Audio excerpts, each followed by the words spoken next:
What is up, everyone, and welcome back to Nier. Hopefully you're all doing well, had a fantastic weekend, and let's dive right in. We did a few side quests a couple of days back, and now we're going to continue the story. At least that's the idea.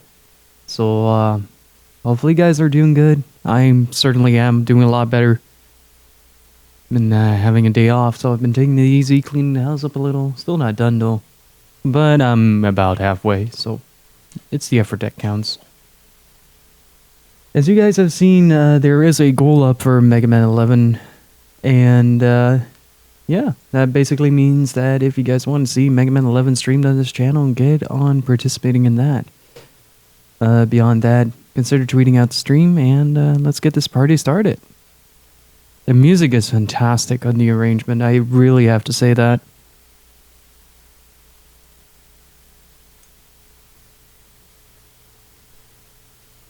One of the better soundtracks. I highly recommend looking up the Chrono Trigger and Chrono Cross orchestral arrangements as well. I've had some issues with the sound and visual, so if you guys would let me know if the sound is stuttering at all, that would be fantastic.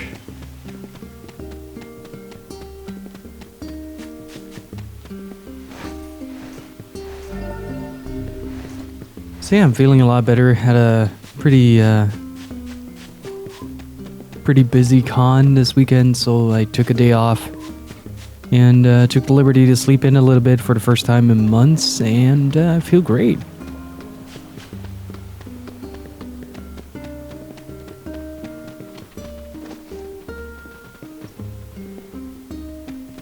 I hope the audio is alright.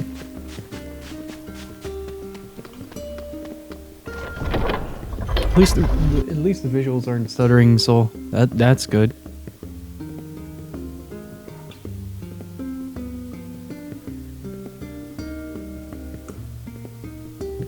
Sounds fine, that's great. Is it just me, or is the color palette getting foggier by the minute?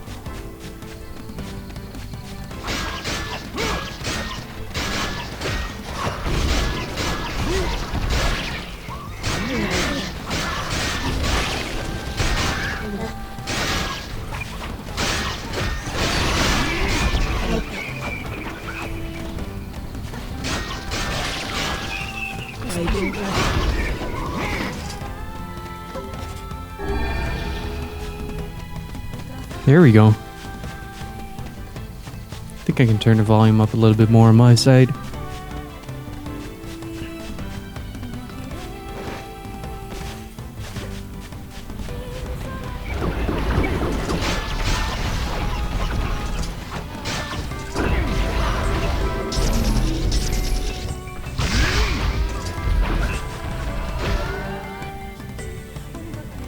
Ooh, magic. Ooh. I still need to kind of delve into that aspect, but we've got multiple playthroughs to kind of consider what we want to do with that.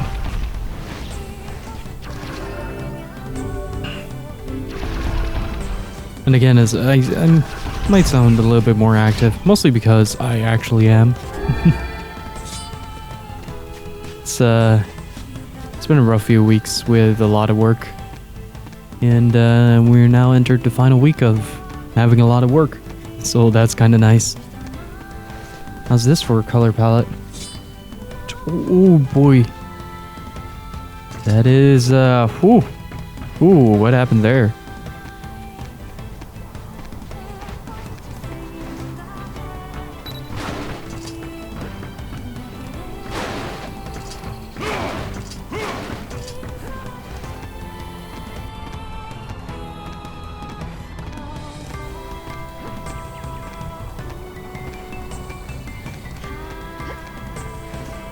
Also, we should have the camera up and running for later this week. Then we can do a game room building stream next week. I'll mainly be focusing on my Sony cabinets and the likes of those.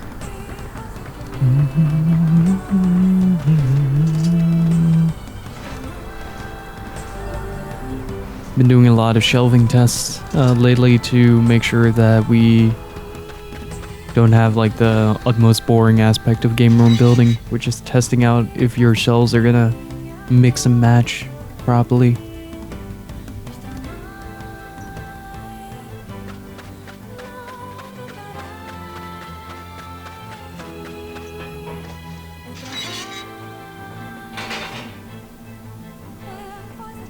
Hey there.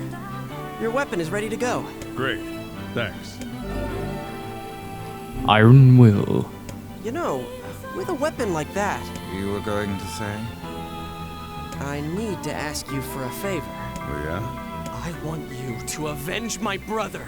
That's a rather ponderous favor. It's my mission.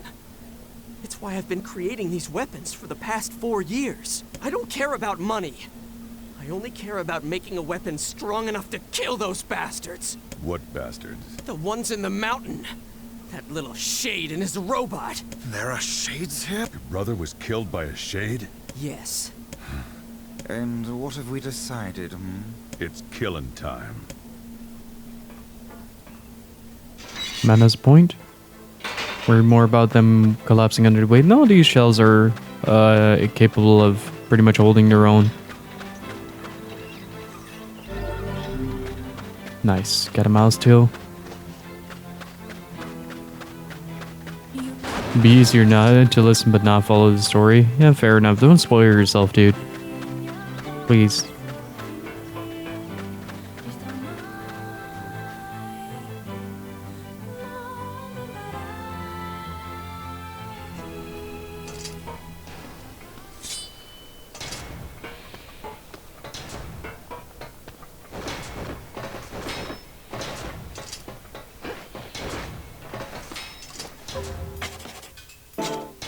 Dark Lance is on my L1. That's good.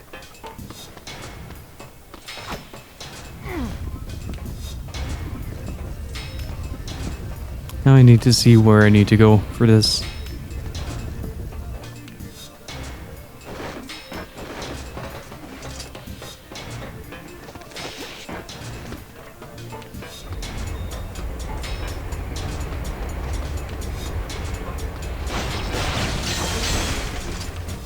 Still need a few items for the side quests. Wise quest. Broken lens, a mysterious switch, and memory alloy.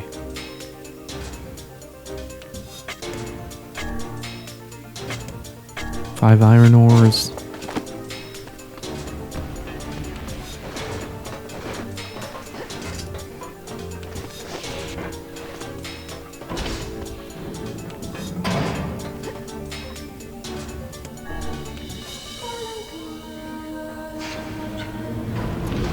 This game is really hard to narrate, mostly due to the fact that its soundtrack is just phenomenal, and it's such a waste to talk over it. At least I'm finding that.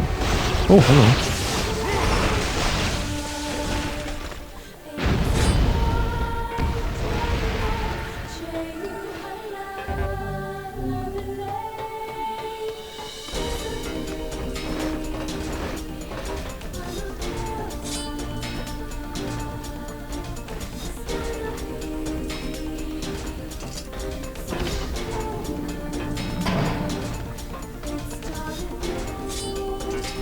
Okay, so this was definitely not the intended route. I'll probably have to venture into the same boss arena again to fight the robot that he mentioned.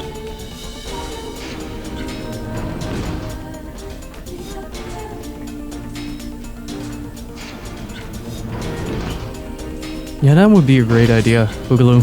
I was actually thinking about bringing back a bottom line overlay for this, but maybe in kind of want to wait until the next playthrough to do that. I already had a few ideas to make it a little bit more interactive.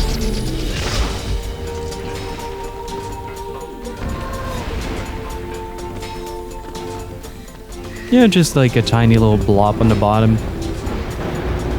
The problem is I often find overlays very invasive, which is why I tend to steer clear of them.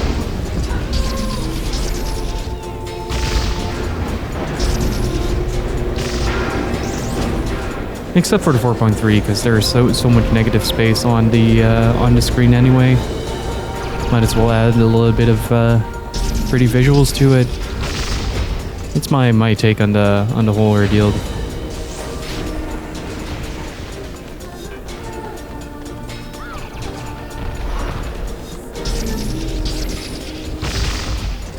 Used to have like a tiny transparent bar on the bottom. I'm thinking about bringing that back.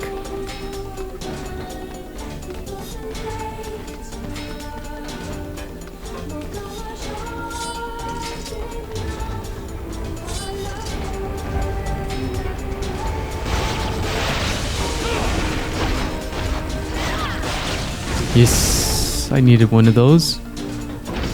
Might mean that I'm on the right track right now. Oh boy. Oh.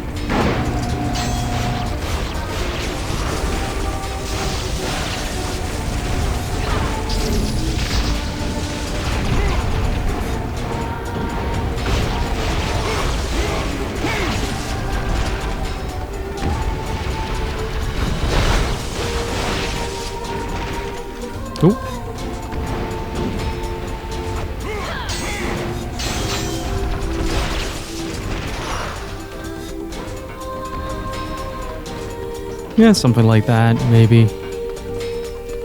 That's kind of why I want to use the intro screen a bit more. But the thing is, like, I don't take that many breaks during the stream, often like 1 or 2 tops. And switching to that, kinda, I don't know. I am still yet to embrace the streaming aspect of streaming, I guess. It's kind of weird since I've been doing this for 4 or 5 years now.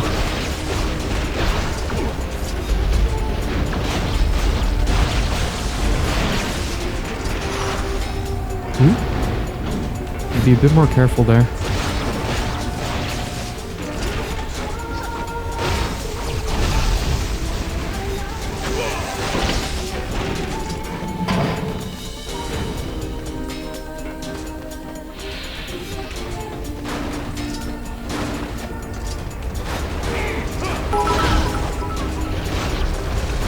Just a standard. I haven't set up a noise yet.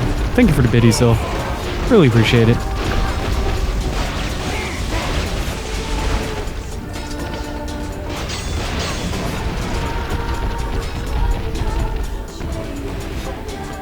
I think I have all the mysterious switches that I needed. Oh, one more.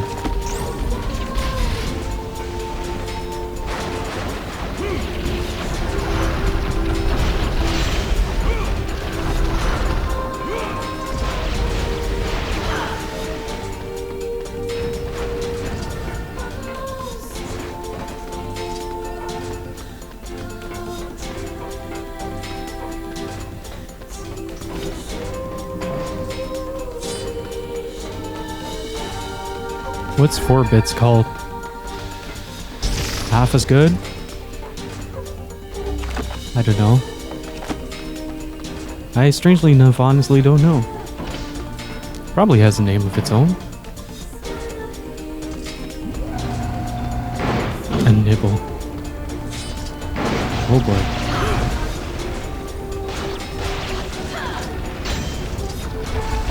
Come on, give me the one I need.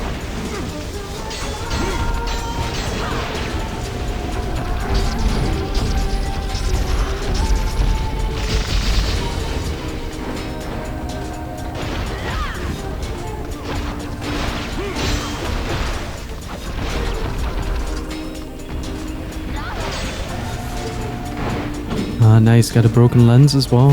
Needed one of those.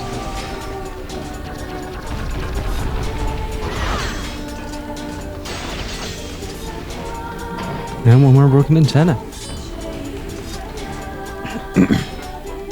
Because it's useless. It's actually the official term. Oh, well, I actually did not know that. That's pretty interesting. let's see.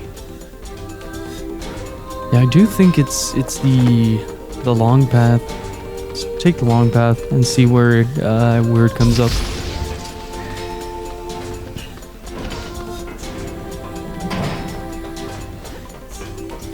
Could you maybe ask Say if you might have time to make something very small? Maybe like a couple of like micro panels that I can use in the bottom.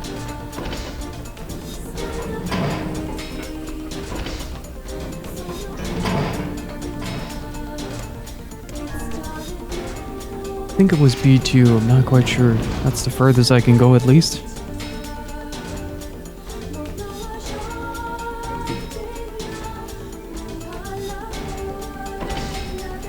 No, it's you. I'm not dropping any frames right now. But I can see if... No. Unfortunately, we don't have any quality options, which is why you might experience some stuttering. The minor variety.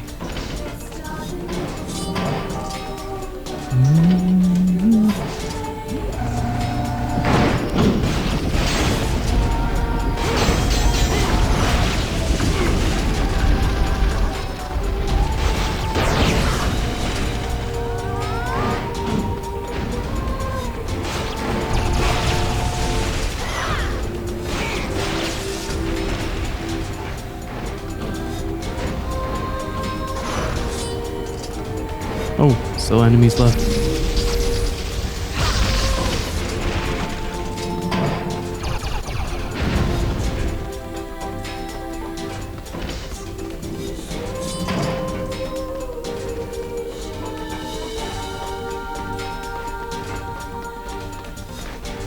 Aw, man.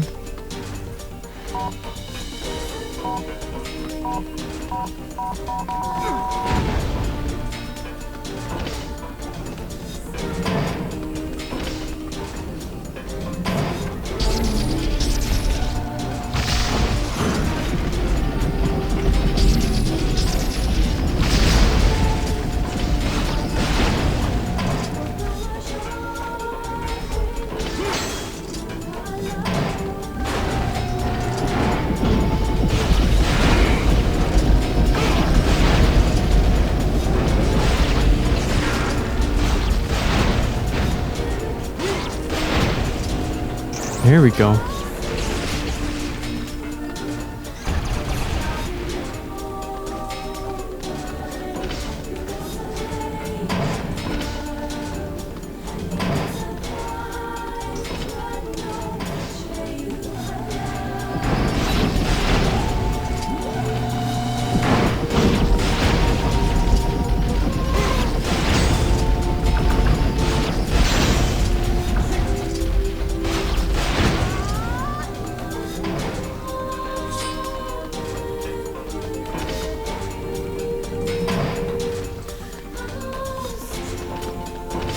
Yeah, that might encourage some more interactivity, that's for sure.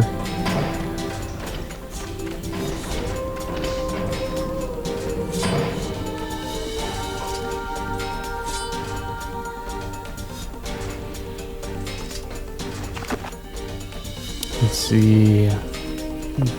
The train trip. Bypass that, so...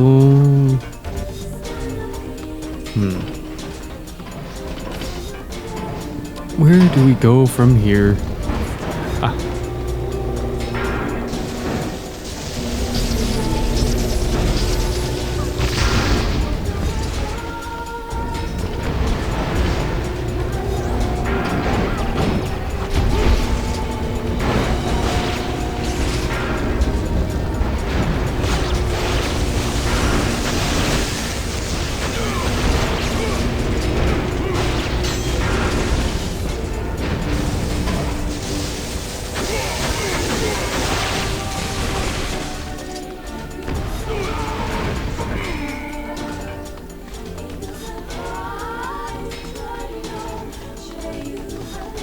Oh, okay, I'm stocked up on those. That's why I'm not picking them up. That explains.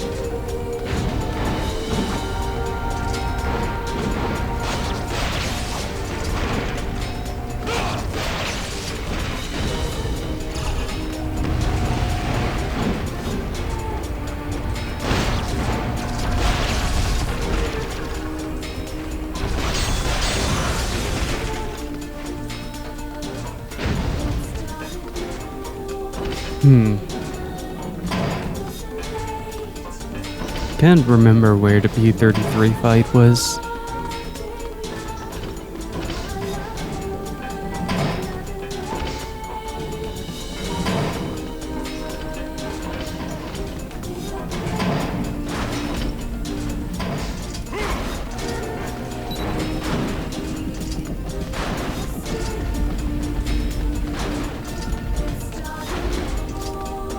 The Mask of Steel. I think I need those for one of the later upgrades.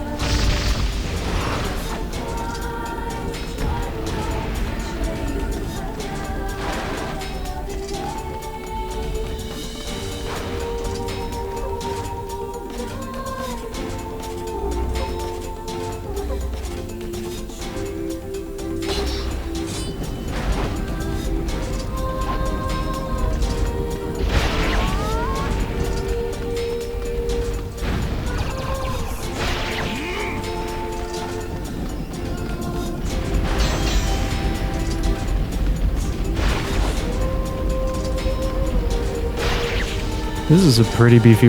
Oh, okay. Bye. This is a pretty beefy weapon.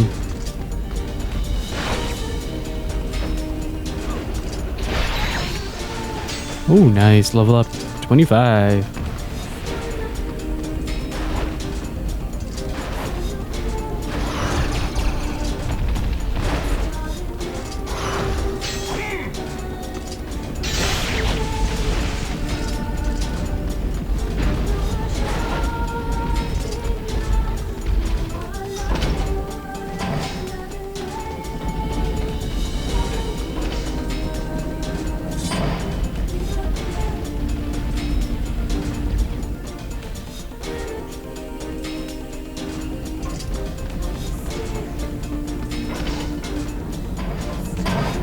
Not sure if I want to use Iron Will though.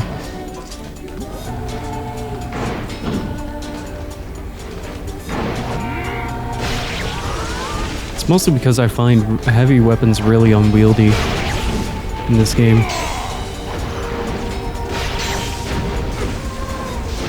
Okay, I can slash cancel. That's at least something. Oh boy.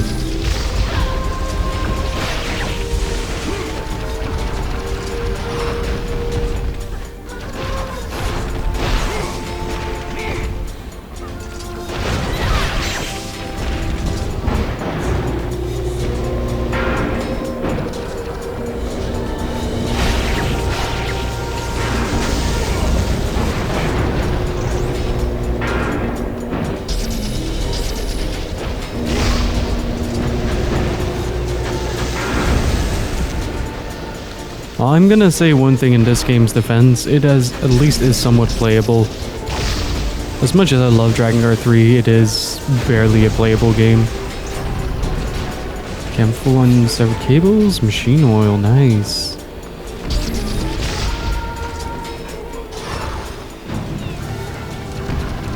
Here's BP. Oh, that does a lot of damage.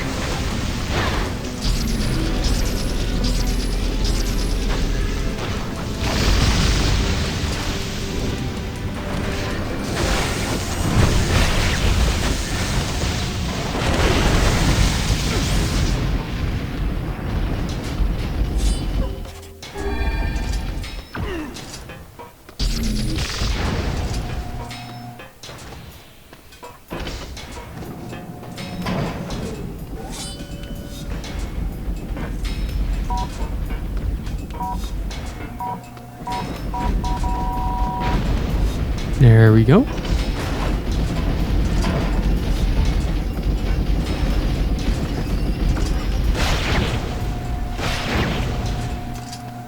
That's good for those kind of situations, I guess.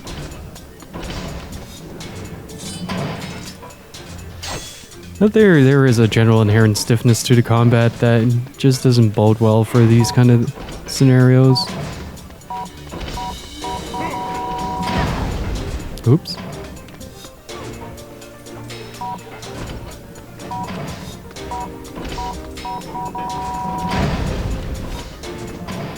Yo, no dot. How are you doing? Let's see. I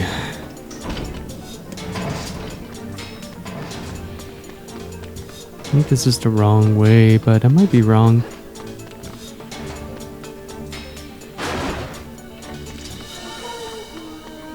Iron Will works a lot better in Automata. That much is certain.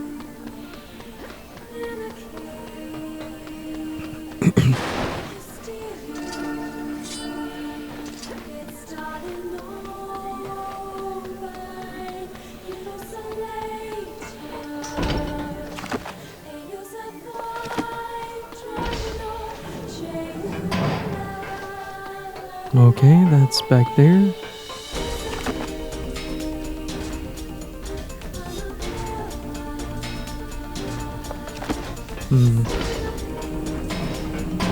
I don't remember how I continued this.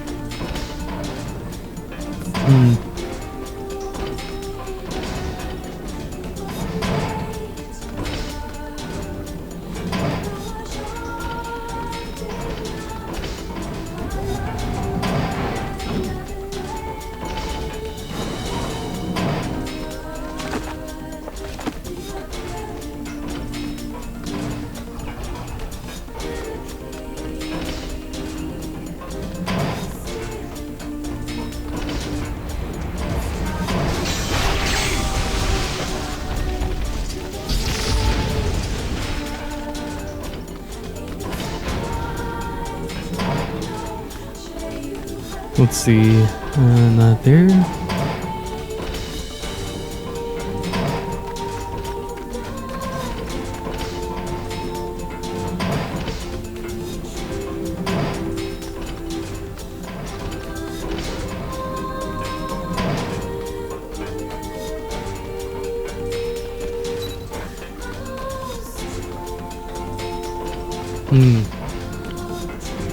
It's now just a matter of finding where I need to go and then continuing onward from that.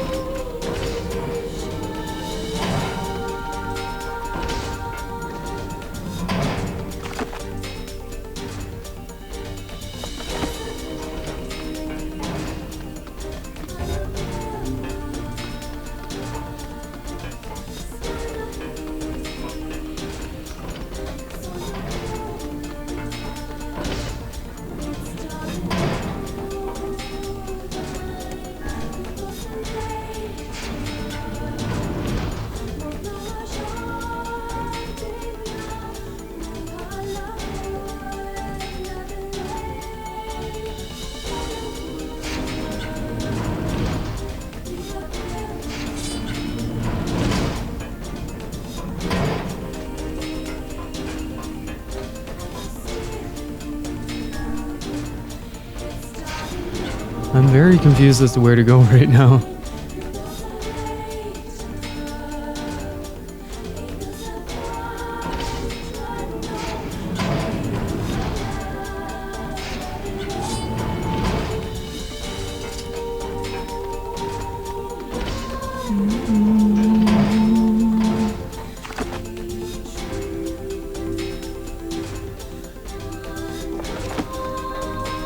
Maybe there is another room I can check in the elevator room?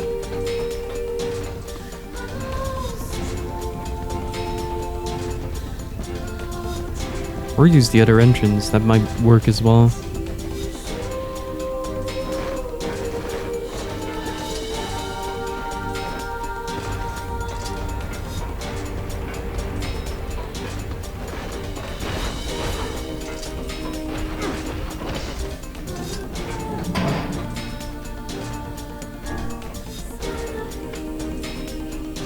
I don't know.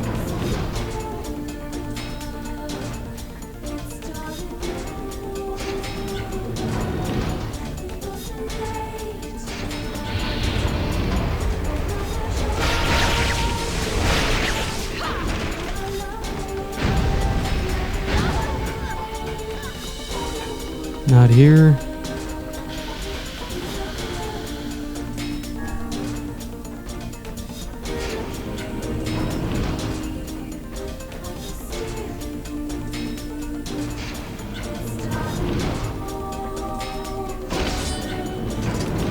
So I gotta say, I'm really happy I got a new screen protector for my Switch. Now I can play some games on there as well, without feeling really mean to my Switch.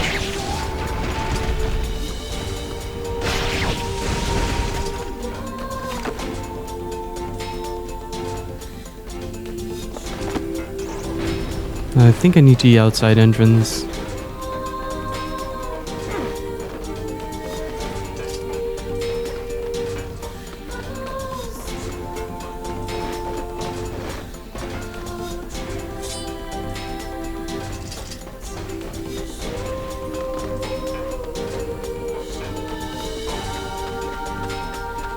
Touchscreen works rather well on the Switch though, I do have to say that.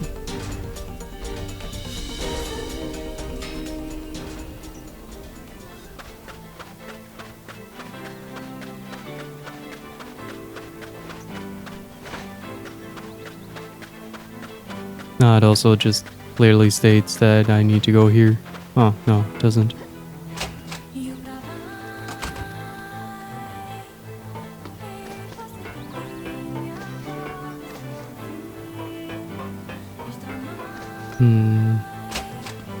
How did I get there again?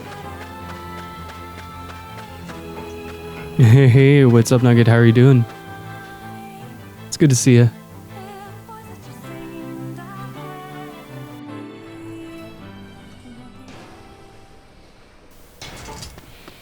Doing good? That's great to hear. It's soft and squishy. The 3DS screen scratches up really easily. And this time I got a proper tempered glass overlay though for my screen for the Switch.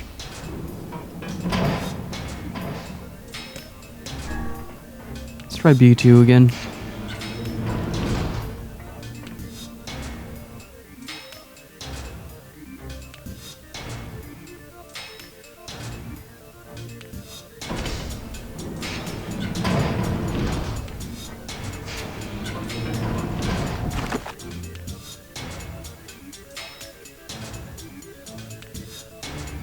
Yeah, I think I need to... This sword is ridiculous.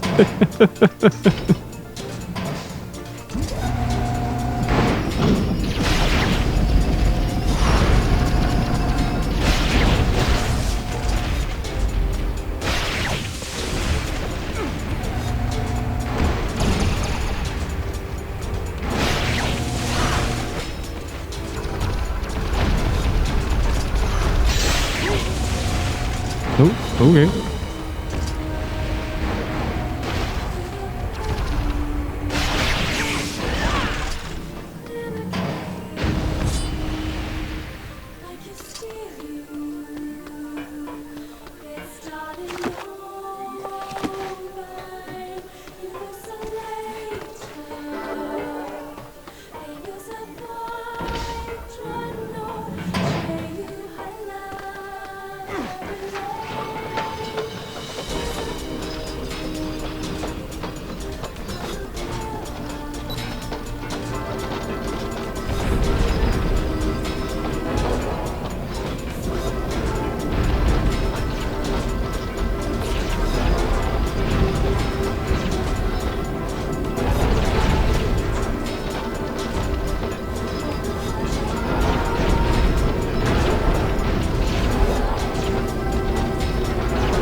There we go.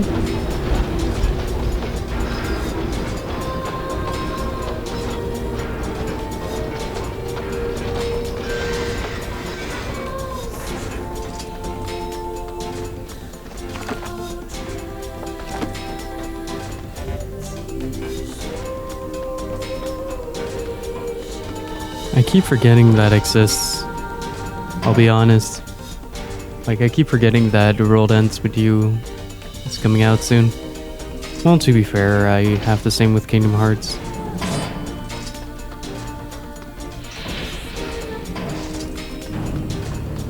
Yes.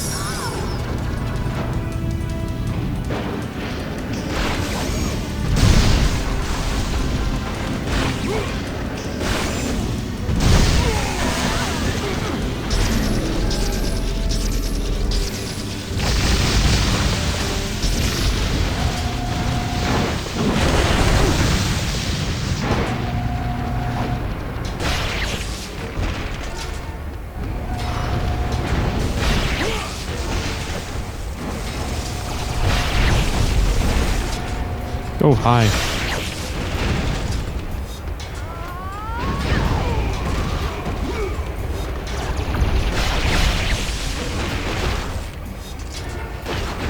Ooh, more titanium alloy. That's gonna be really useful though. And yay, we found the right path.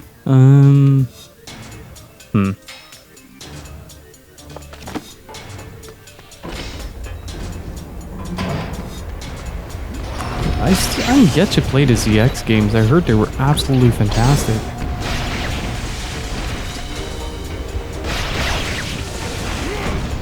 And that concludes our mysterious switches.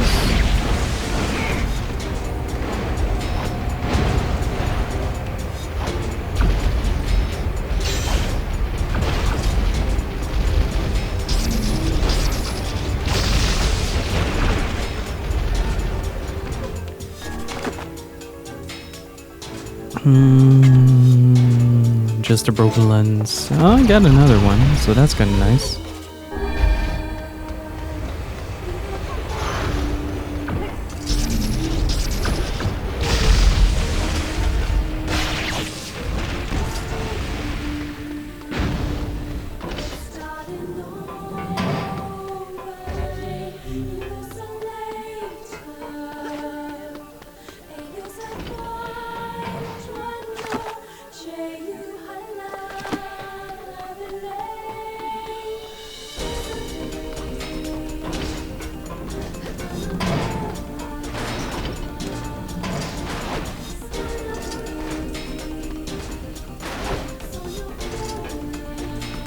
Oh, I really do hope we get the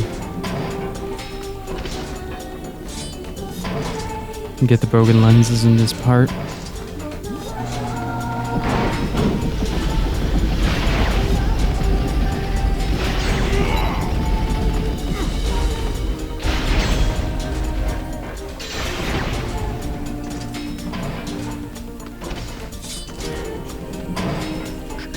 Get out of my way, Emil.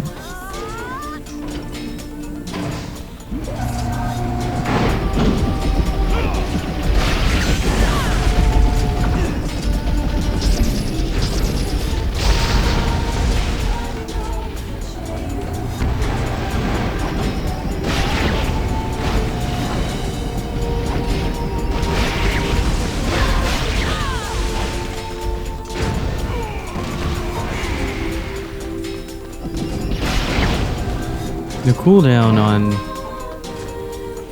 the sword is rough.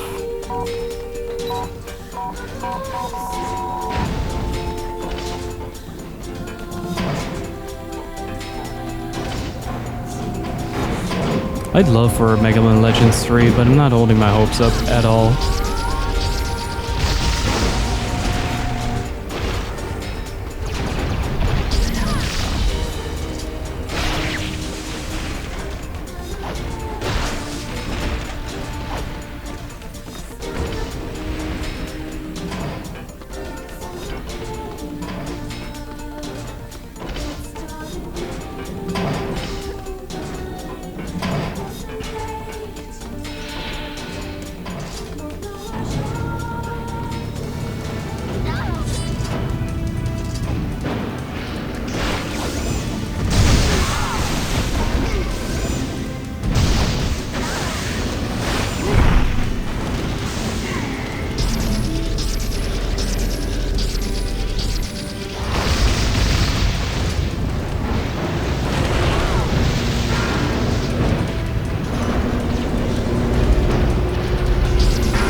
Ooh, there goes my frame rate.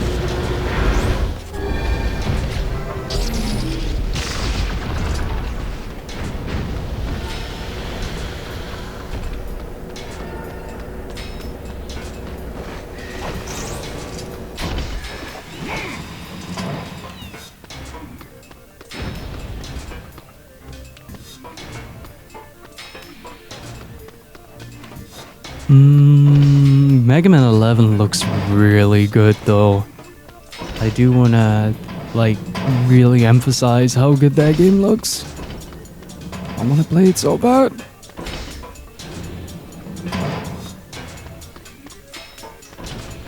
It's not that often that I put up a goal.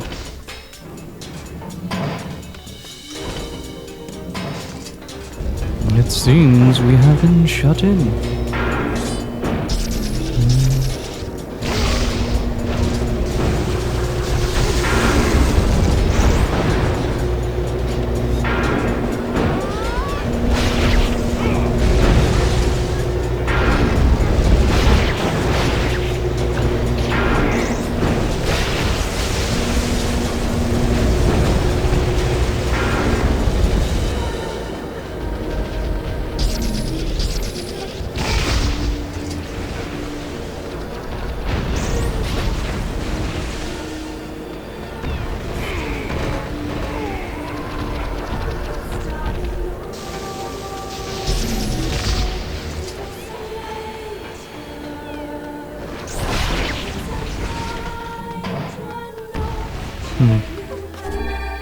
Didn't get much in terms of loot.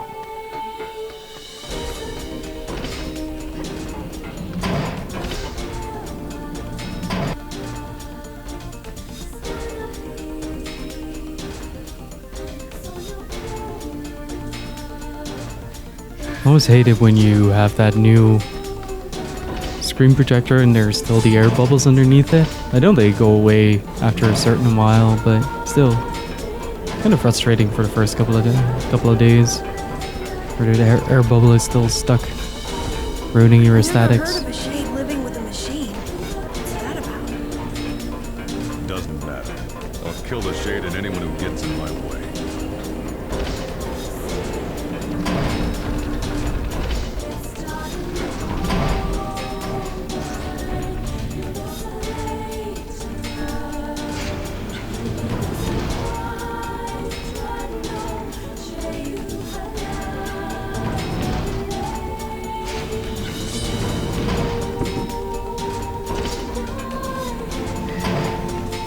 My tea is cold.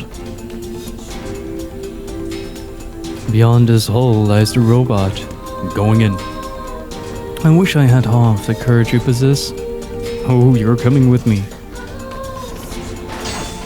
Damn straight. Let's be sure to save up though.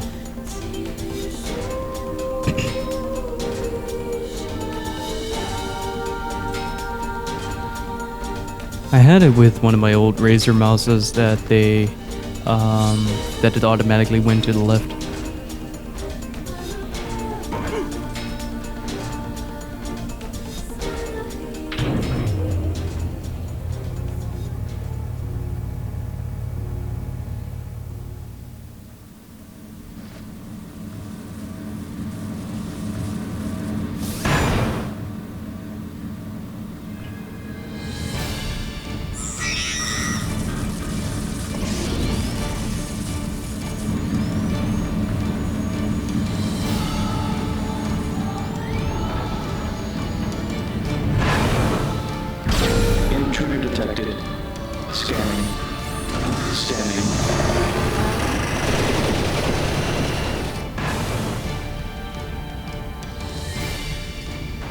There it is. Good lord, it's enormous.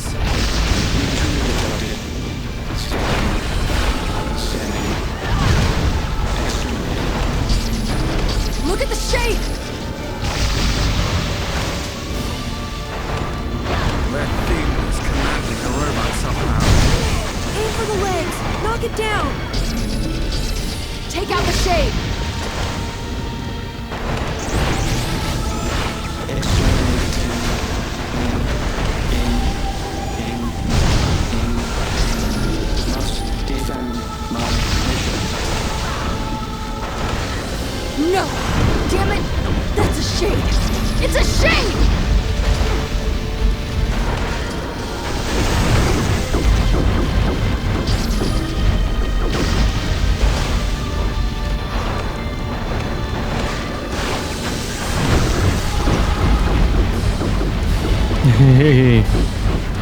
up, Shock? How are you doing? Can I get a caster man for Shock Sock, please? Please fall down.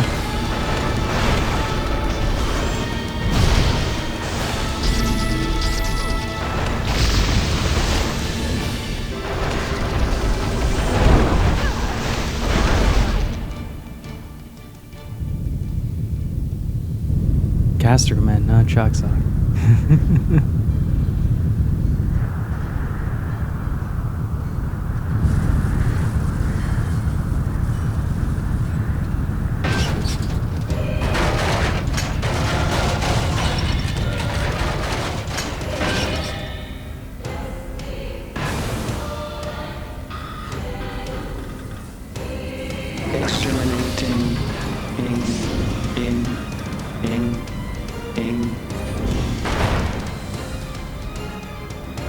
This thing can transform?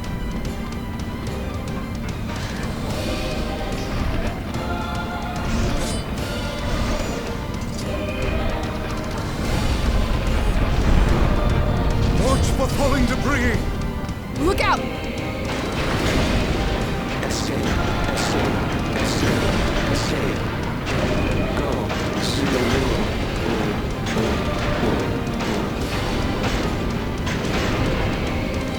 Must protect. Must fight.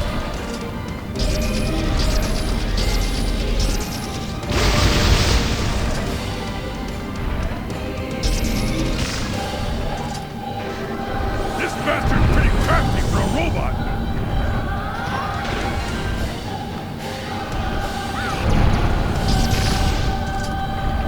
Oops. No mere robot can face the majesty of Grimoire's eyes. I can't concentrate with all this bullshit fancy talk!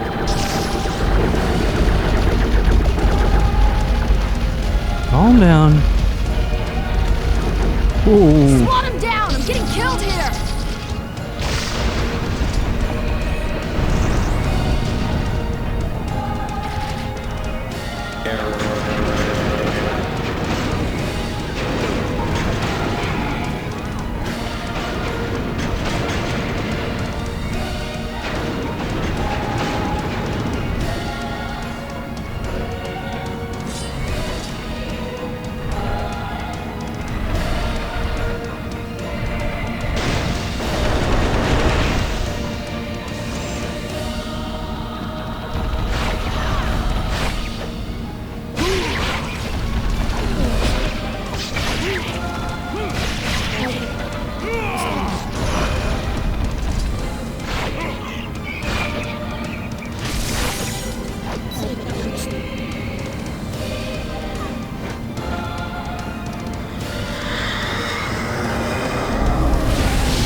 Must defend my mission.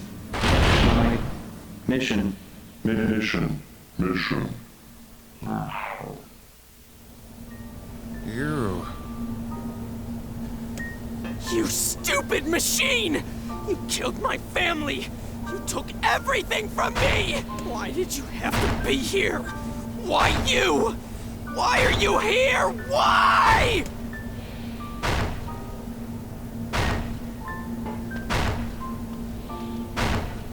Why is the shade still here? Hitting that thing won't bring your brother back. But he's dead! And it's this bastard's fault! And hitting it makes me feel better! Sound logic? Just wait! You freak! You goddamn freak! I'm gonna explore this entire mountain now! I'll make terrible weapons! Killing machines! No one can stop me!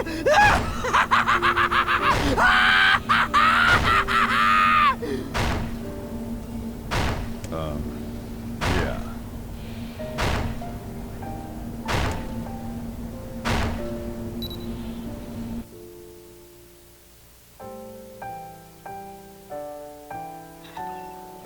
Madness driven by hate.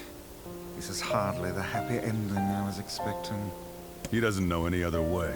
Revenge is a fool's errand. I know.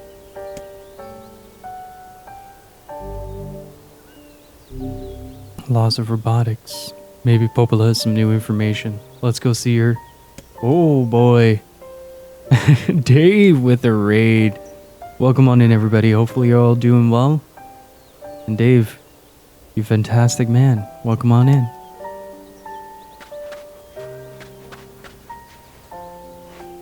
And I get a... I love the TGA evil emote. It's great. Go check out TGA Dave, guys.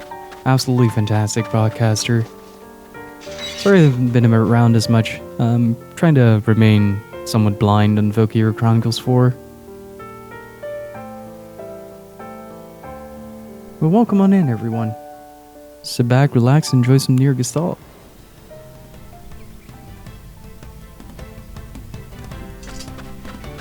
Well, enjoy. So, here's a little interesting tidbit. If you guys are interested in a little bit of an extended bit of lore here, I would be more than happy to read you guys the Fires of Prometheus right now, which is effectively what ties P33 to Nier Automata. So if you guys are interested, let me know. I'll grab the sheet of paper and read it for you guys. Kyle, what's up? How are you doing?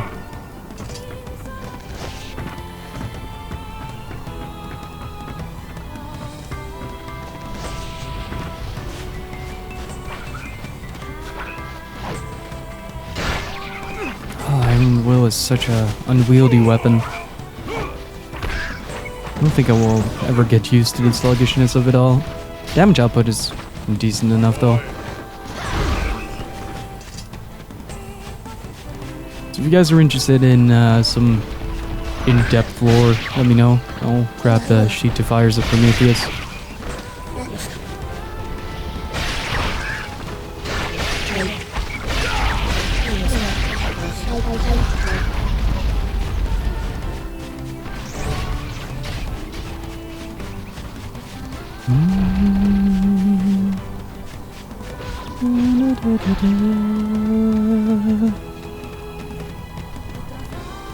Wait, in-depth what? Some extended lore, if you guys are interested.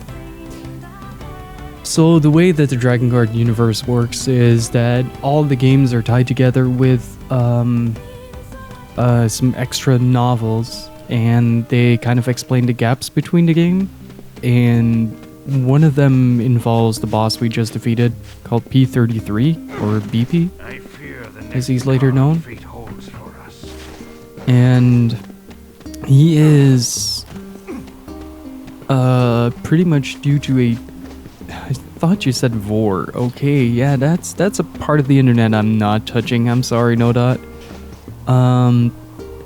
But basically his ascension or his survival kind of triggers the sentients and the robots that you see in Nier Automata.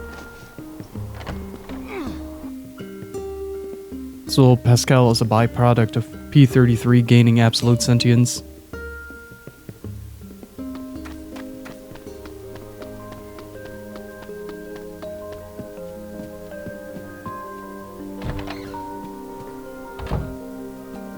Hey. Ah, you're back. Have you learned anything new about the Shadow Lord's key? No, sorry, this is really hard. Loyal Cerberus might refer to a dog, but I've never seen anything that would fit the bill. Well, keep trying, Popola. Kind of my last hope. I'll do what I can. Oh, excuse me, I'm gonna go clean my ears. Oh, by the way. I was walking by your house earlier and noticed that you had some mill. Might want to check it out. Oh, thanks.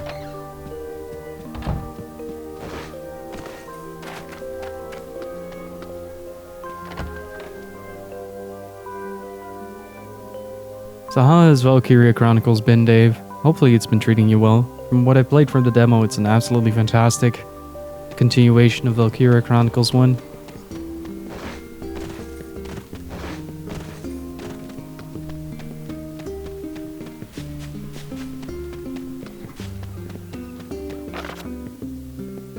Official notice, as per Rule 25,656, please consider this your official notice that the King of Facade has chosen to enter into the ceremony of matrimony. Please lodge all objections and/or congratulations through the official channel stated in Rule 38,585.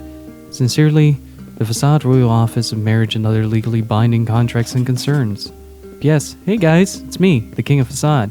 Sorry this is all formal and stuff. Listen, I'm getting married. I really want you to come, so get over here. King's getting married? Does this old book good to see a boy become a man? Would be rude to miss a king's wedding. I haven't been to Facade in a while. We should pay them a visit. Oh yeah, we haven't been to Facade in 5 years.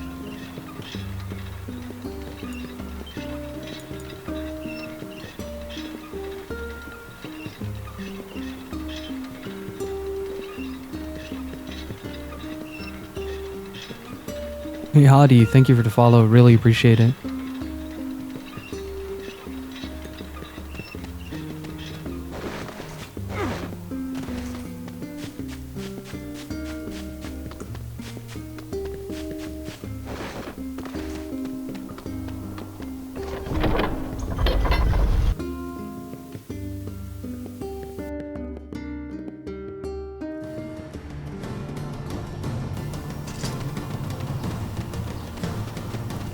Alright, let's see.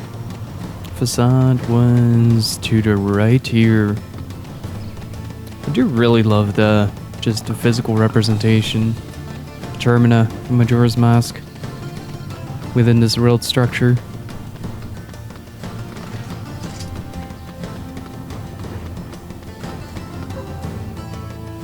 Level 26, 38,000 XP left till next level. Sweet. Making some hefty progress here in the leveling.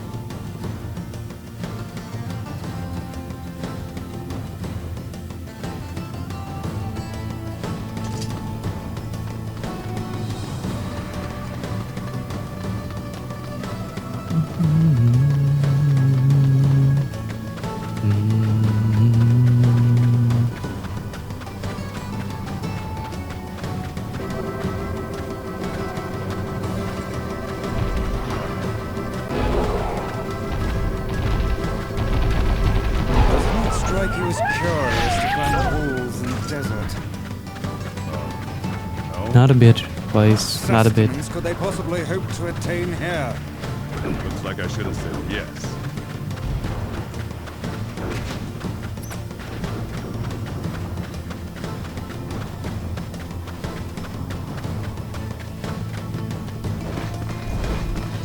What I really want to know is if they went through the effort to making a one-on-one skill of Facade and Automata.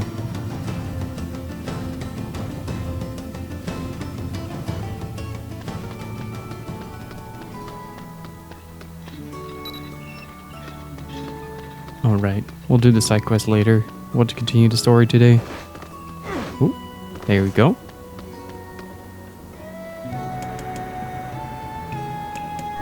Let's check if we can get some weapons first.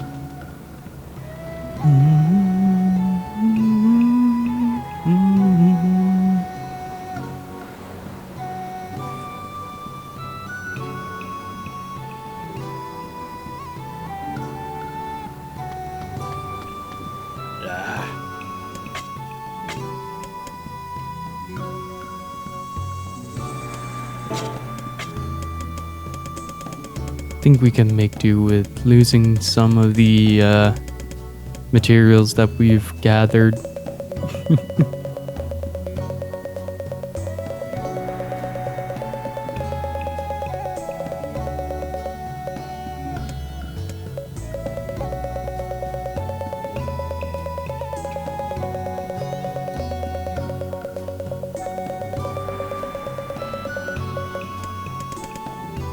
Yeah, there. Was about to say there should be one more sack.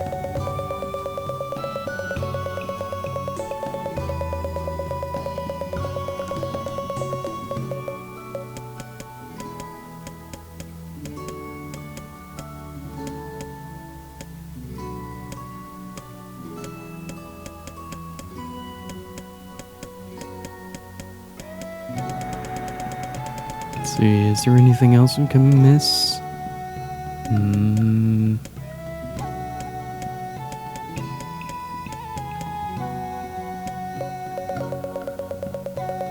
Probably around 20 of these.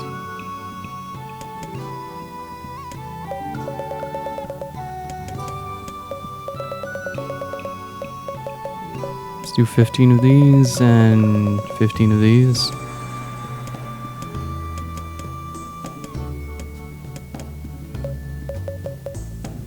Let's make it 10 instead.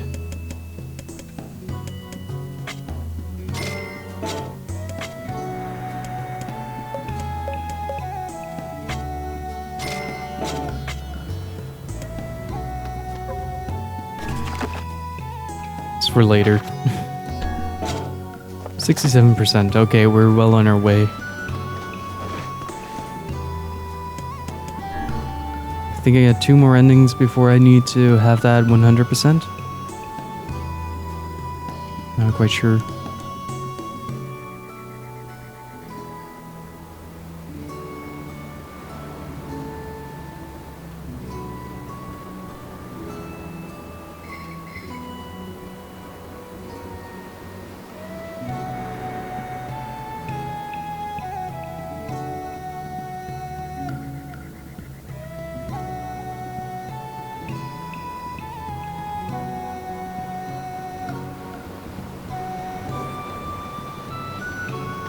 Let's see. I'm gonna take a very short break and grab something to eat real quick, and I'll be back. And welcome back, No Dot. Hey. You the one who saved our king? Was nothing, really. We owe you a great debt. We would be nothing without him to guide us. By the way, do you happen to possess a royal compass? What's that? It allows you to traverse sandstorms without losing your way. It's one of our most handy tools. Please feel free to take it. You sure? Of course, the mass people always repay their debts. And then we would be honored to receive it. Nice.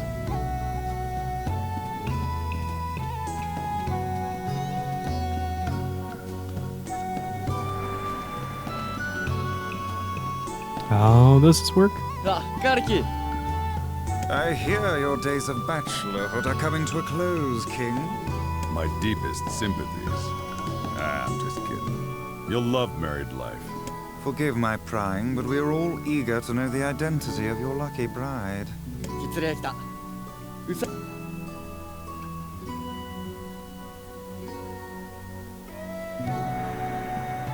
Oh. You ended up marrying her. Nice. Nice to see you again. Have we met? It's me, You Fire. have grown into a fine example of womanhood. I am sure you will make a splendid queen. Kaine's gonna want to see this. たつゆらそたさったら銀と尊敬して出たい釣りだったラッキーうさいきろかって Pleased to make your acquaintance. Congratulations on your wedding.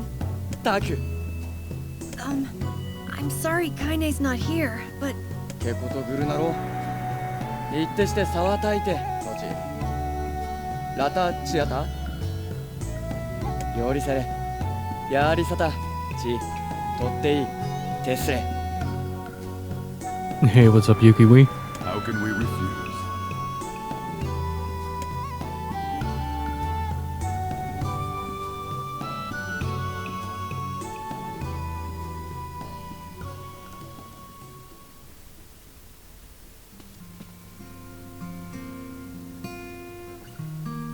I just don't understand why they have a rule governing the timing and water temperature.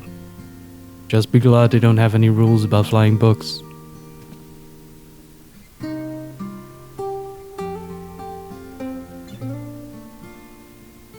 Oh, nice. Hopefully you enjoyed Dragon Quest. Kaine? What is wrong? I don't like this. Weddings are festive occasions, you know? Should I even be here? Perhaps you could slip a few profanities into the ceremony so you feel more at home? Shut up, asshole. It was a serious question. His city runs on rules, not prejudice. Besides, the queen owes you her life. You're going to be fine. Don't worry about it. Yeah, I guess. Will you at least procure a new set of lingerie for the festivities? Some spring colors, perhaps? Keep talking, Weiss. Oh, the music here is beautiful.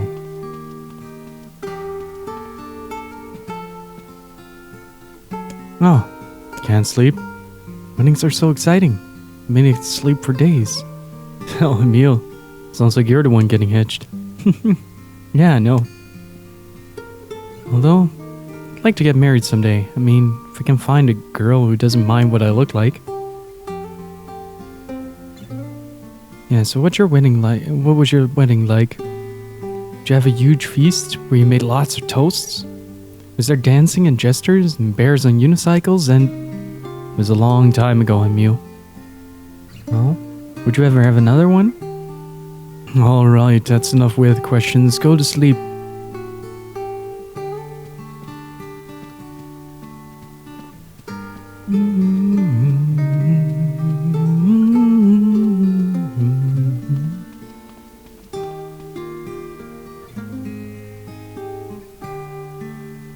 I think it's an important question.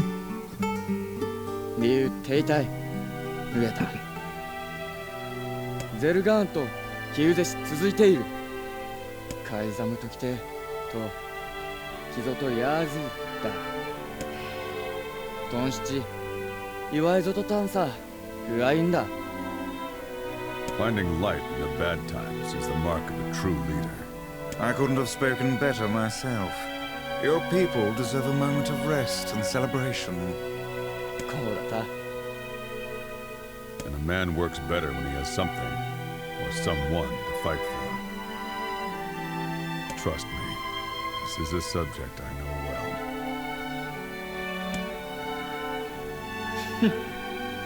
well. アルテルアッチさったた対決倒そうさ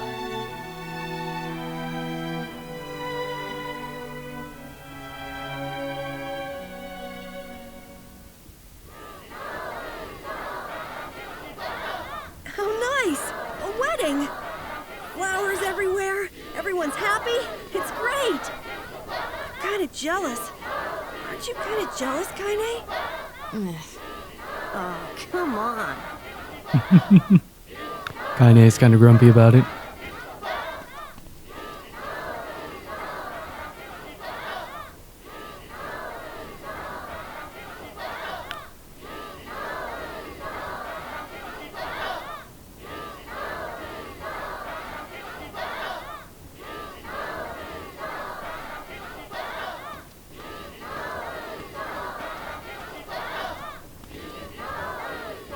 One of those is going to fall off the platform at some point in time.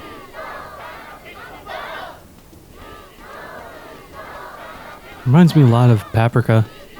If you've ever seen that movie. If not, I highly recommend it. イギオと螺旋地っぽいアルテルはシリウス妖輪騎士こっちてサイトズセお手聞くさあ照れるた言うと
That wolf is a shade.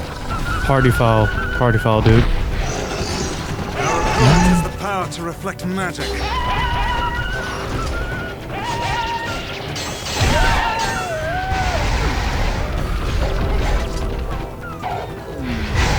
wolves appear to be targeting you.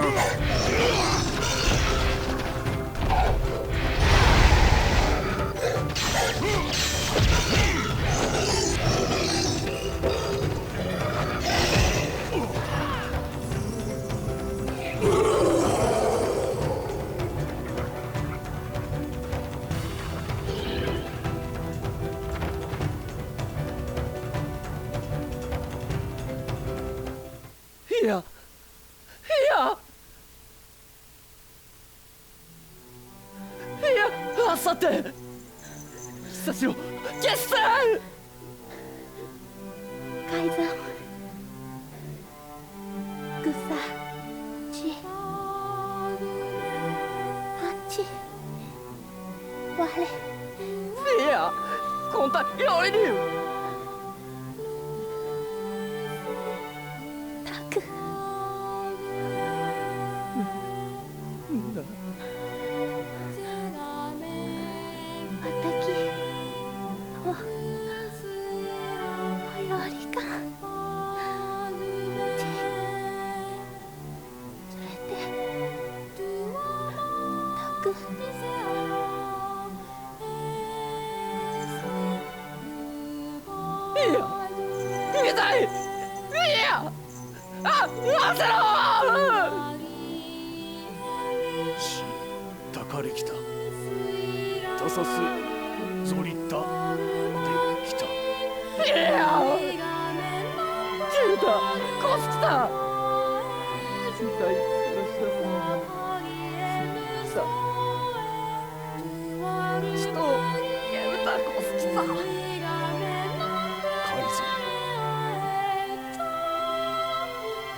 I would rethink this course of action, King. Ahead lies a battle you cannot win. カイゼムよりザフヤ出せネンザルスゼルガーザルスんだゾルキアールゾデイオラリキタゴユリペルアトルカイゼムタトデクラックルトデクゼルガンツォイカラツグキテテカイゼムタエキウサカイゼラオットときてソードリリスダカイ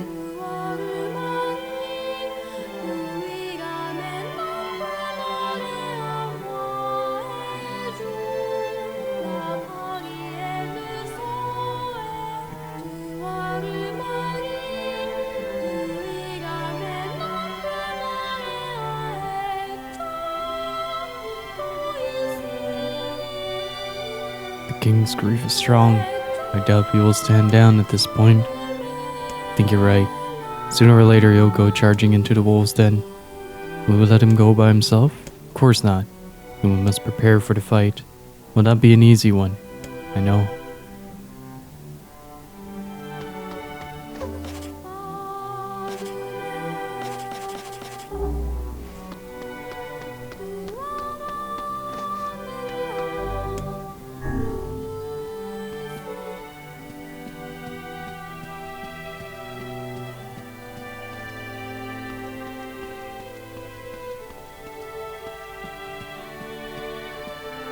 Are you ready for the battle? Yeah, we have to avenge Fiera.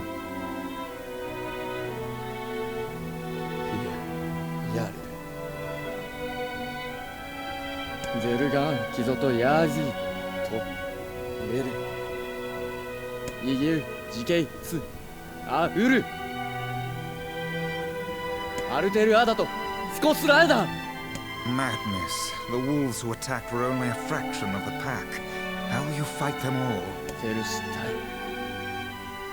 All right, count us in. デケワッチ wasei. We're not doing it for you, dumbass. It's for Fira. Kaine, you can't speak to a king like that. If this is indeed the plan, then let us make haste. We can ill afford another tragedy. ペルア。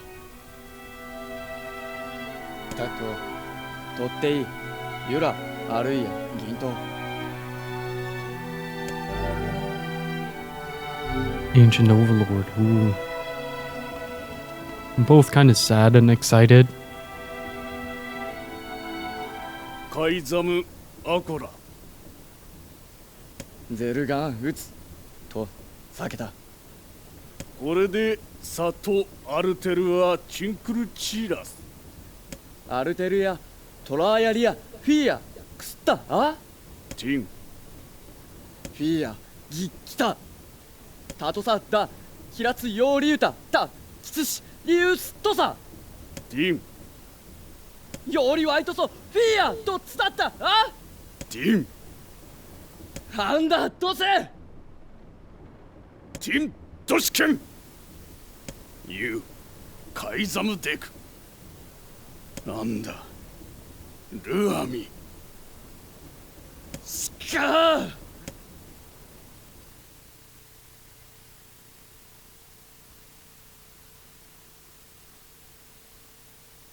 あんだいえフィーヤロテとやりかきクソできたと食いてえゲルだ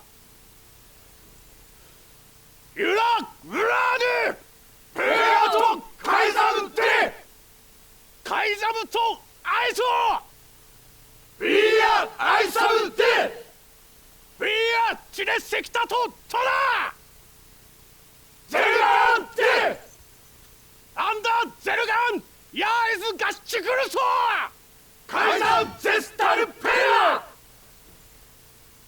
老体リスラ関係かけてしたすわれアルムーキエルトチギサンってきたアルム浮きわせんクユリエ押してキルたちエクグギリスアーガイカイザムより生き落ちずテクゴユラカイザムチジストズイわくれたしよりこうだった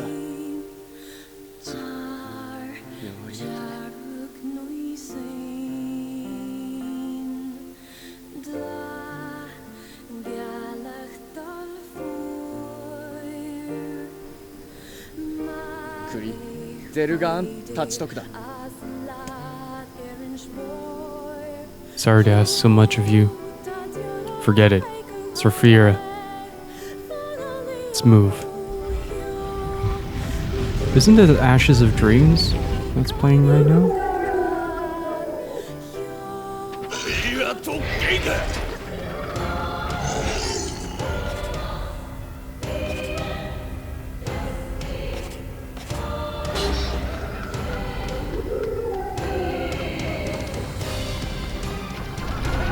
Appear to be targeting the king.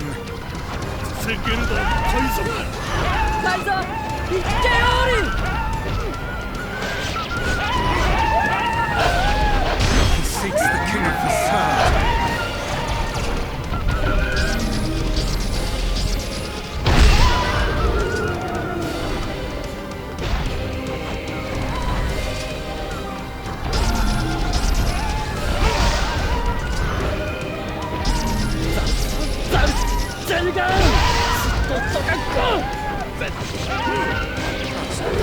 Unwavering defiance. How did this beast hold so much rage? The smaller wolves are not infected with shades. As for the leader, if even one shade is here, then I have to kill all of them.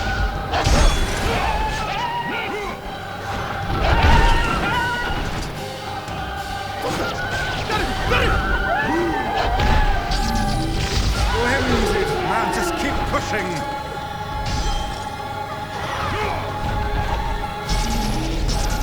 No.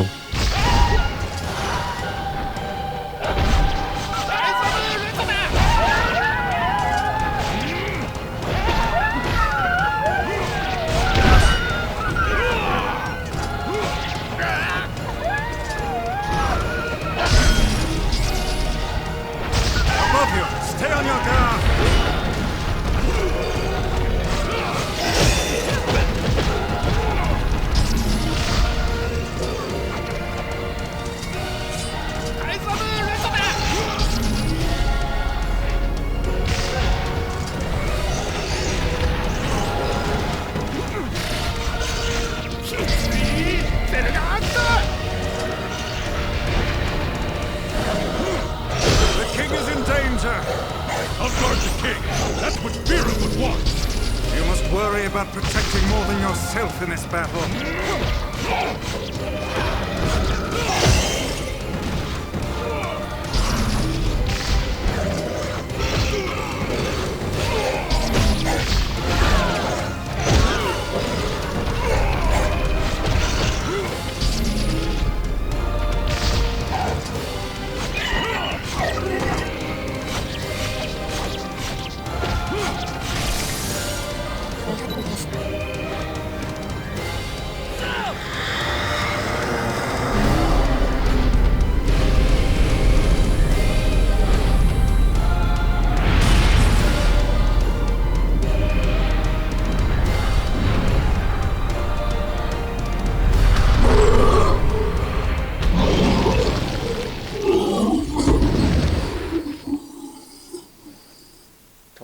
ゼルガン、セドとユウ、トウ、アキ、ゲッタイチ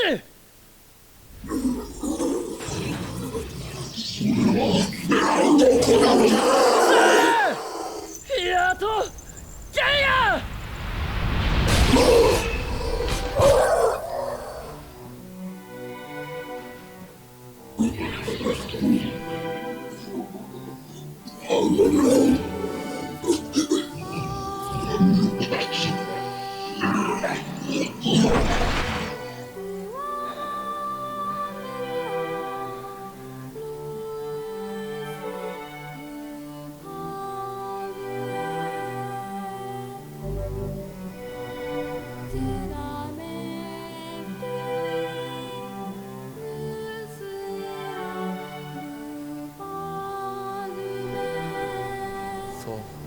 武器隊好きて装置だかサゴストイ式終でラーヤリスって I believe that young Fira was perfectly content with the life she had. Of course. Does this not sound like what she would say to you?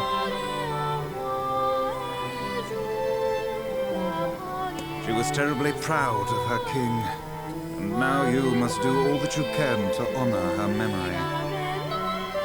ああ、だだ。ドリス・キオリダイト・リチ・ラエルカイザムチ・タダ・ケテ大外地立ってるんだ。 Is that another infernal rule? ウラーヌ・ペルアットリアルテルア・チオアルアンダ・トシドシアルテルア・ヤールロ・リア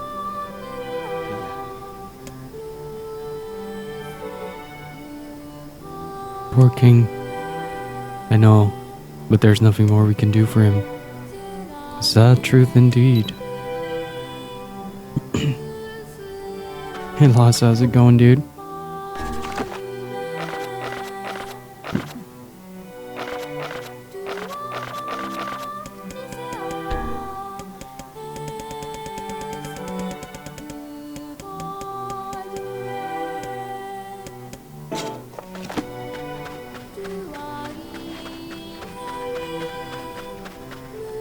This is the last of them. Now we can find the Shadow Lord. And Yonah. We certainly can. We're almost there, Yonah. Hold on.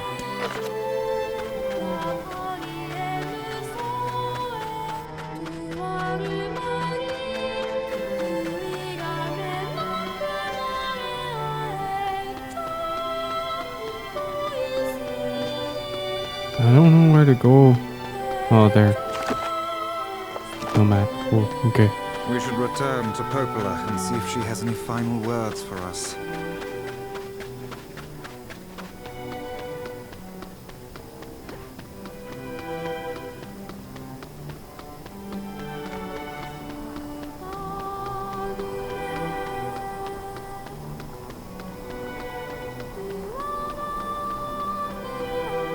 This game is beautiful, but it breaks my heart every time I play it. It's with most of Yoko Taro's games. Just such a heartbreaking experience. But for all the right reasons.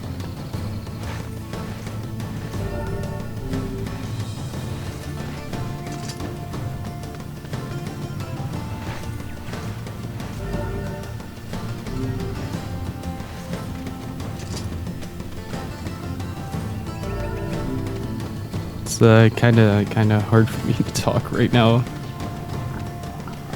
And this huge lump in the back of my throat. But yeah, it's a pretty great, pretty fantastic game, honestly.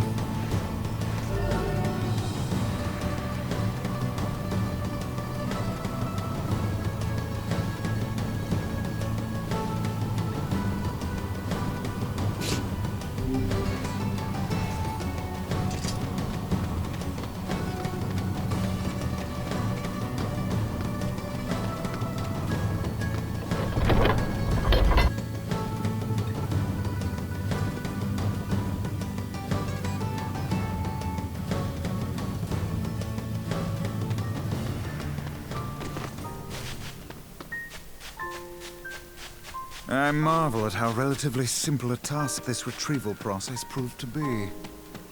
It is almost as if someone deliberately set us on this path. You're overthinking again, Vice. But... I don't care if it's a trap. Yonah's waiting for me, and I'm going. I see.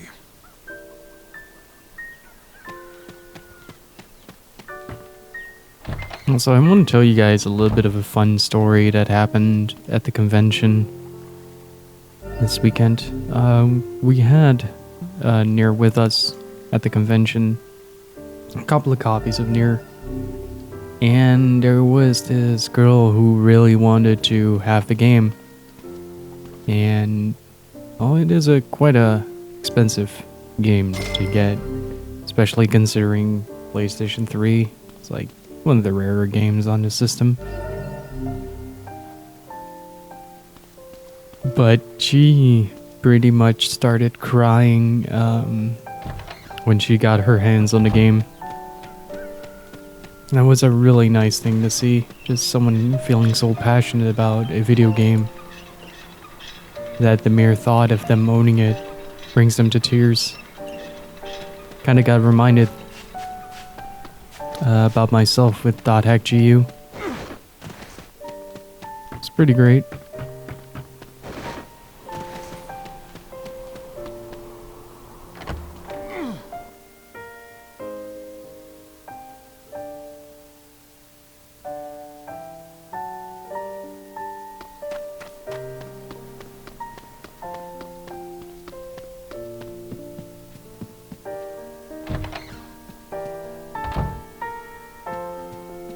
You're really gonna do it?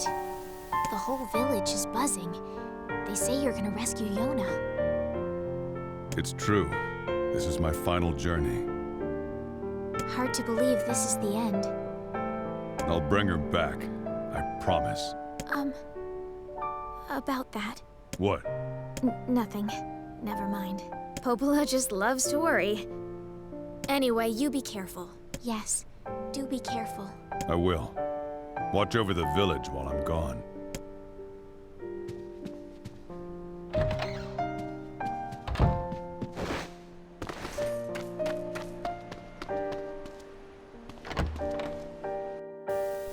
So did I.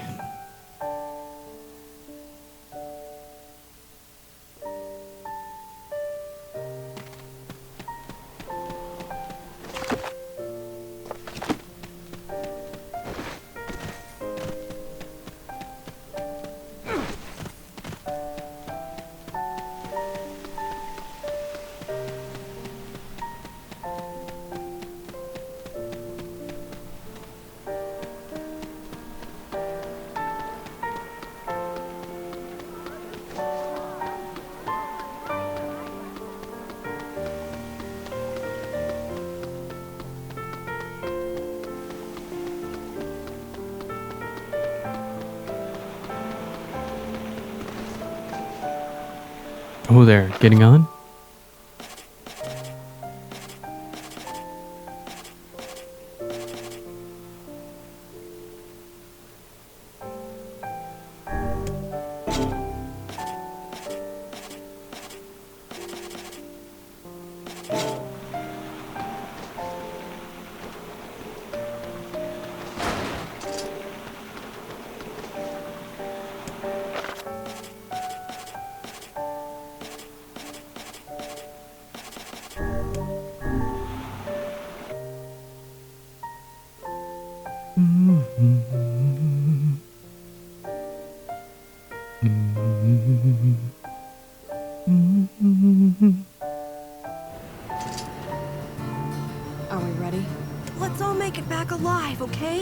It's a plan.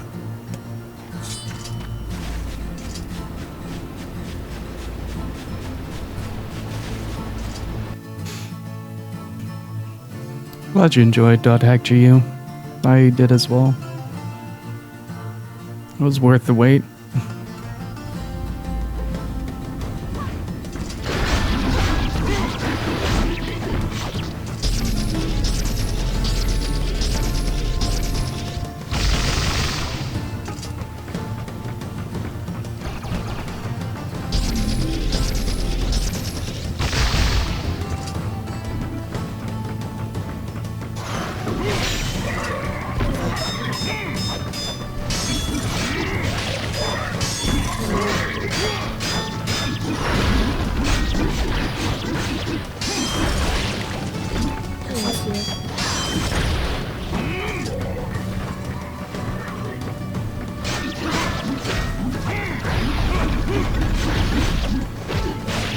Wait, this looks different.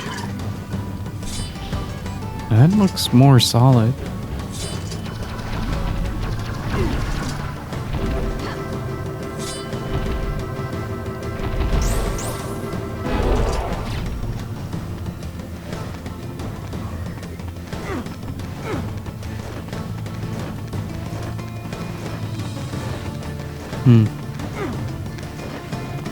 It's kind of hard to top .hackgu in terms of emotional impact, to be honest.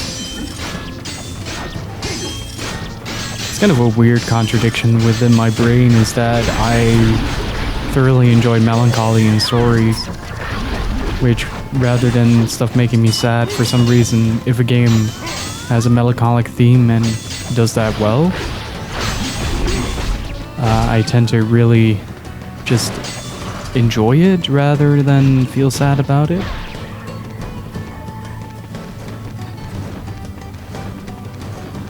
It's kind of weird.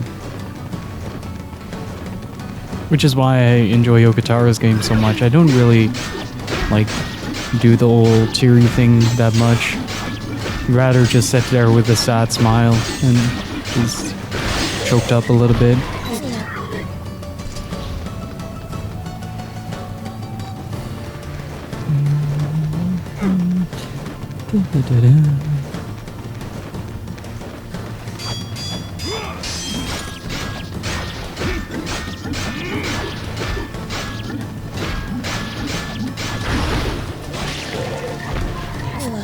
Those are a lot of great pickups though. I do hope the weapon percentage sticks, so that I don't have to grind all that all over again.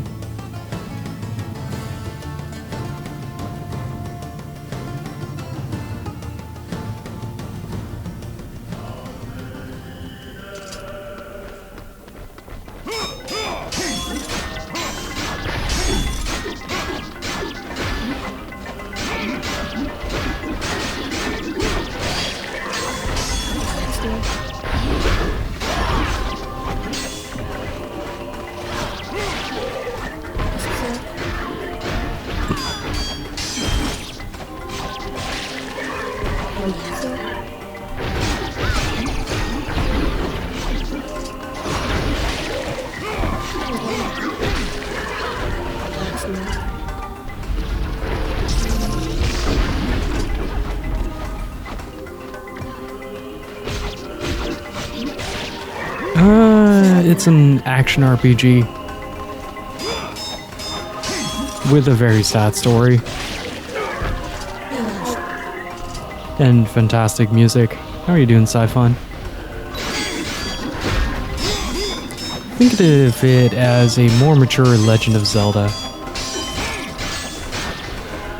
with a Smarty Pants book and a wise ass lingerie model.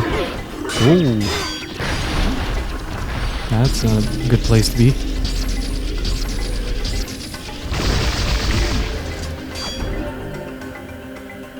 Physical defense plus 25. I need to equip that. Doing good.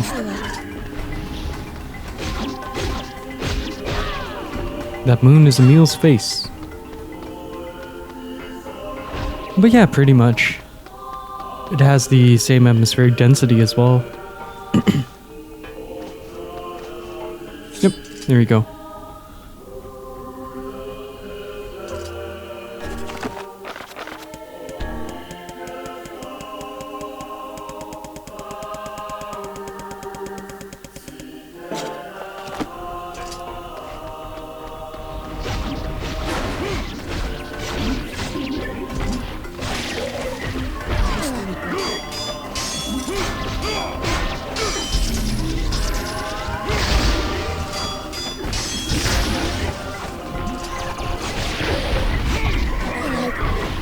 Keep forgetting that that is a function that I have.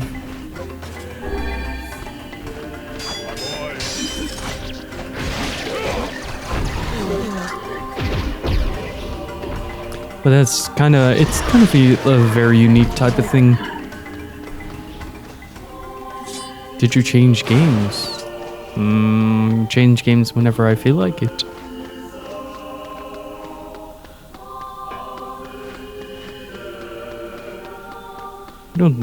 Not really a, last playthrough was Parasite Eve 1 and 2.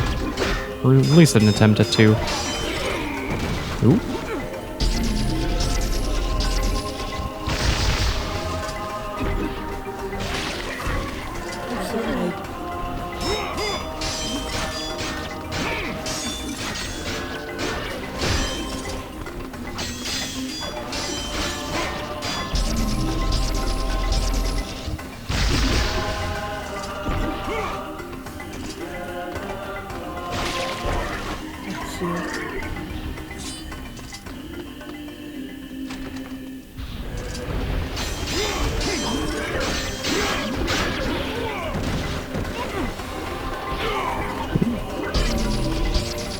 Yeah, we don't really necessarily stick to one game series. We tend to explore a lot of video games here on this channel.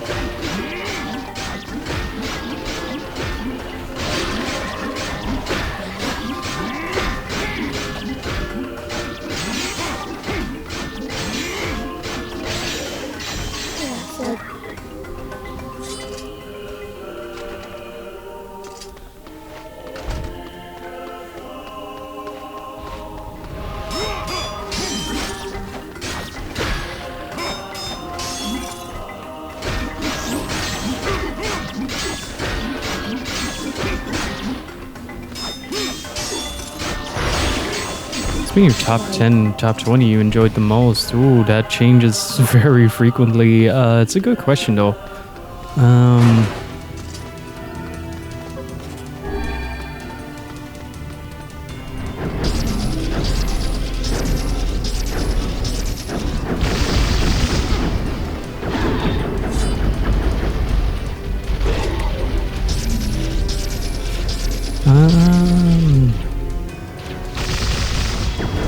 I'd say Xenogears is up there, not in particular order. Xenogears, Tales of the Abyss, Tales of Vesperia, Tales of Hearts R.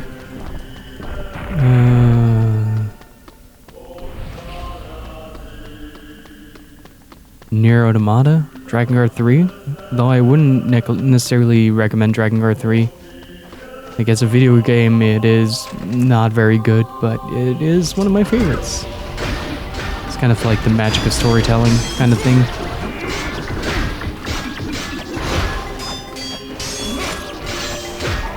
This is still a very good question because I don't remember every game that I played. Chrono Cross is in there. Final Fantasy 9.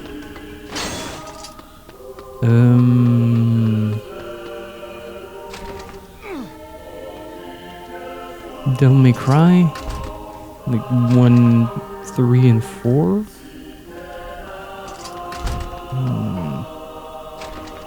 This is a really good question. I definitely don't have like an answer prepared for that.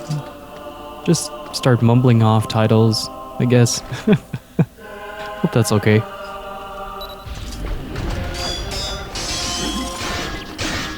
Games I found general enjoyment in.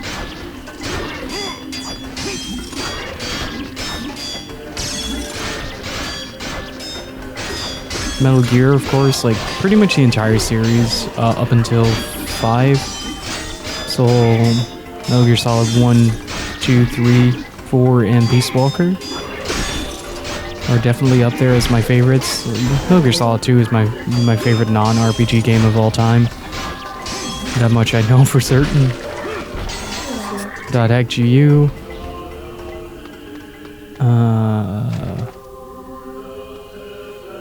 .hack Imok. So the original quadrilogy. That almost went horribly wrong.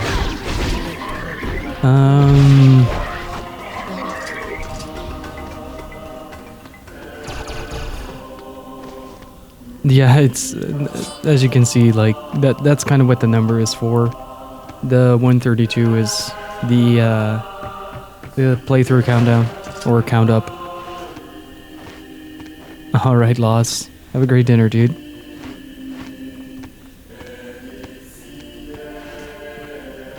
Maybe see you in a bit. Ooh.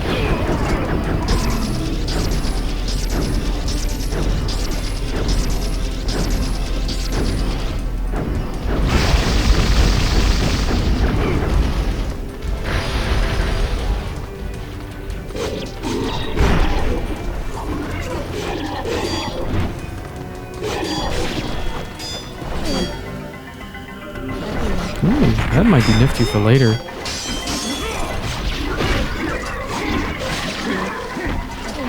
Kind of lost track of where I was there. Oh, there we go. Yes, and I'm planning on playing through them. Hopefully Castlevania Symphony of the Night doesn't soft lock on me like it usually does. I have a very, very odd ability to soft lock that game. For no other reason than just cause. Like despawning important progression items for a casual playthrough. I don't have the necessary skills to speedrun it. Yes, it's Castlevania Symphony of the Night and Rondo of Blood. Which makes me incredibly excited. I really hope that they release it physically as well. I'd love to have a copy of Symphony of the Night that isn't $400.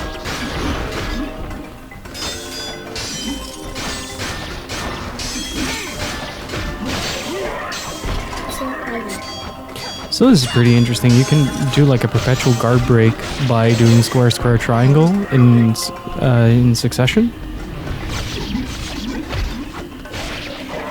It not only staggers them, but it also gives you a flashy head. It also makes it so that...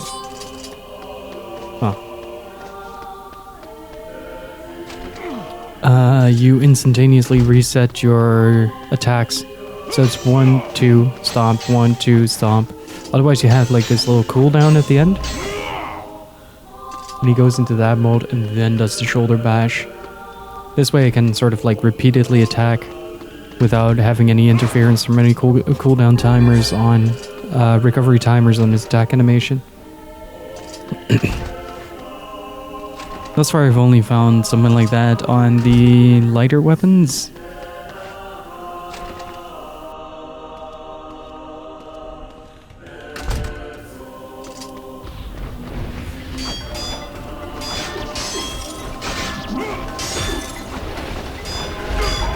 The only downside is it initially puts them out of range.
No, he's already dead.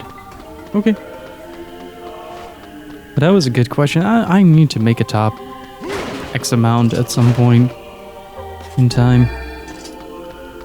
Just to kind of see what I want to replay or not. But it also kind of changes every other week.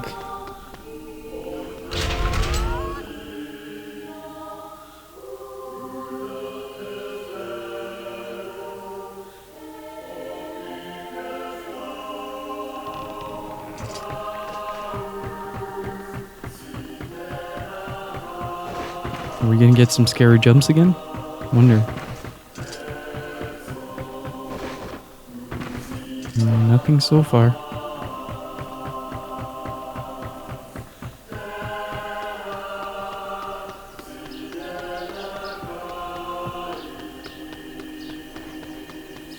No, right. There we go.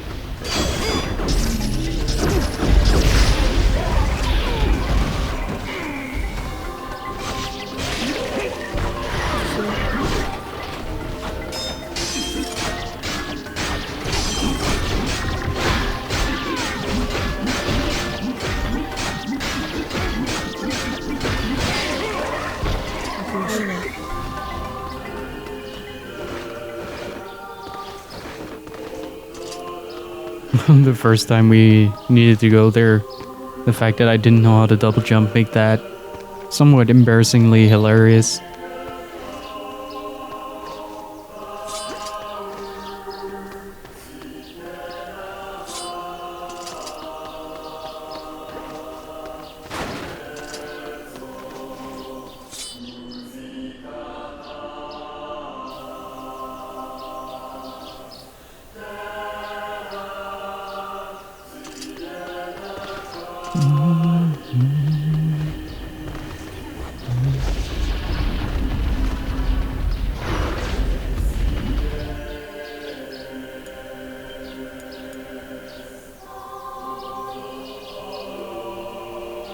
And Siphons, thank you so much for the follow, really appreciate it.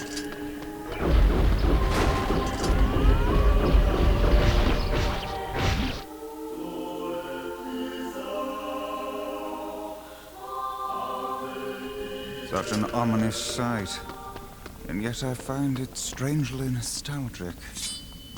Yeah. This is where Weiss and I first met.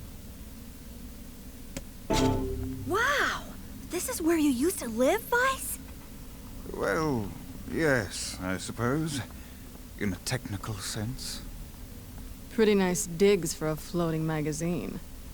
At least it was free from annoying hussies like yourself. And now the path is open.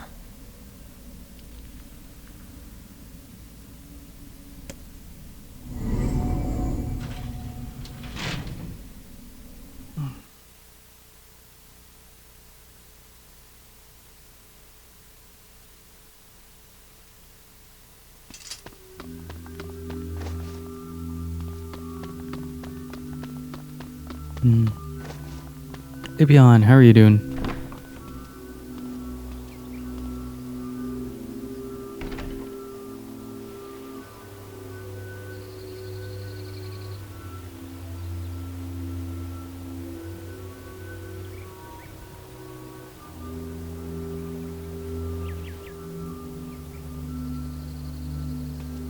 I want to point out that as soon as I opened the door, IRL, the clock tower started ringing, which kind of made me a little giddy on the inside. This place reminds me a lot of the Garden of Eden in Shadow of the Colossus. Secret little garden that was on top of the temple that you could visit with a lot of effort.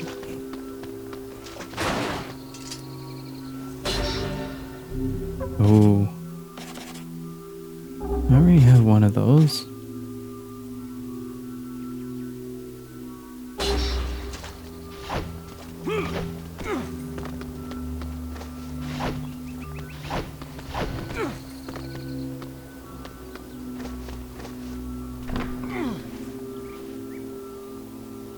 Wait, what?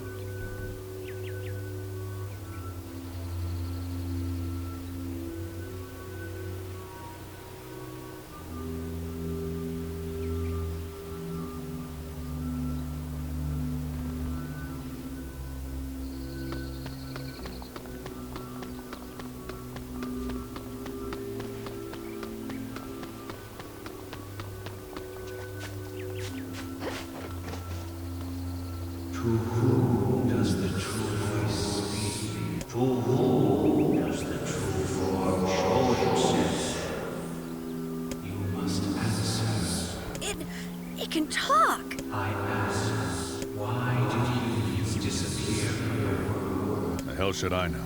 Patience. I believe this is some manner of password. A password? Yes. The correct answer should grant us access to the castle. I feel confident I have heard this somewhere before. To whom does the true voice speak? To whom does the true form show itself? I ask, why did you disappear from the world? You must answer.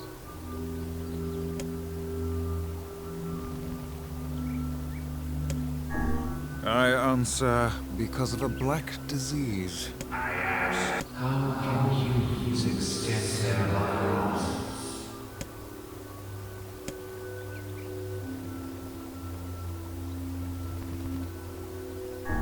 I answer by acquiring leaves of the sacred tree.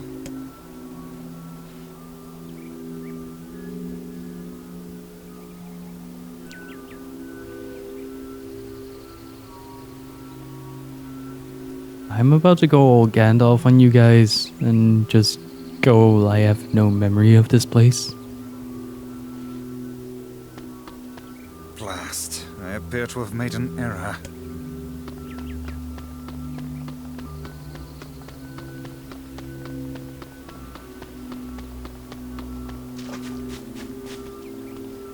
To whom does the true form show itself? I ask, why did humans disappear from the world? You must answer. I answer because of a black disease.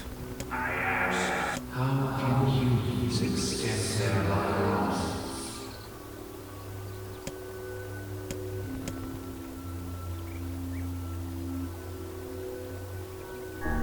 I answer by separating body from soul.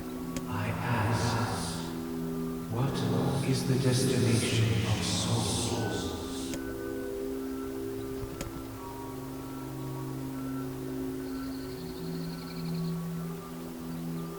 No. I answer they are placed in their corresponding shells. Very well. You are not. You may enter. Well then, seems the way is open. Ooh, I remember what Gestalt was.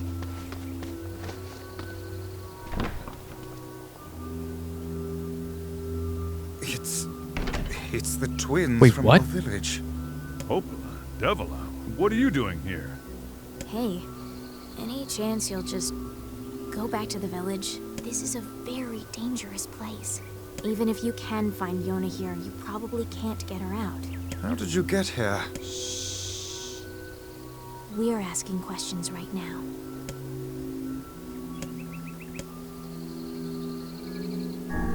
Shh. We're asking questions right now. No dice, huh? Well, I guess we don't have a choice. No, I suppose not. How sad.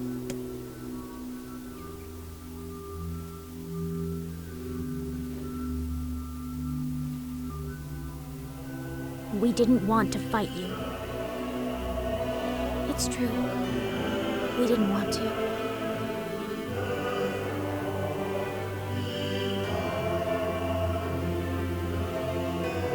Devila? What's happening? Sorry. This is our fate. I spoke the truth. We did not want to fight you. We wanted to put it off for 100 years or so, until the next generation came along. What are you talking about? Those shades. I don't think so. It's a lie. I don't believe it.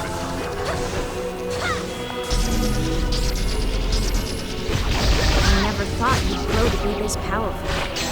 This is madness. Why do you block our path? You have no cause to speak so unlike us. You are a traitor.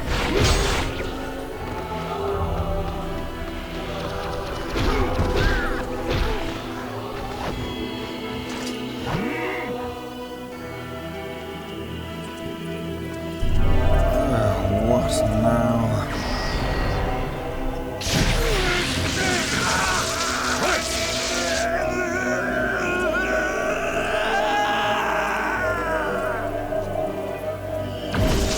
Why? They copied my powers.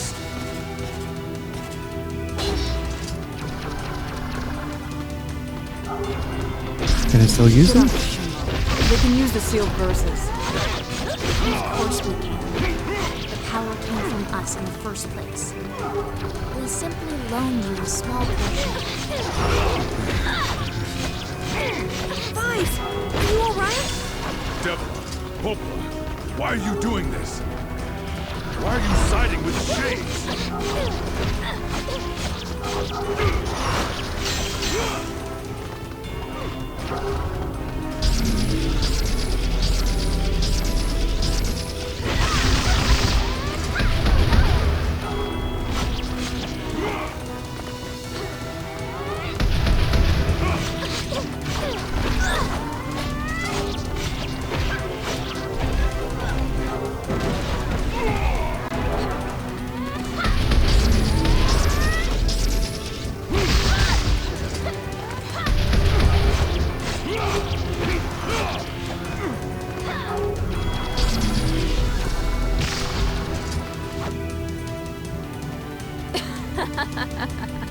Why? The answer to every riddle lies within the heart of the Shadow Lord. The Shadow Lord? You've been on his side this whole time? You must search for that answer yourself. You've got to face your own truth now. Please, enter the Shadow Lord's castle.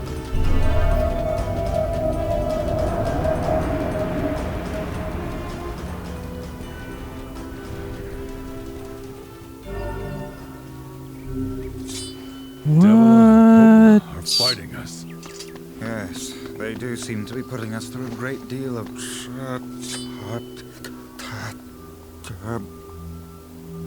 You all right there? How odd.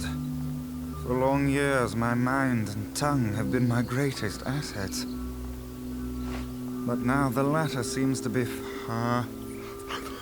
Here. Vice? Don't look at me like that. I am Grimoire Weiss. I am perfectly I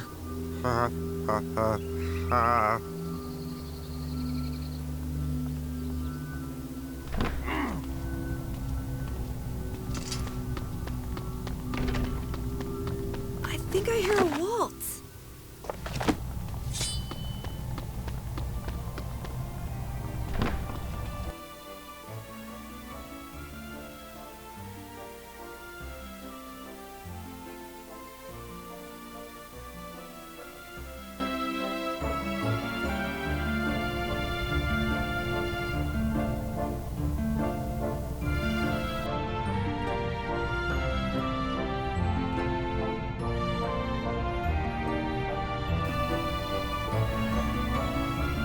It certainly is a grand affair.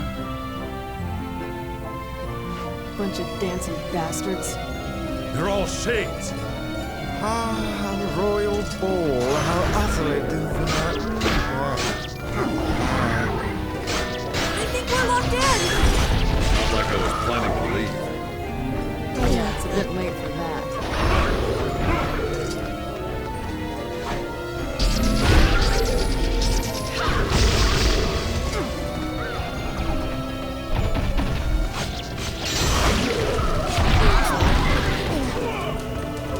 Thought I completed this game, but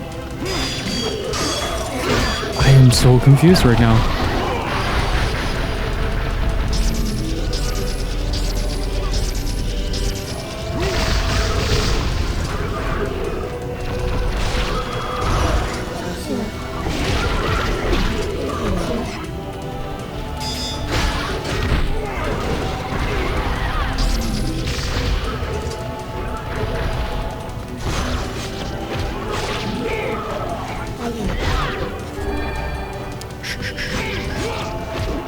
No foreshadowing. Let it happen. Glad I remembered that I could do that.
I'll open the next door.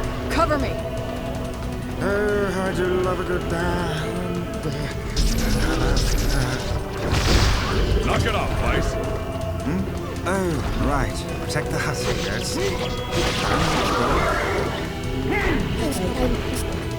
Protect Kaine for us.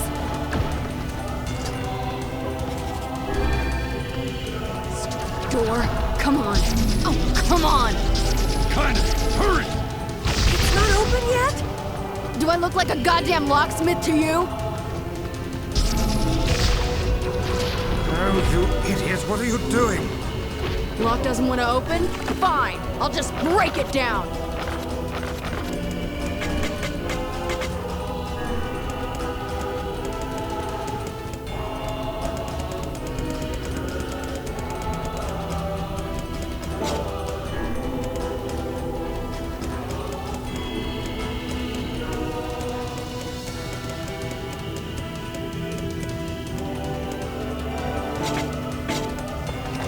You impatient fool, stop!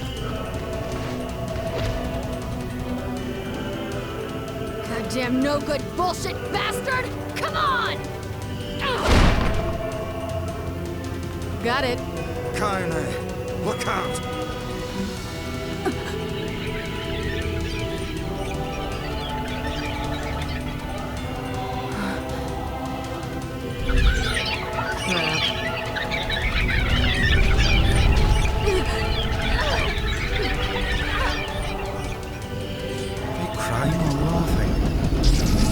Freaking me out.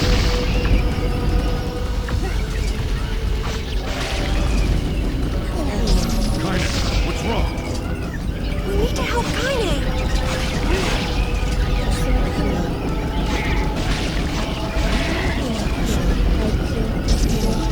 We need to help Kaine. You okay? Yeah, but we got problems.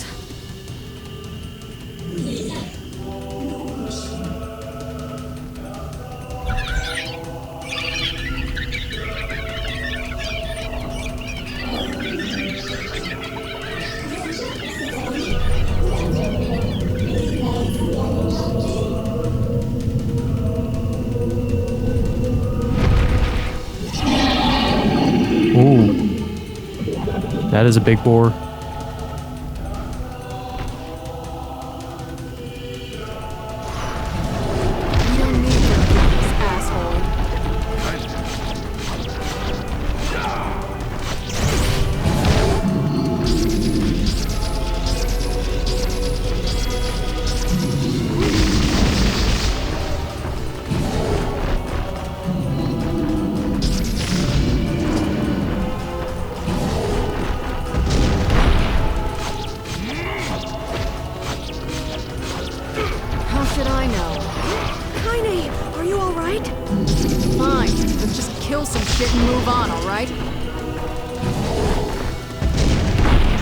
Seems to lose some control when it charges. Jim, how can something so big be so fast?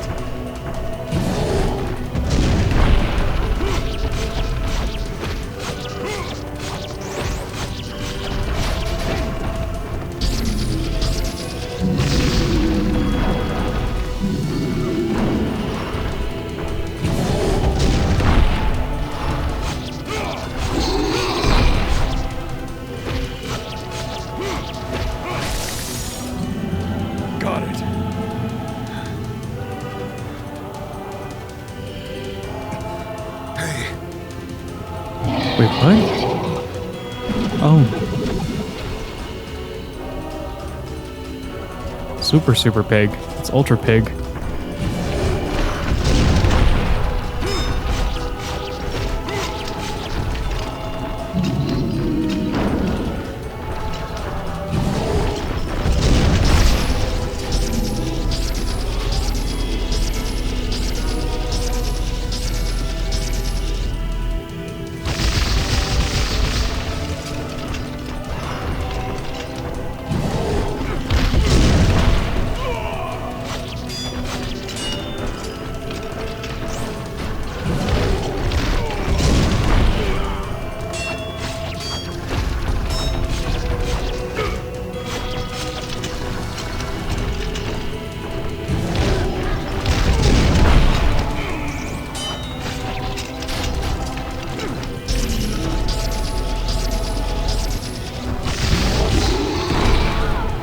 Whew.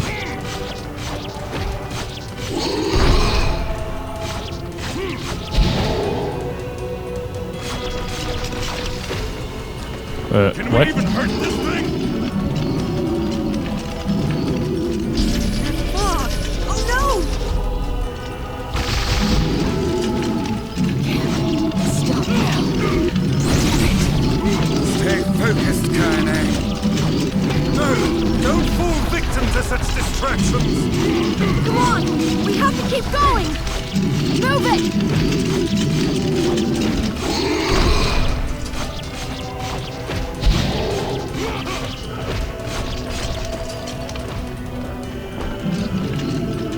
This way! Move!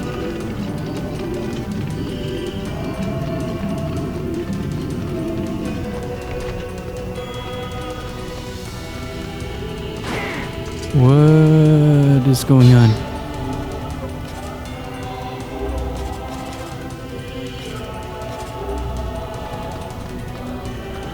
Up here!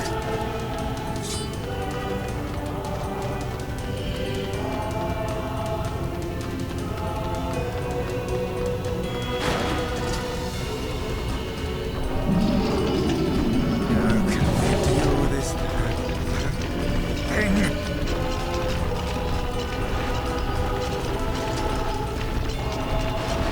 Please hurry!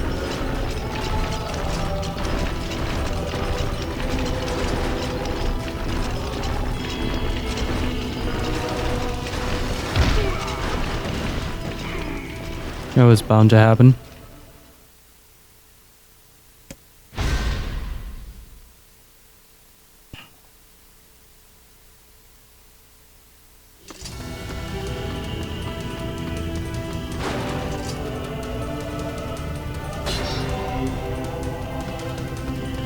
Up here!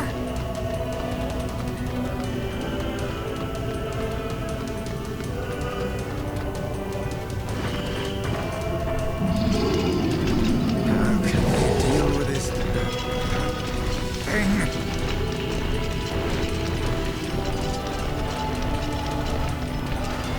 Please hurry!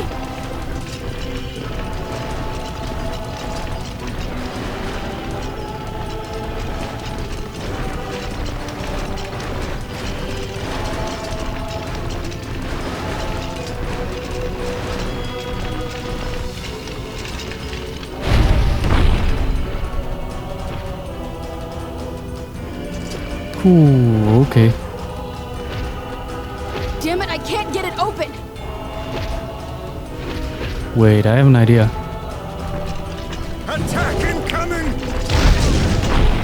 Strike the beast while it's down.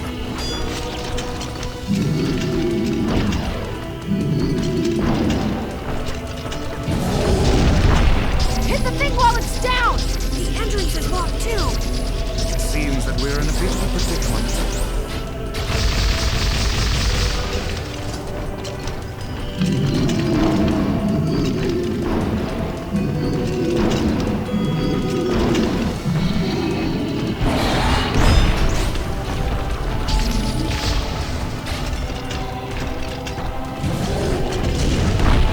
No!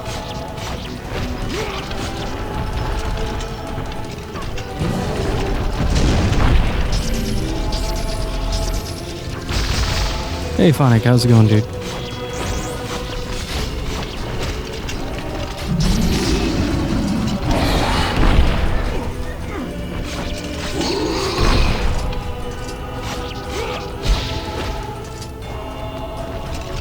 Oh, come on.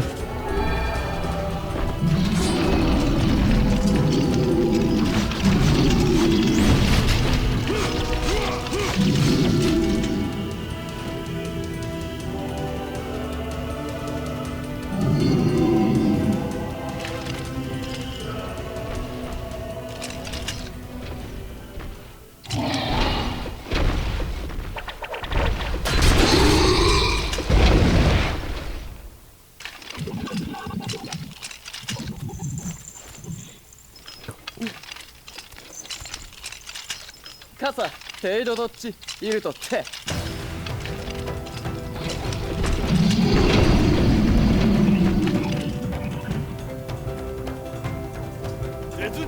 せよい。いったことだ。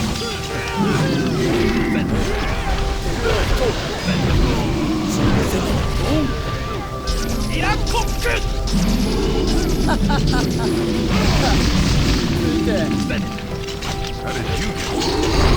サルリットシータ。アイザムとキロだろう。 You are correct. いや、ラストフルアリ乗り切ってトラス感化しちベルアットとった来てグリーンコイタイ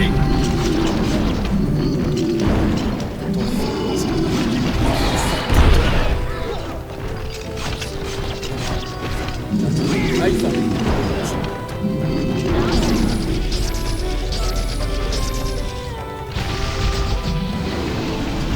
スケルド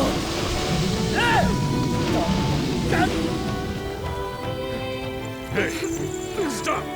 Let me go! Stop it! King! ギー、後でアリクラささあこう No! Open the door! You can't fight them on your own! サラヒューククオータオキアルタニュートクルトコシイル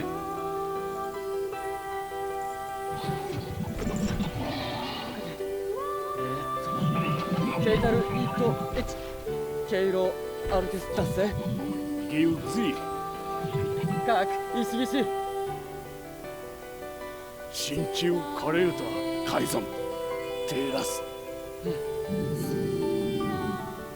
アンダアラターテウラーヌペルアトッチラール改ざんとトトチ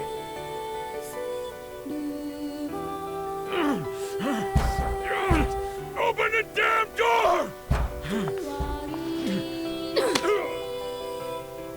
Come on, let's go.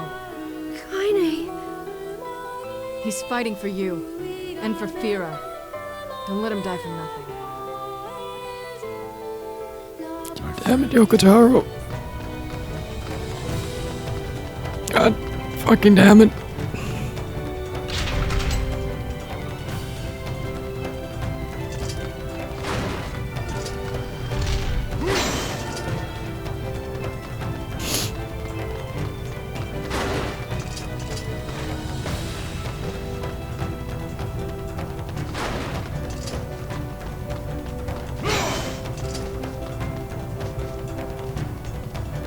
Just a second, I also really have to pee. Just a sec. Alright, I'm back.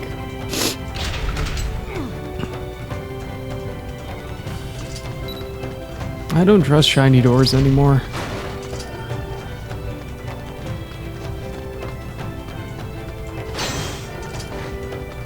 This door looks very shiny.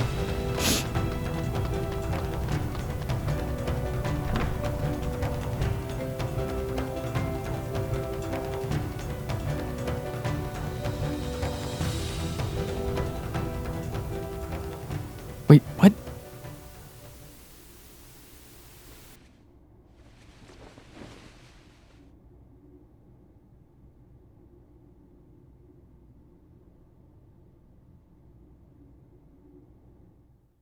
Devila! Popola! Why is there suddenly a Oh, stage? look. You made it. We've been waiting for so long. What the hell is going on? It began 1300 years ago. Humanity, finding itself on the brink of extinction, undertook a last-ditch rescue plan called Project Gestalt. Gestalt? Do you still not remember, Grimoire Weiss? Then let's give you a refresher.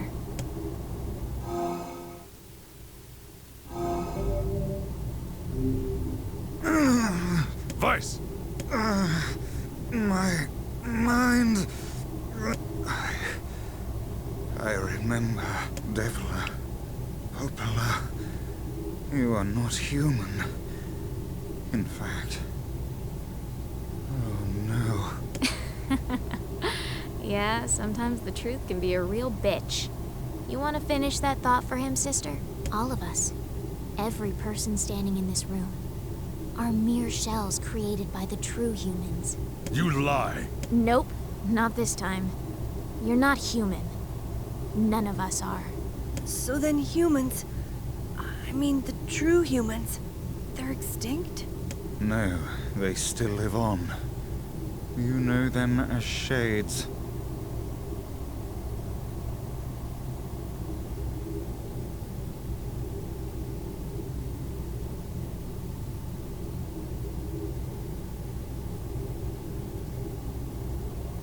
Each shade is a twisted remnant of what was once a human being. Crazy, huh? Now let's skip the part where you stand there with your mouths agape and just get down to business. Wait.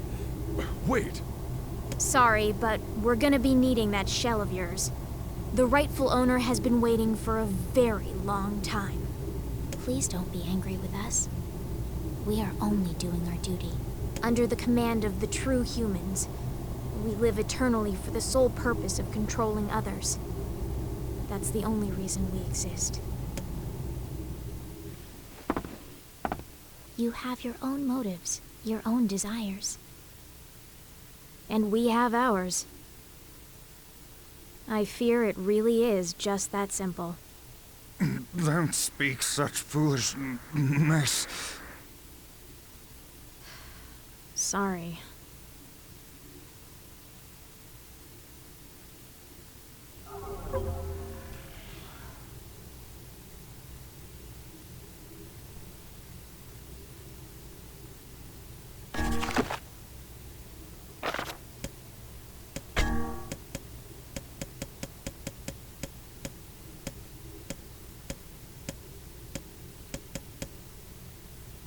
Just give me a second.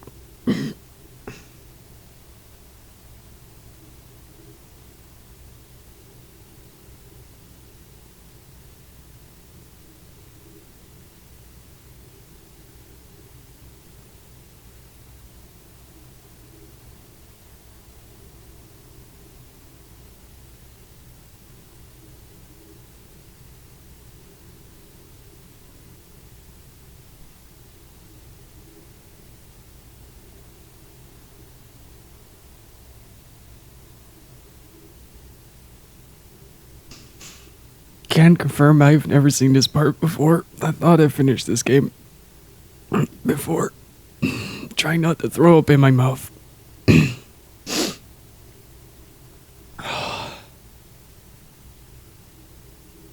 Whew.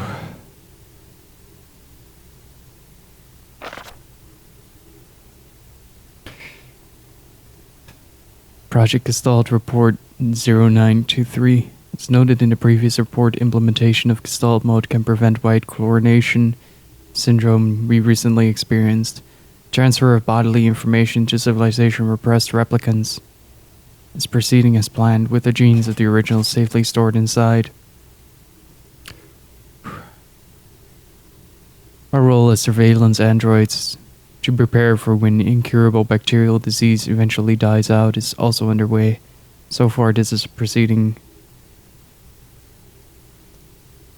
without issue. Observer 021, codename Popola.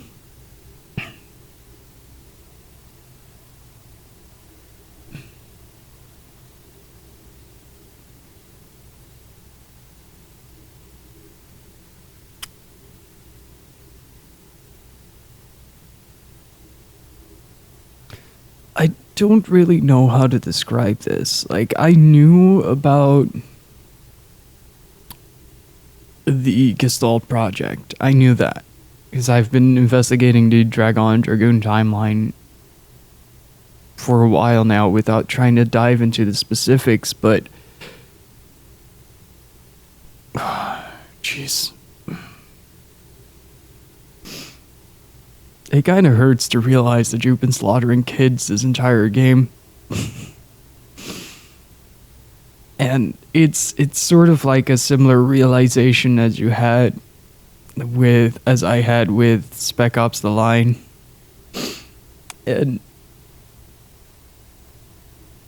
this is the one moment I hate to say called it.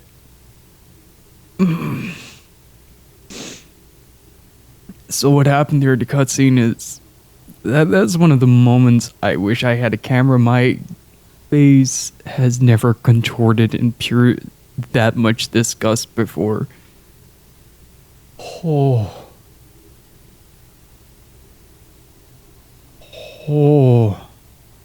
Yokotaro, you brilliant bastard. See, here's the thing. I was convinced that I've beaten this game before, like at least the first ending.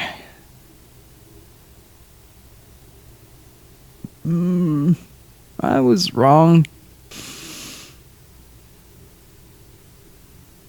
And like it's kind of weird to have like your actions kind of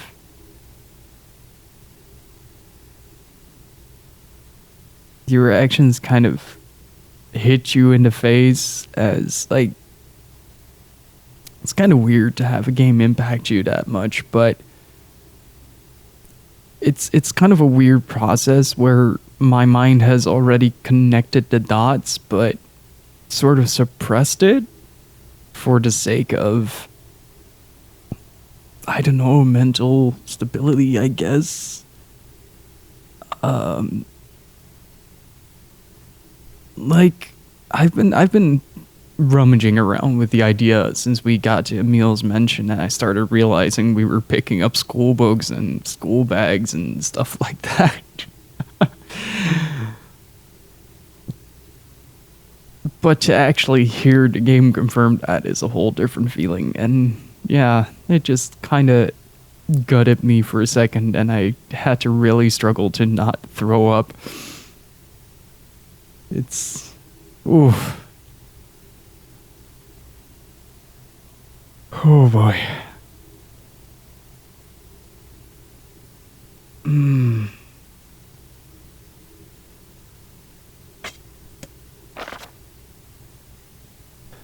Project Gestalt Report 9182. This document discusses potential strategies for the relapse cases we have observed in recent years. The term relapse, of course, refers to the catastrophic loss of sentience seen certain Gestalts. This syndrome has defied even our most pessimistic initial estimates, continues to trend upward with disturbing speed. With some relapsed Gestalts beginning to attack replicants, there is an urgent need to take comprehensive action. We remain convinced that an unknown technological defect in the Gestalt transformation process is responsible for the condition, but so far have been unable to confirm this theory. Research of this condition is now our top priority and looks likely to continue for some time. Server 022, codename Devila. Oh, gross. There's a little bit of barf in my mouth. Project Gestalt Report 10432. Shorthand minutes of Case 23. Emergency Response Conference. Committee Special Mission. Issue. Observed upward trend in relapses. Noted and discussed. Issue. Acceleration of restoration schedule. Approved. Report. Debate over using codename Noir for human restoration schedule. Report. Preparations to launch WISE decoding system for above. Report. Order collection of guidance and release code for Gil alongside WISE launch.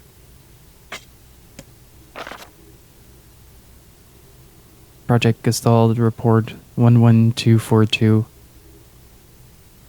We have determined that the rise of relapses was due to an unexpected spike in the sentience of replicants as well as a genetic instability within the original Gestalt. Good God. It seems the original's effect on bodies that have undergone the Gestalt project was not anticipated in advance. Immediate action must be undertaken to identify the links between this trend and the original Gestalt, along with its daughter, the relapse case known as Yonah. The observer contact group is growing uneasy, so finding a solution to relapse issue should be considered a top priority. See other reports from your detailed observation.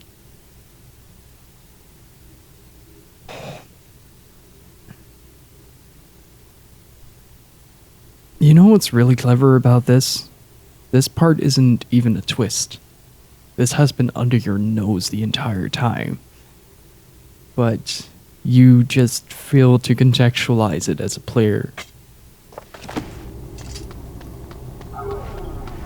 Oh boy.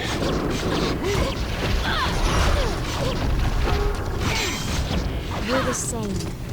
You and us, tools in the hands of the master. I'm nothing like you. None of us are.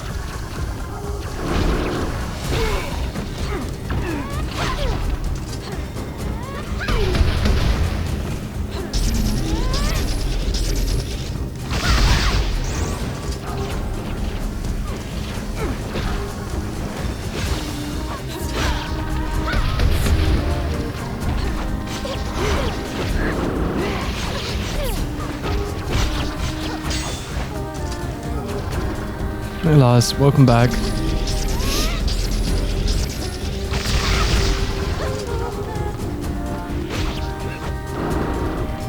Oh man, I'm playing so bad. My hands are like desensitized completely. Ooh.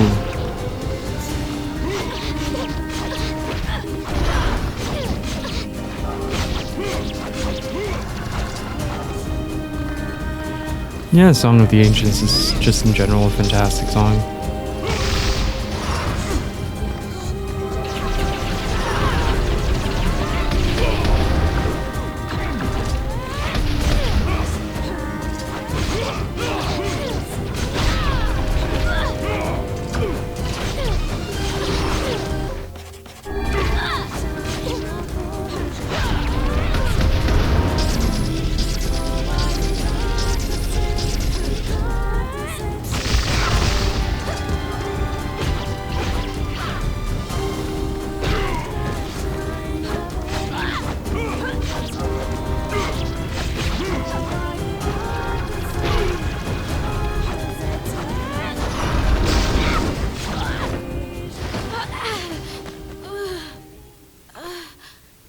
Devila? Devila!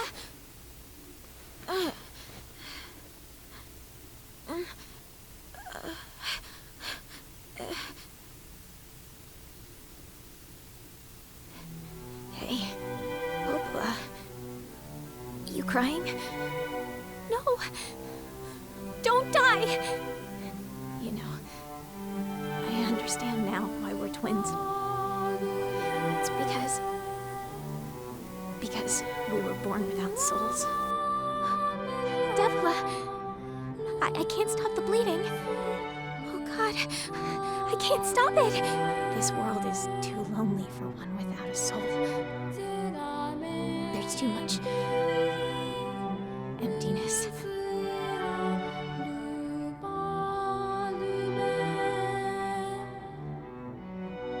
Our souls are missing, but our tears still work. That's kind of weird. Sorry, sis. I love you. Devila! Devila! Don't you go! No, I can't be alone! Devila!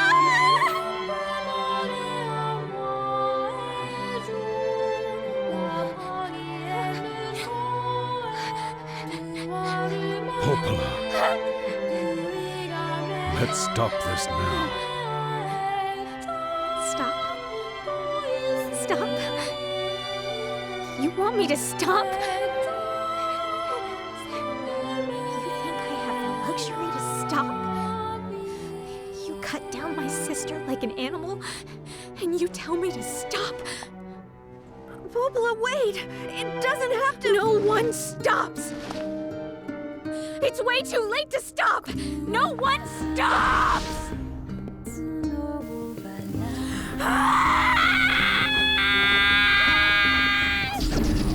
Popola, we've been friends for so long. Does that mean nothing to you? Those two have watched the world wither from time immemorial. Cruelness is a fate is difficult to imagine. I don't want to do this. I don't want to fight Popola. Stop it, devil. No.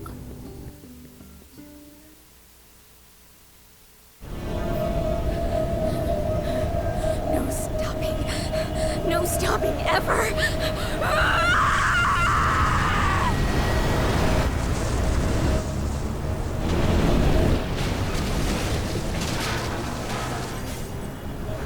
The bridge! Blast, we're trapped. I've got an idea.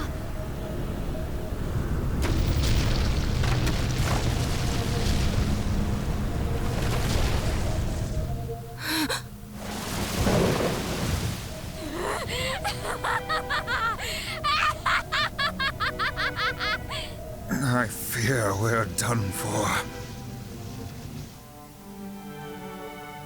It'll be all right.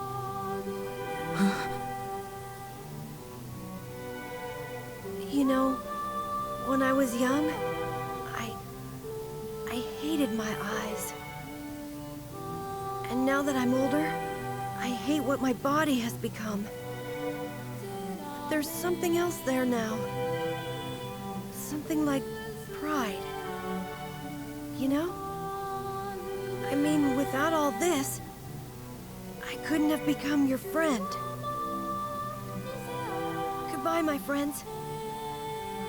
Thank you for everything. Emil?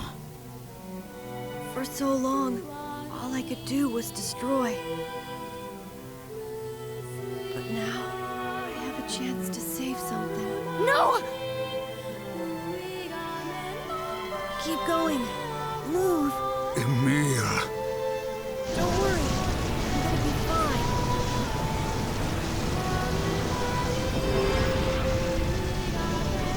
Emil! Emil! Emil! You jackass, get back here! Emil!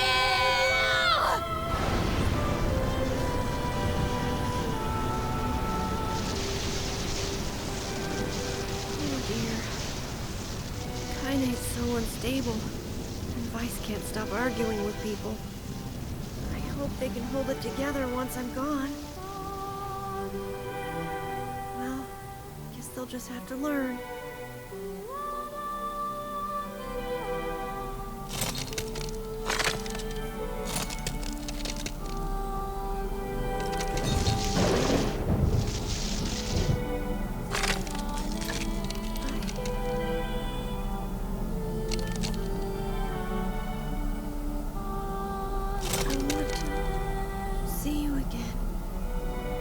See all of you again. Just one more time.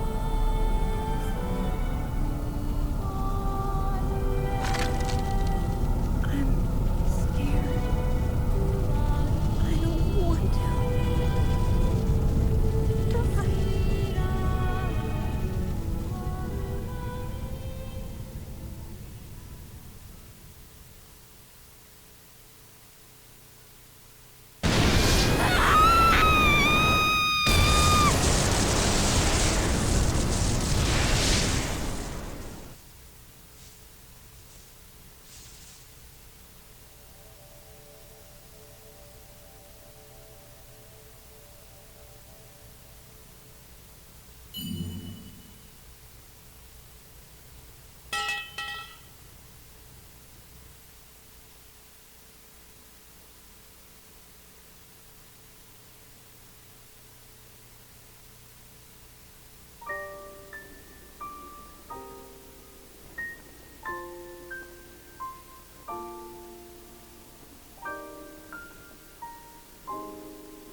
Let's go.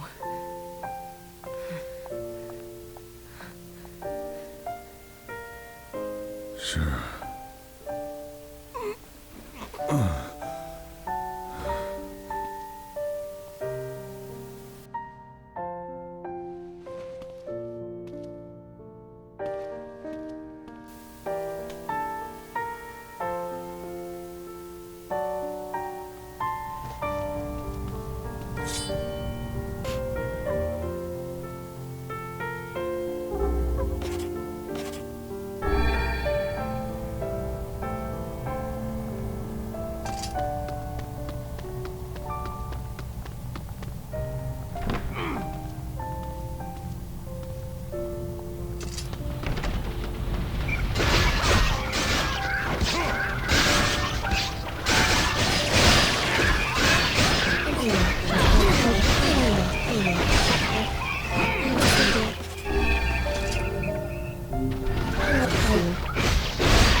Yonah!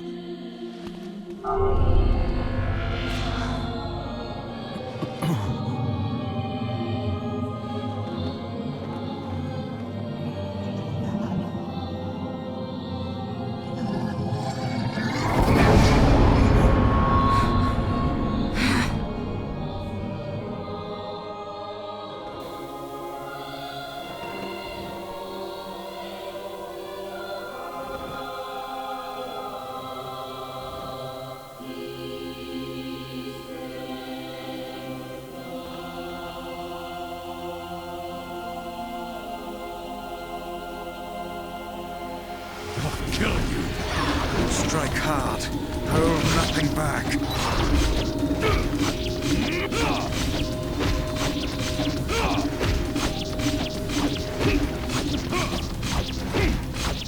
How could a mere tool hope to stand against the Shadow Lord? Don't speak in such a manner, fool. I am nothing like you.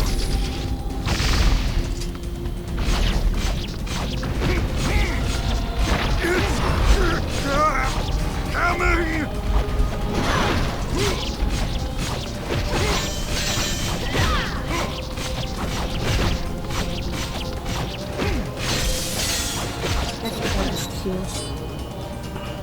Be careful!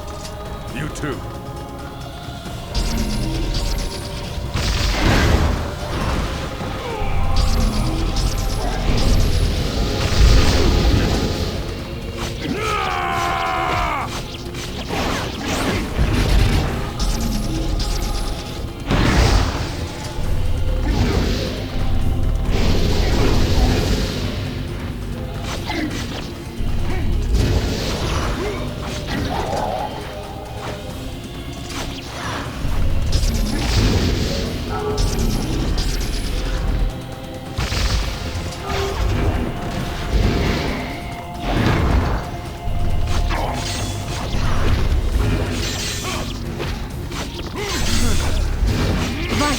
You all right? Naturally. I'm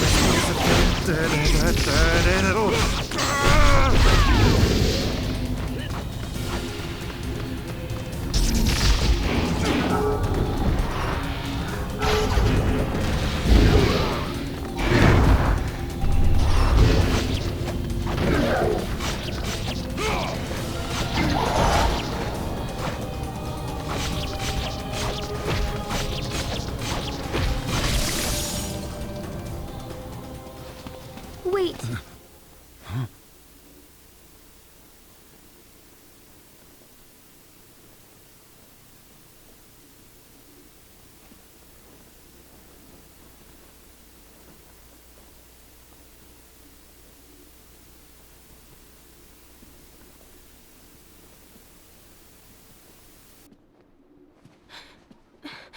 Dad.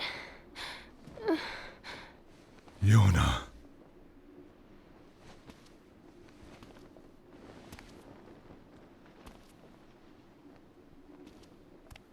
What?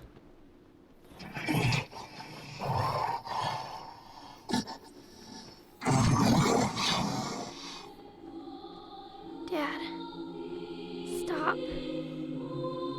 Please. I don't want this anymore. I don't need someone else's body. I don't want it. There's another girl inside this body.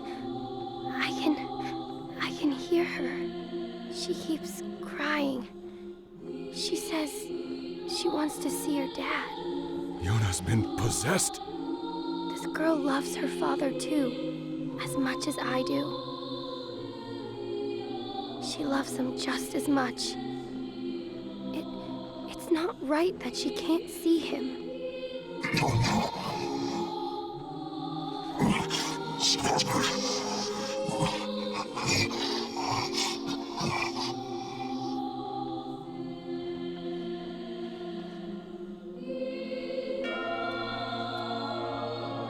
Are you Dad?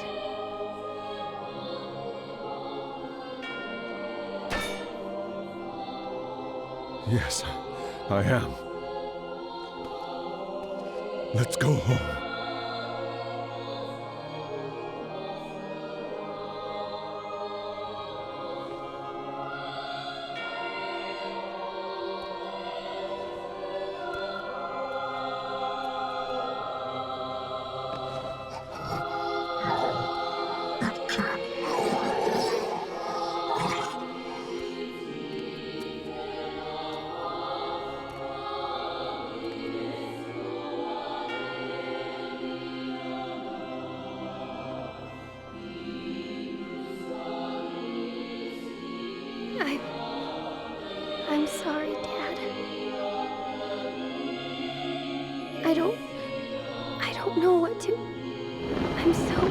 sorry.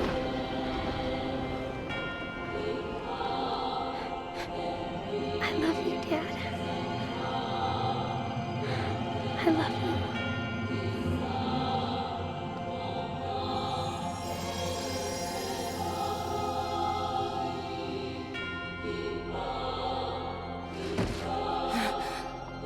Hurry! The shade that possessed her is gone.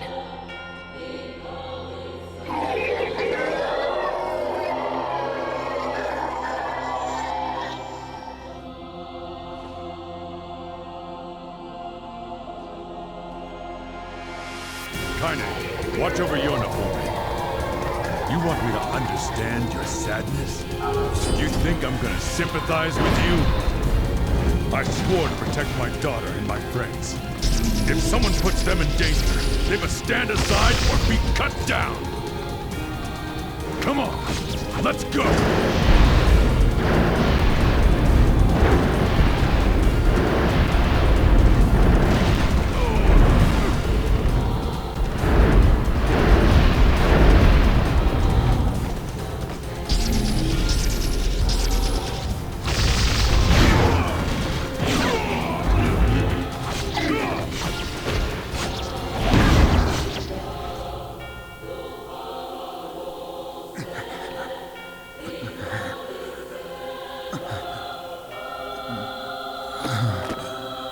Oh, bother.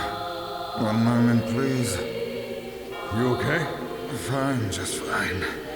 All right, no, I'm not. Vice. It seems that some headstrong idiot has decided to push me beyond my limits. I should have taken that job as a cookbook when I had the chance. Vice, I'm sorry. Only joking. I hate cookbooks. But... Let's go out of the way. I have one final task to fulfill. where are you going? Why, to stop him, of course. But after that, it's up to you. Only you can see this battle to its conclusion. I wish you luck, my friend. You can't. I swore to fight by your side. You are an exceedingly stubborn man. You know that, don't you? Perhaps that's why I've so enjoyed our time together. But I fear this is where our journey ends. Vice! Oh, and remember what I told you about using my full name? Well, forget it. I've grown rather fond of Vice. Vice. I knew you'd come around. Don't let it go to your head now.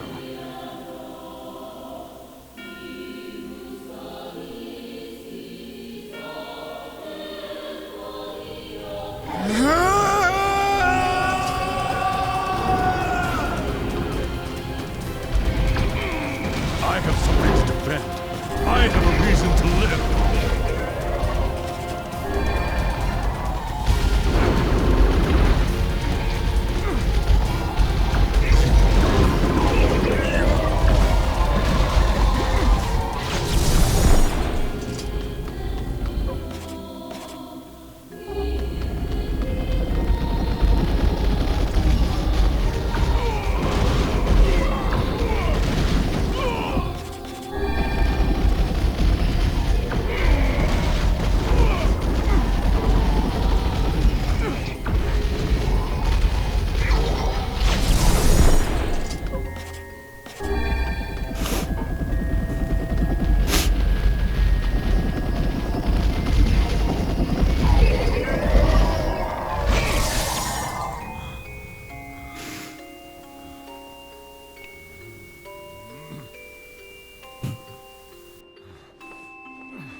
wonder if, yeah, I can speak again. Okay. Sorry, ever since the coloring book,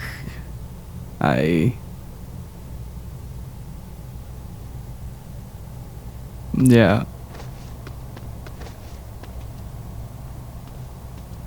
Yonah, are you all right?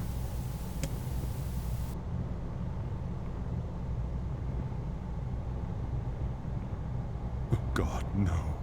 Oh, please, the girl is fine. Weiss? Where are you? I can't see you. That is because I have lost my physical form. Doubtless my voice will be the next to go, so listen closely. Your Yonah is safe. Do not mourn her, and do not give up hope. Instead, you must call her back to you. How do I do that? Use your memories. Recall the times you spent with Yonah. Present her with proof that the two of you live still, and that your lives have meaning.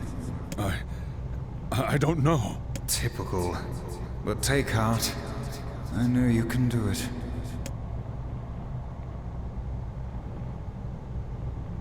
What's my favorite food? Cookies. What's my favorite book? That's my magic storybook. What's my favorite place? Home. As long as you're around. What's my favorite flower? The lunar tear, of course. Okay, one more question. Who do I love more than anyone?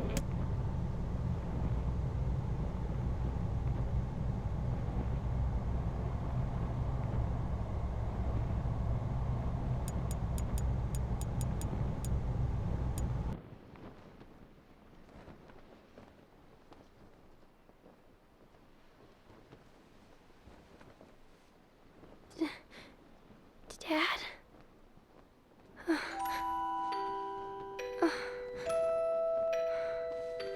Yonah!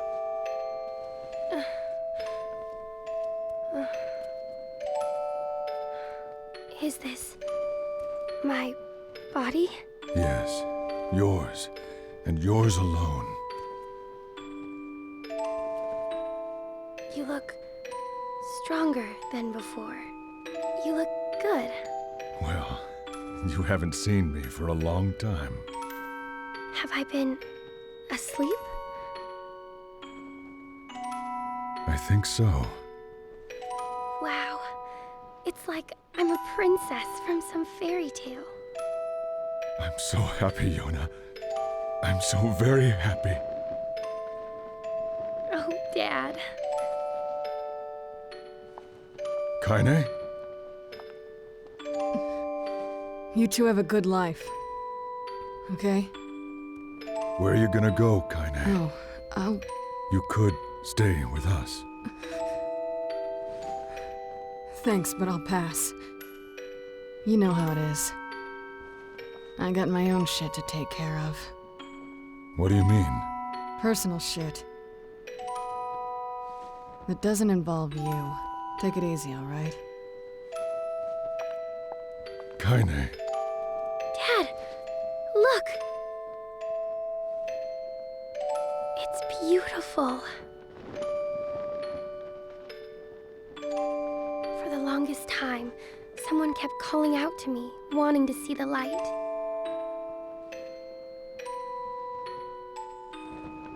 And now, we can finally see it.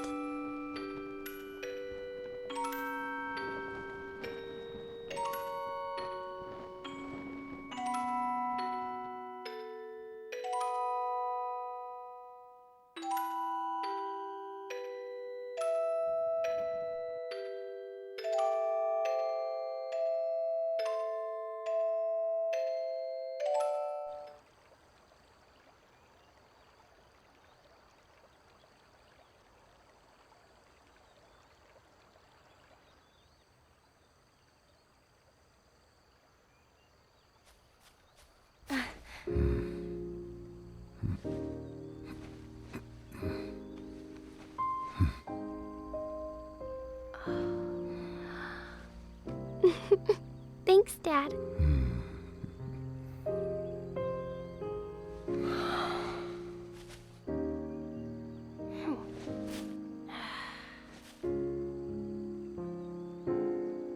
It's so sunny today. Yeah. It sure is.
Okay,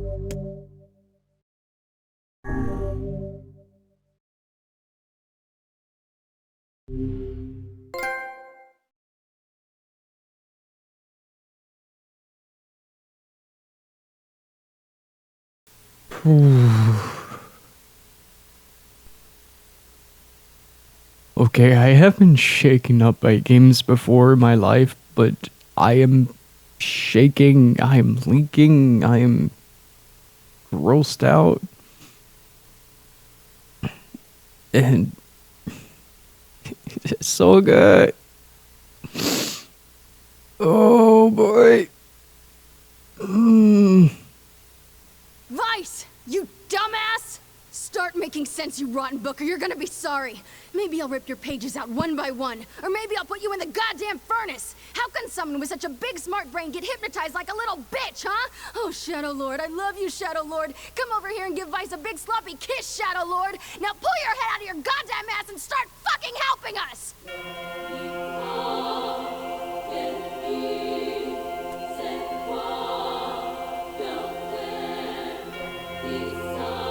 So yeah, it's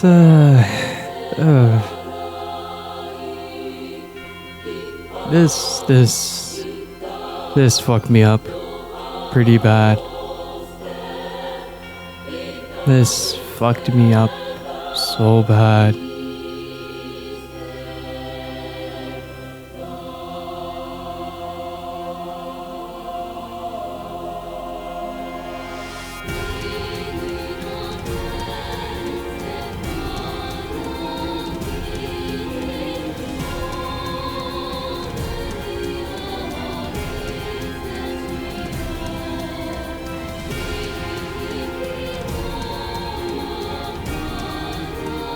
I like to see that the demo uses exactly the same tactics that I like to use.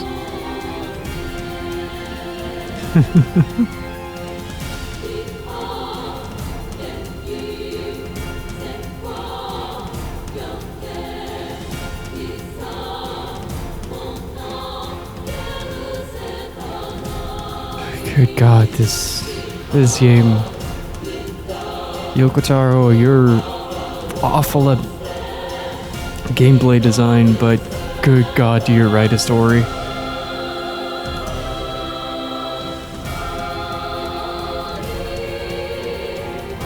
Good God, do you write a story?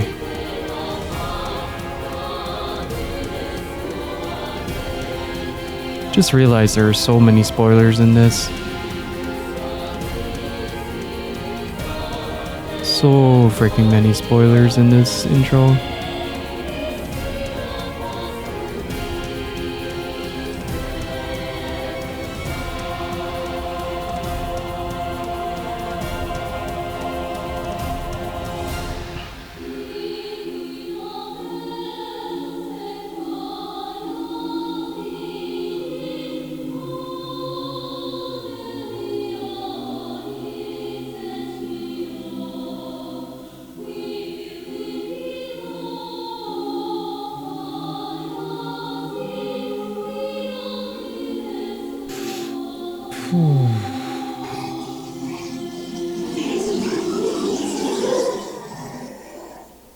I'm debating to continue or not. On the one hand, I really want to continue. On the other hand, I'm devastated.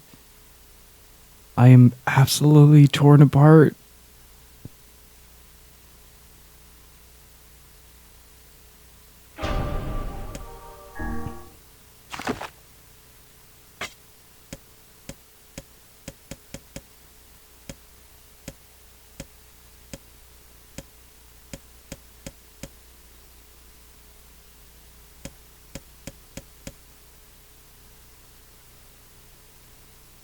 I'm absolutely torn apart, guys.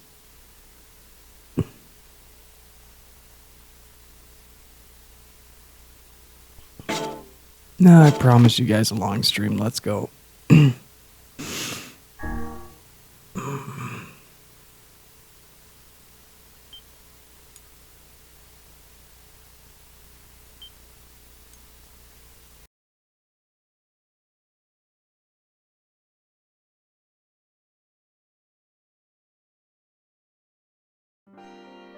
Whenever I interacted with Kaine, I was reminded about something from my past. Maybe my mind has been confusing her with my sister this whole time. Here we go.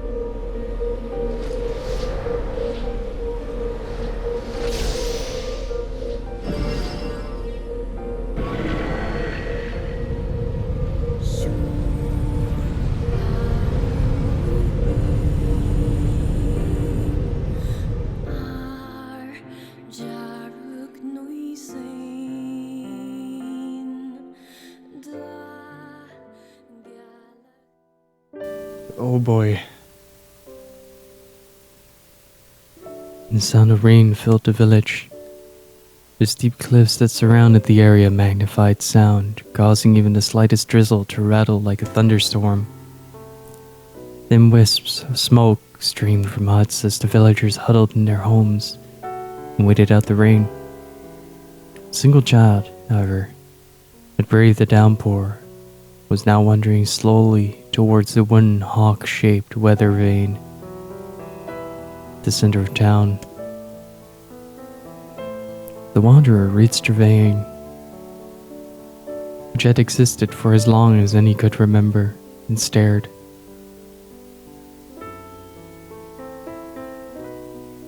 The child's face was simultaneously delicate and fierce, like a teacup that had survived a shipwreck. Those traits combined with pale white skin to give the face an almost sexless quality. If the beak turns east, I go home. If it stays west, then I... The child blinked. Rain slowly dripping down the young one's short hair and began its long descent to the ground. Come on, come on! The child felt a slight breeze and watched as the vane slowly creaked to life.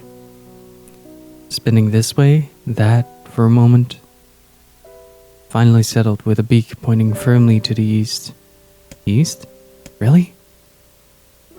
Before the vane could move again, a jagged rock came spinning and tumbling through the air, finally striking home against the child's head.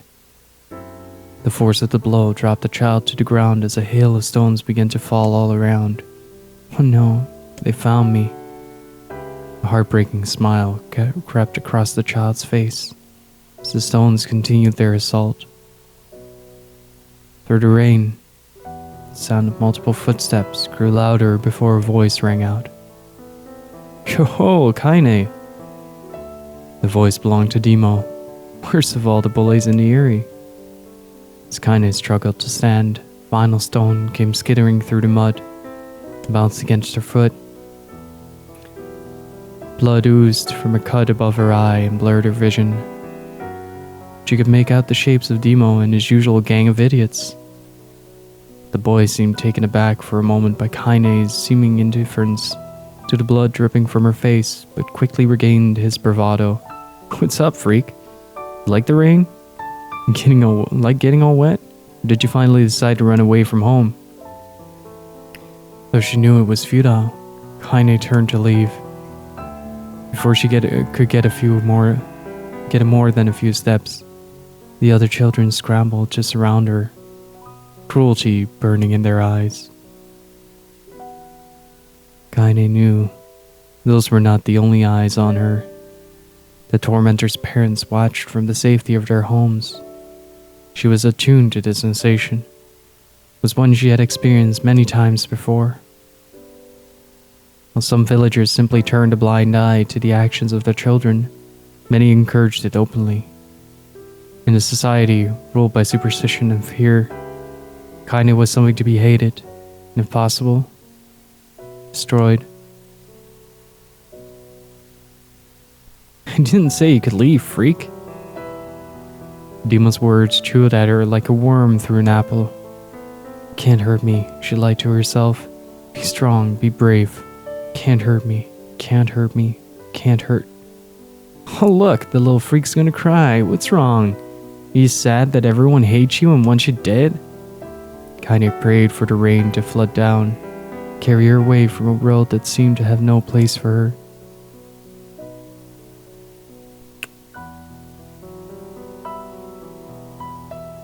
But if there were gods, they choose to ignore her. As Demo crept ever closer, the clouds began to thin, and the rain slowed. Even the weather hates me. I'm useless, a failure. Wish Demo's rock had taken my head off. Kaine couldn't meet Demo's leering gaze. She lowered her eyes and stared at the muddy ground below. The bully moved forward until he was inches away. She could smell the scent of old meat on his breath. The boy grabbed Kaine's face with thick fingers and yanked it upward. She tried to turn away, but he forced her gaze back and jammed his thumb against her eyelids to pry it open. You're a freak. No, I'm not. Did you just say no? Demo grinned evilly. You don't say no to me. No one says no to me. Not even taking his attention from Kaine, he called to his cohorts. Come on, guys. Let's give the freak what she deserves. As soon as Demo finished, kicks and blows began to rain down upon Kaine. Demo paused, still grinning, as Kaine curled into a ball and tried to make the pain stop. I don't get you, freak. What you acting like a girl for, huh? Everyone knows what you really are. Kaine ignored the question, choosing instead to stare at the weather vane. Continued to point east as if supremely confident about the future it had chosen for her. Go home? Yeah, it's a funny joke for someone with a dead parents and no home to go to. Freak, chanted the children. Kaine closed her eyes and listened to the rain, waiting for the pain to start again. As the clutching hands of the village children closed around her, she bent her mind to the sound of the rain, letting it become her world entire. The rain fell, but the pain never came. Only when the laughter of her tormentors turned to terrified cries did she dare to open a single blood-caked eye.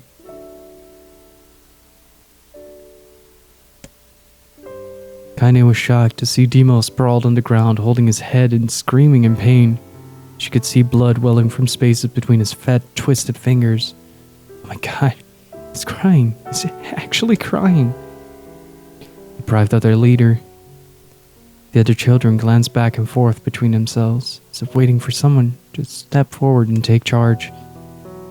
When no savior emerged, they began an uneasy shuffle away from Kaine, but the young girl was the least of their concerns. Instead, their attention was wrapped on the ancient woman standing a feet away.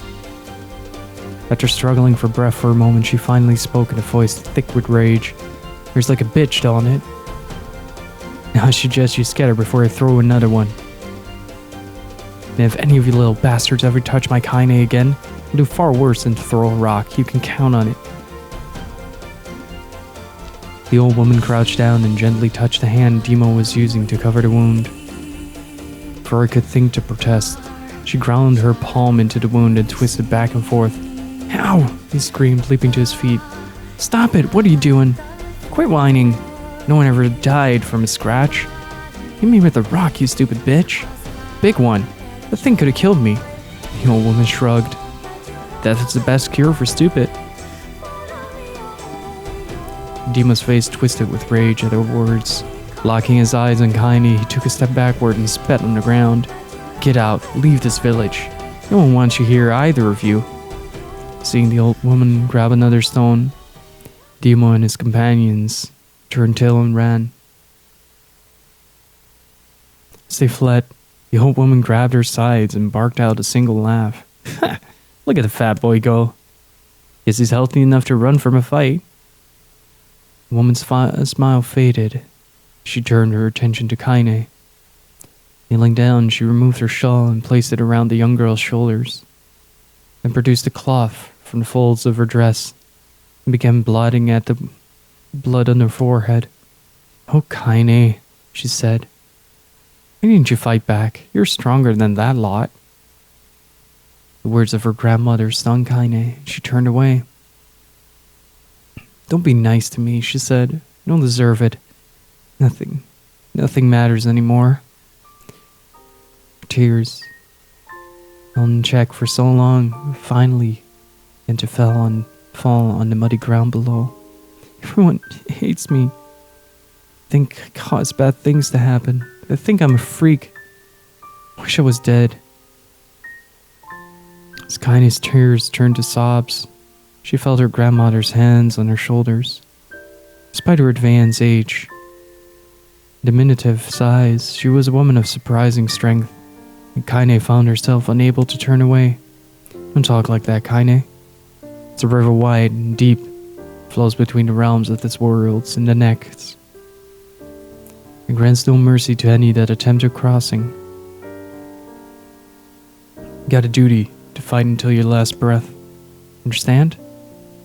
The woman tightened her grip, tried to still the tremor in her voice. You know the pain of losing someone close to you, Kaine. You know because you survived it. As the words hit home, Kaine was struck by the force of her love for the old woman. As a young child, she didn't even know of her grandmother. But when her parents died, the woman quickly accepted her as her own. Grandma, as Kaine called her, was cunning, vulgar, quick to violence. Their first few years together had not been easy. But with each year that passed, Kaine and her grandmother had grown closer. However, it was only now, sitting in the mud, with tears and blood caking her face, that Kaine truly understood the depths of her affection. Here was a woman who had seen hard times, seen death, who had fought through all these things, somehow emerged on the other side. If anyone could understand Kaine's pain and loneliness, it was her. Do I make you sick, Grandma? Of course not, don't be an ass. Kaine drew her grandmother's moth-eaten shawl around her body and shuddered. But my body, it's not normal. If I was normal, then Mom and Dad wouldn't... Hush, interrupted Grandma. I'll not hear another word of this nonsense. You're my granddaughter and I love you. If folks have a problem with that, they can just go to hell. With that, the old woman reached out and placed a wreath of dried flowers in Kaine's hair. The skill it took to bend the flowers without breaking the stems or losing a single petal was remarkable. The beauty of it made Kaine want to cry all over again. Oh my gosh, these are lunar tears. Grandma, you made this for me? Lunar tears were legendary flowers. Most people live their entire lives without ever seeing one. Yet her grandmother had somehow collected a dozen or more.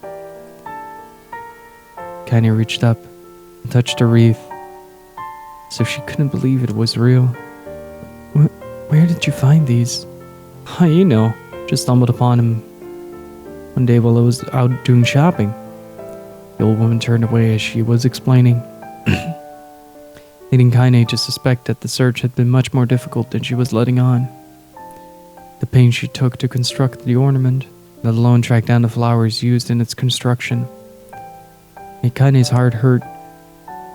She reached up and gently adjusted the wreath, admiring the way it felt between her fingers. Didn't quite turn out right, said her grandmother as she squinted at it. These old hands have trouble with delicate work, but it sure looks good on a pretty girl like you. Kaine blushed and turned away. You think I'm pretty? Of course you are. What a fool thing to say. Thank you, Grandma. Grandmother smiled. Gonna be fine, you and me, she said. As long as we got each other, we'll be just fine. Kaine took her grandmother's hand in hers, and the two of them struggled to their feet. As they began the long walk home, Kaine gripped the hand with all her might, as if trying to stop smoke from drifting away with the wind. The rain had stopped. Kaine stood beneath the weather vane, watching it spin in lazy circles, no longer caring about the direction it faced when it stopped. I don't need to escape. I have a home now. Grandma loves me, and that's enough, even if it's us against the world. Kaine let her gaze drift up past the vein and into the cloudy sky. The last faint hints of a rainbow were slowly fading. She turned and headed for home. The light scattered into a million particles and vanished, seemingly taken away on the breeze.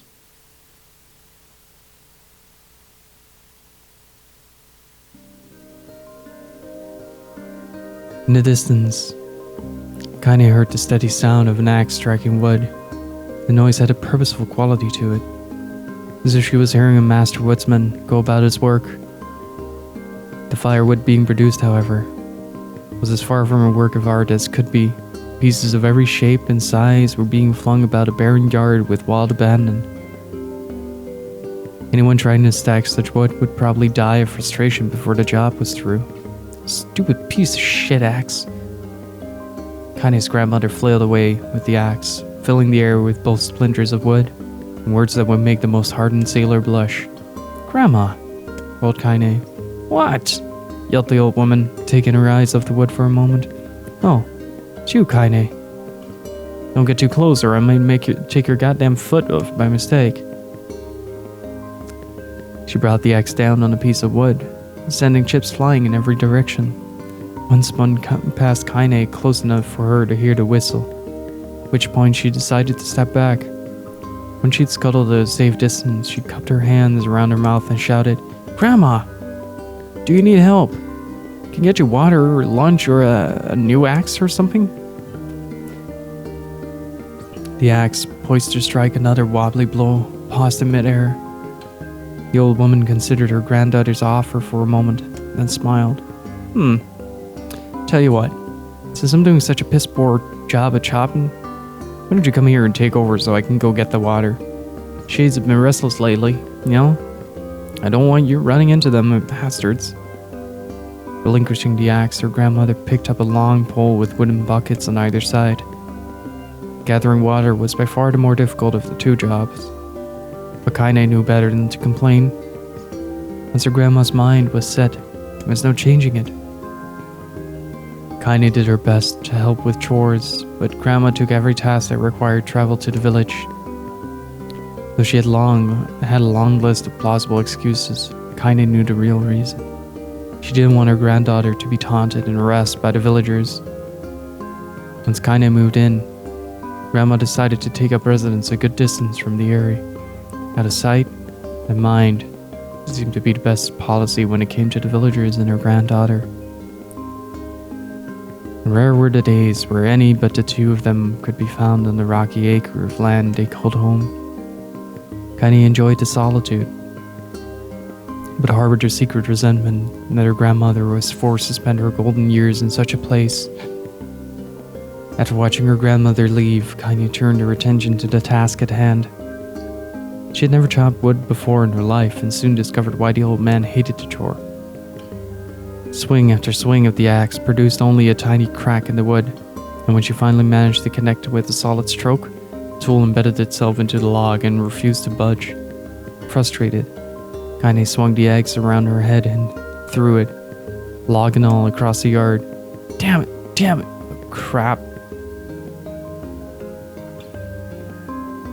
She suddenly understood the joy her grandmother felt in a good curse. Happier now, she picked up the axe and forced it from the wood, and resumed chopping. She had a natural skill with the blade, but the task was challenging and blisters soon began to form on her small pink hands. "This is tough, and my logs are all weird sizes." Spitting on her palms and ignoring the pain, Kaine redoubled her efforts. Just as she was developing a rhythm, Grandma returned from the village.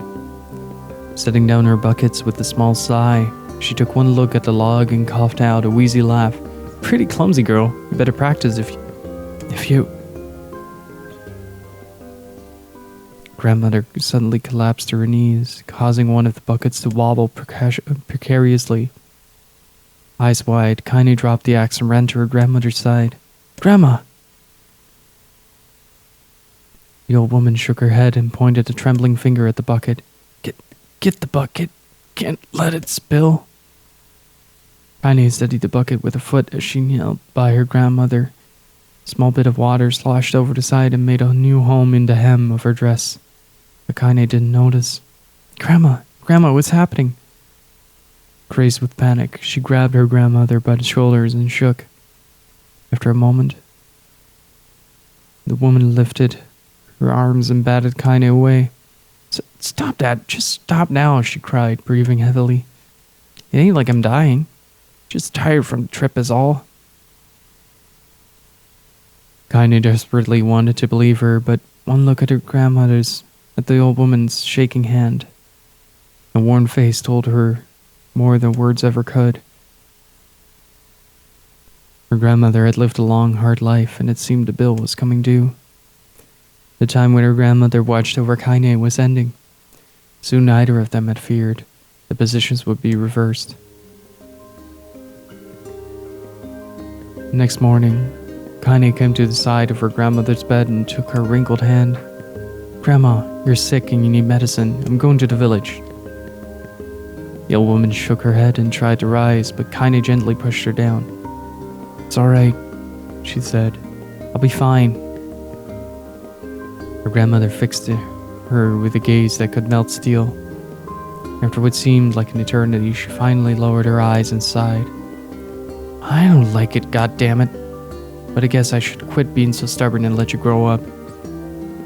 The old woman watched as Kaine strapped her on her boots and made her way down the road to the village. Hours later, as an unseen sun made its way across the dark and rainy sky, she was still watching. Kaine moved at a brisk pace, checking her pockets every few minutes to make sure the money her grandmother gave her was still there. Every noise caused her to spin on her heels, making sure she wasn't being stalked by a shade or, worse, Demo and his gang. But she encountered neither tormentors nor shades. And Kaine finally found herself at the entrance to the village. The few adults she could see glanced sideways at her, then muttered to each other behind raised hands before slinking away into the shadows. Her heart racing, Kaine took a series of rapid, shallow breaths and tried to calm herself. I have to prove myself. I have to help Grandma. I have to be strong. She chanted those words to herself over and over as she slowly made her way. Finally, her eyes settled on a rotund, older woman who was angrily waving her arms in the air and telling everyone who would listen exactly what she thought of Kaine's presence. Hey, lady, said Kaine with a bravado she did not feel. Where's the apothecary?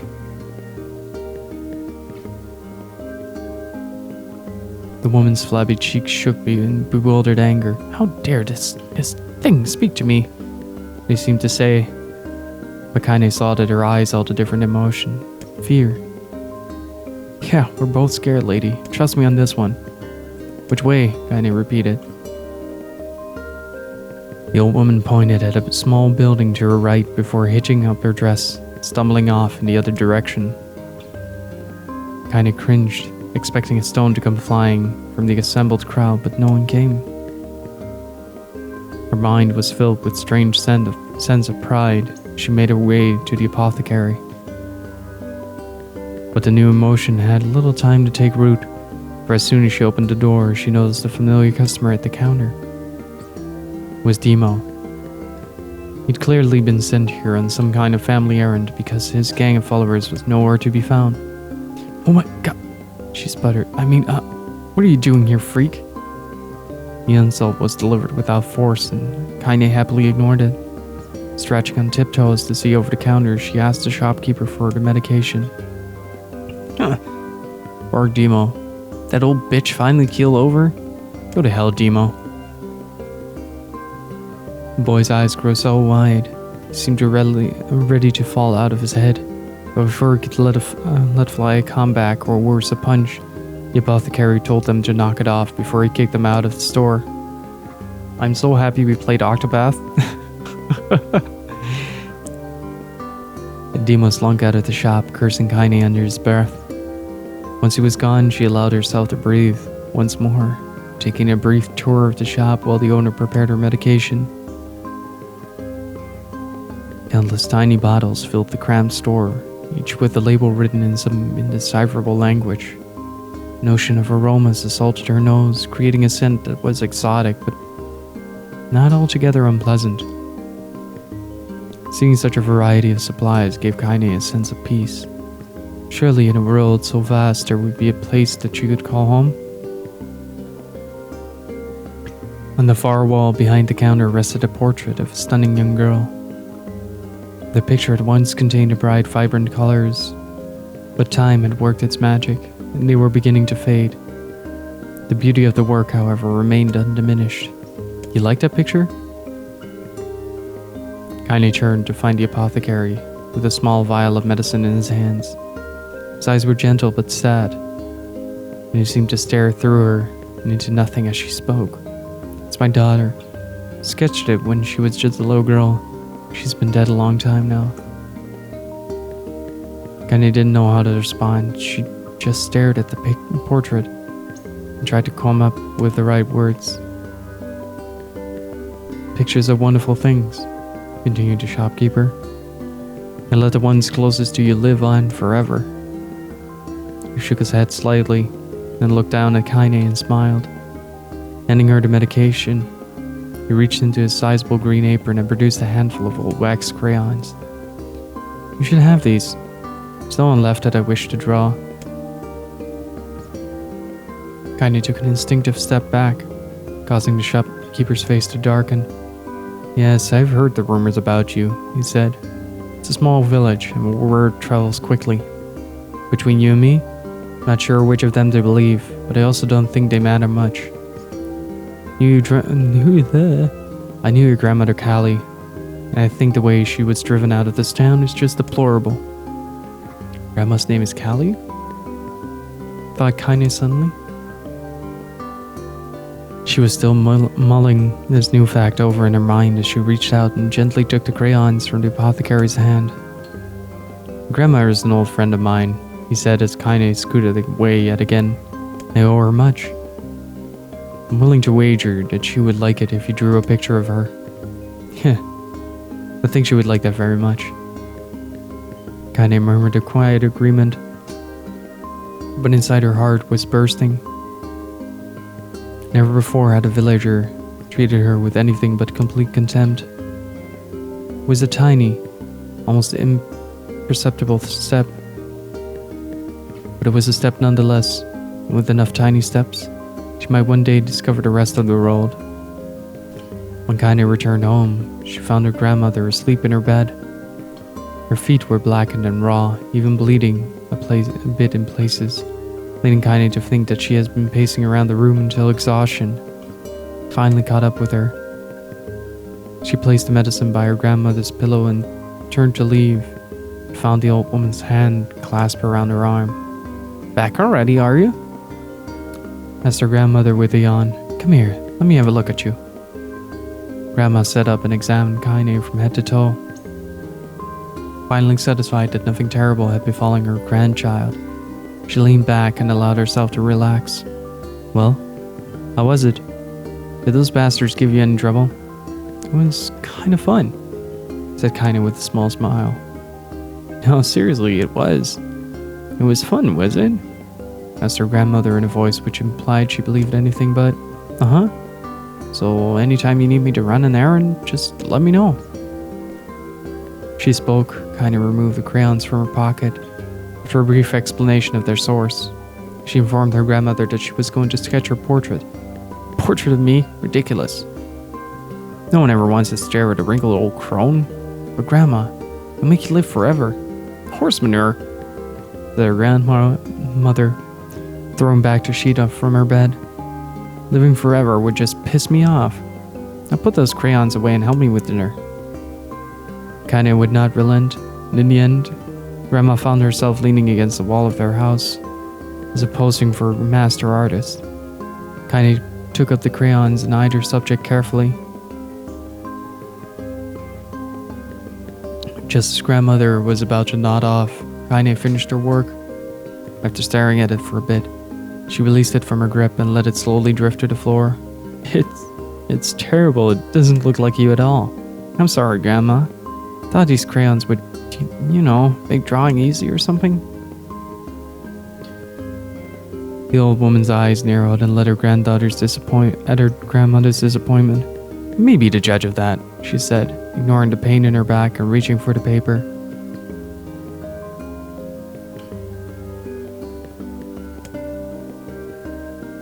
The sketch could have been a person's face. It also could have been a boulder, a lump of clay, or an incredibly misshapen loaf of bread, all rendered in a chaotic array of colors. The old woman stared at the picture for a long time, then slowly wheezed out a laugh. "Oh, Kaine," she said between laughter. "You truly are my blood. You're as clumsy as me, and I love it. But hush, I won't hear any more bull about how ugly you think it is. It came from the heart, and I'll treasure it always." True to her word, the old woman gave the picture a place of honor above the kitchen table. The days that followed, Kaine would often catch her staring at the portrait with a strange smile on her face, an action she interpreted as silent, mocking laughter.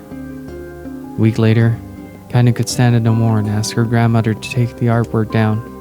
"Posh," said the old woman. "I'll take this down when they roll me on my shroud."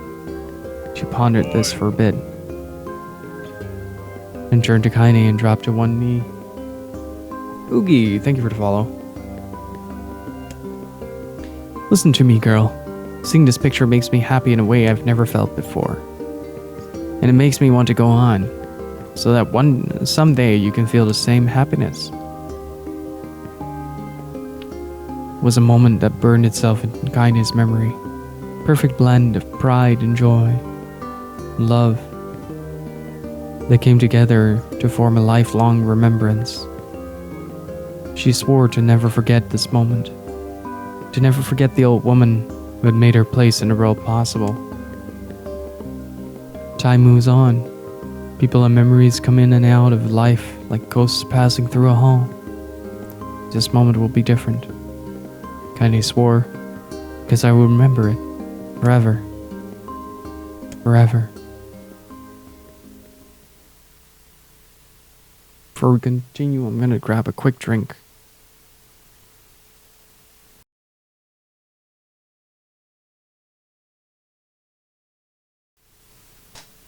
Kaine listened to the sound of crackling firewood and stared at the black object on her plate. She'd been pushing it around the wooden disc for a good 10 minutes, ignoring the bemused stare of her grandmother. Finally, she summoned her courage and gave the object a brief sniff. A sharp, bitter scent flew up her nostrils and made its home there, causing her face to twist with disgust. "Grandma, can't believe you want me to eat a bug." The old woman threw some more wood under the cooking pot and snorted. "It's no bug, you fool girl. It's a berry." "Why the hell would I be feeding you bugs?"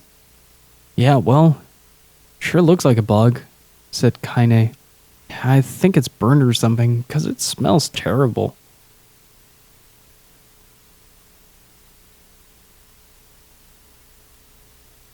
With that, Kaine held her nose and threw the berry in her mouth, chewing as low as possible. "Oh yeah, that's terrible, alright." "Why, you little brat," laughed the old woman. "Look at the sass on you. You've been spending too much time with me, and that's a fact." 5 years had passed since the moment when Kaine's grandmother saved her from the bullies. As often the way with two stubborn people, their relationship had grown in fits and starts, but moved forward all the same. Meals that used to be somber affairs were now filled with laughter and hurled abuse in equal terms. Kaine could not remember a time when she had been happier. As the years went by, Kaine started to shoulder more and more of the daily responsibilities. Her grandmother's legs grew weaker by the day, and she could no longer do many of the chores she used to take for granted.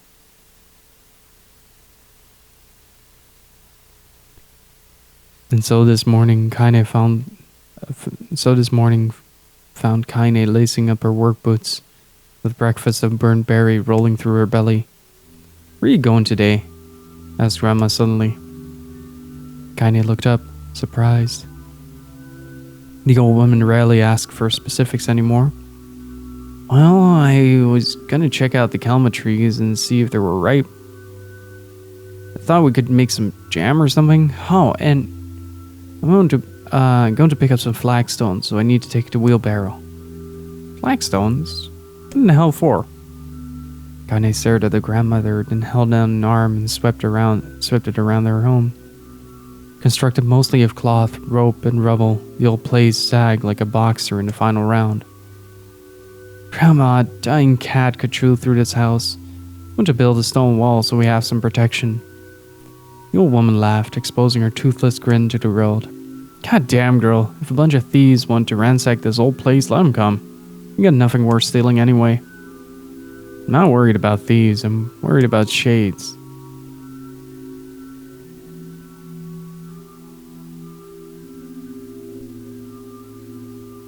People saw one west of the village yesterday. The old man tilted her head and stared at their granddaughter. Well, shoot. I don't know why you have to do it today. We can worry about it some other... Grandma, no.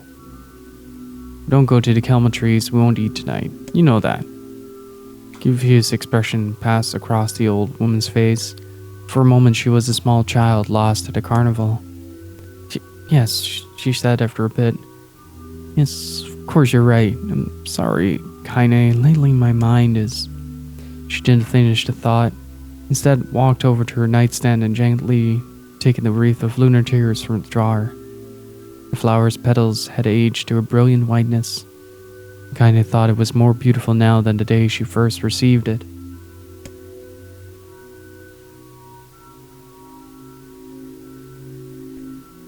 Gonna be a true woman soon, Rama said as she placed the flowers in the girl's hair. That means less chatter about shades and building defensive walls and more talk about how beautiful you've become. Annoyed, Kaine reached up to remove the garland, but the look on her grandmother's face stopped her hand. You're a beautiful thing, said the old woman. There ain't another like you in all the world. I'm very proud of you. Okay, Grandma. That's enough goddamn compliments for one day. Such a mouth of you. Where did that come from? Gee, I wonder. I'll teach you to sass me, girl, yelled Grandma. Suddenly she lurched forward and grabbed Kaine by the ears, pulling her around the room with a crazed grin on her face. Grandma! Yelled Kaine in a quaking voice. Grandma, stop it! What the hell? The old woman stared at her and blinked, and slowly held her wrinkled hands out as if it was the first time she had ever seen them. Oh, I don't know what happened there. I'm sorry, girls. Sometimes my mind just...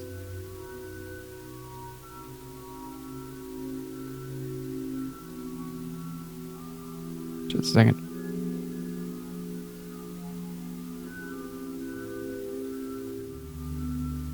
Okay, this is starting to hit a little bit close to home. Kaine thought the look on her grandmother's face was the most heartbreaking thing she had ever seen. Listen, she began. Maybe I should stay home after all. No, I won't have you stay here to keep an eye on a cold cadre like me. You go get your fruit and your wall and whatnot. I'll be fine. Will you come back? We'll have a nice grasshopper dinner waiting for you. Kaine rolled her eyes and then kissed her grandmother on the forehead.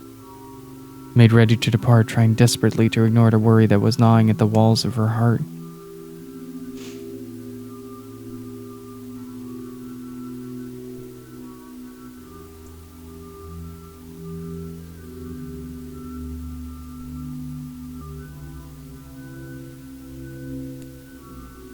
Kaine could feel the old woman's eyes watching her as she moved down the path.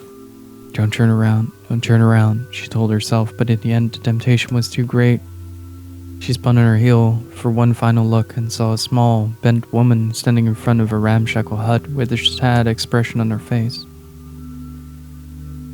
God, she looks so old now. It's like the wind could reach down and just carry her away. Kaine worried about her grandmother all day, causing her work to suffer. What little fruit she could collect was tossed carelessly into the wheelbarrow. She only found a couple of stones before losing interest in the project. Finally, as dusk approached, she decided to call it a day. Cursing herself for the lack of focus, Kaine pushed the nearly empty wheelbarrow back down the path. She crested the final hill. She suddenly froze in place. The wheelbarrow fell from her fingers and collapsed on its side, sending a few pieces of wrinkled brown fruit rolling back down the hill. Her gaze was transfixed by a black cloud that hovered just ahead. Tracing its path with a finger, Kaine suddenly felt her stomach knot in on itself. Oh gods, no. Her grandmother's house was ablaze, the flames licking up as if trying to touch the sky itself. Grandma? Grandma! Kaine ran then, faster than she had ever moved in her life. Once she tripped on a stone and went sprawling into the rocky ground, but she leaped to her feet and continued running, unmindful of the blood that spilled from her wounded hands and knees. As she got closer and closer, Kaine's mind began to race in time with her footfalls. It's too dark. It's too dark. Not just fire. Can't be fire. Too much smoke. Gotta save her. Gotta save her. She burst into the front yard and came to a sudden halt, her worst suspicions confirmed. The smoke from the fire was mingling with the thick, inky blackness of an enormous shade. The massive creature supported itself on 3 twisted feet and achieved balance through means of a large armored tail. Scales, horns, and claws sprouted from its body in a random, chaotic pattern, even at the appearance of a lizard designed by some insane god. Seeing Kaine, it let out a roar and flicked its tail, sending small whirlwinds spinning around the yard. For a moment, the creature retreated into a shimmering inky blackness, as if her mind was unable to comprehend that such a thing could actually exist. But then a smell hit her, a blend of rotted meat and excrement, and the horror became real once more. The creature bellowed again, and this time Kaine responded with a scream of her own. "All right, you bastards," she thought as her scream echoed off the high cliff around her. "It's you or me, let's go." The shade eyed Kaine with bemused interest, and I began looking from her to the house and back again, as if urging her to look at the destruction it had so gleefully wrought. With dread building in her heart, Kaine glanced towards the house. Through the smoke and flames, she spotted the small figures struggling to escape the ruins. "Grandma!" With the sound of her voice, the old woman began waving frantically. "She's alive," thought Kaine. "She's alive." Kaine's legs sprang to life as she raced across the yard towards the flaming wreckage of the house. Before she could advance more than a few steps, the shade opens its mouth and let out a roar powerful enough to uproot trees and send it flying. The blast sent Kaine tumbling through the air before smashing her against the rocky earth. Stars danced in front of her eyes. She tried to remember how her legs worked. Get up! Get up! Get up! Get up! Get up! Get up now! As Kaine struggled to her feet, the shade stomped towards the house and pinned her grandmother to the ground with the tip of a claw. The old woman struggled to move the claw from her stomach. She might as well have been pushing a mountain. She coughed briefly, sending a spray of blood into the air, then collapsed to the ground, her energy spent. Kaine lurched to her feet, only to fall back to the earth with a gasp. Her ankles were on fire. Both of them were surely broken. Ignoring the pain that screamed through her body, she began dragging herself across the ground, leaving a drunken trail of dust and blood in her wake. "Grandma, hold on. Just a little longer." The grandmother's face was turning blue. Her eyes were rolling back until the whites were exposed.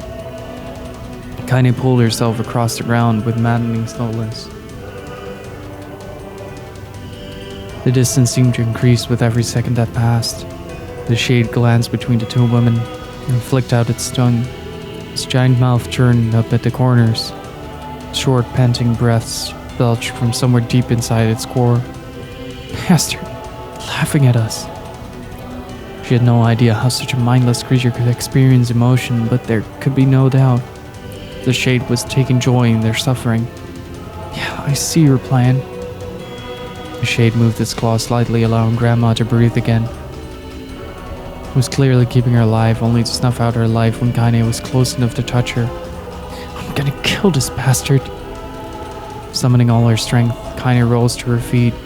There was a sickening snap from her right ankle as the foot twisted backwards, but she forced it from her mind and began to hobble towards the monster. Pulling a small knife from the pouch at her waist, she leaped on the foot that was pinning her grandmother and plunged the weapon deep. "Give her back!" she screamed. "Give her back to me!" It was like stabbing a rock. After a few swipes, the knife broke at the hilt with a dull snap. The shade panted laughter again, then raised its tail and sent it rushing through the air towards the young girl that was latched to its foot. Kaine never had a chance. The tail struck her square in the chest and sent her crashing into the burning wreckage of her home. She lay on the ground with blood pouring from multiple wounds. A small, weak voice spoke up. "Kaine?" Kaine's vision blurred, but she forced herself to focus on the sound. Finally, her eyes cleared enough for her to make out her grandmother's hand reaching out to her through the smoke. "Grandma? Kaine, you've gotta run. Can't defeat him." Kaine grabbed the hands and held on with all her strength. "Grandma, come on, we have to go." The old woman coughed loudly. One of her hands, slick with blood, slipped through Kaine's grasp and thumped to the ground below. "Grandma, no. No! I said run, god damn it. You have to live. You have to get through." The thought would stay forever unfinished. Before she could say another word, the shade's clawed foot descended, smashing through the remains of the roof and down upon the shattered figure of the old woman. Blood oozed thickly from the gaps in the creature's toes. This terrible putrid smell assaulted Kaine's nose once again. She stared at the foot, dumbfounded, convinced that what she was seeing could not possibly be real. When the creature lifted its appendage, all that remained underneath was a twisted, unrecognizable mass of rubble and red. Grandmother was gone. Kaine blinked, trying to feel the hands which had been in hers just a moment before. For a fleeting instant, she could remember the warmth of that embrace, the trembling of the fingers. Then the sensation drifted away on the breeze and was gone. Memories flashed through Kaine's mind, one after the other, faster and faster until they became a meaningless jangle of noise. Kaine screamed then, a thunderous sound that echoed off the cliffs and seemed to roll away forever. The shade eased forward, black ichor pouring from its mouth and dissolving into smoke on the ground below. The earth shook with every step as it crept towards its prey. Kaine's body slowly rose as if controlled by a mad puppet master. Her arms and legs were bent at impossible angles, her head lolled dangerously to the side, yet somehow she managed to stand. Staring at the shades, her eyes began to glow with a deep red fire. The creature, so confident just moments before, took a slow, hesitant step backwards, trying to discern if this broken human could possibly pose a threat. Kaine seized the moment. Laughing like a madwoman, she leaped into the air and plunged the shattered hilt of her knife deep into the leg of the shade. The shade shook Kaine off like a fly, sending her crashing to the earth once again. Her chest rose and fell slowly, as if a great weight were resting on it. Moist sounds of pain echoed through her mind. Something warm and thick oozed from her ears. That blood? I think it is. I think I'm bleeding to death. No, can't die. Grandma told me to live. Deep inside Kaine's mind, something finally broke. The sound, the pain, the smoke and flames, all of it faded away until all that remained was a single incantation repeated over and over again. Kill it, kill it, kill it. Kill it, kill it, kill it! Kill it now. This is part that was Kaine slowly began to flicker and die. She felt her desire to kill and her desire to live blend into one. The distance between heartbeats grew longer and longer. longer.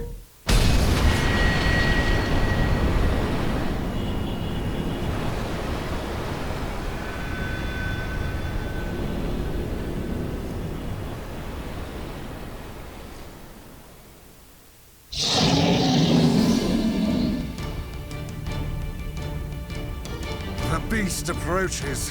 Oh, I got it.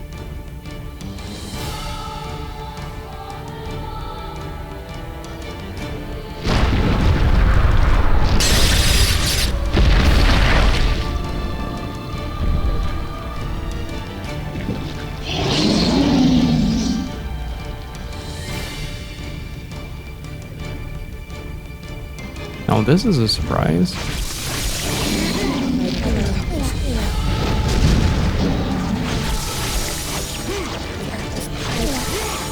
What anger this creature must have. How did it even survive these past 5 years? I'm not gonna let this happen again. He dies today. My sword feels light. It's not the blade, but the skill of the user. Strike him down!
Gently, quickly, softly.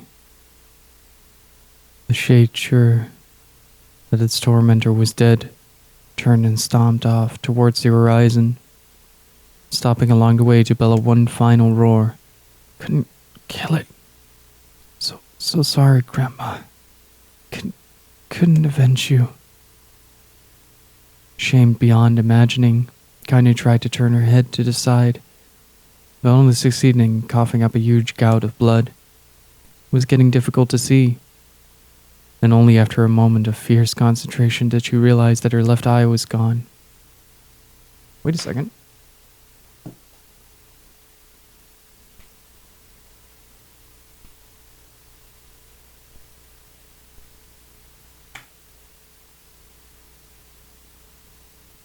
No, it's her right eye. Okay.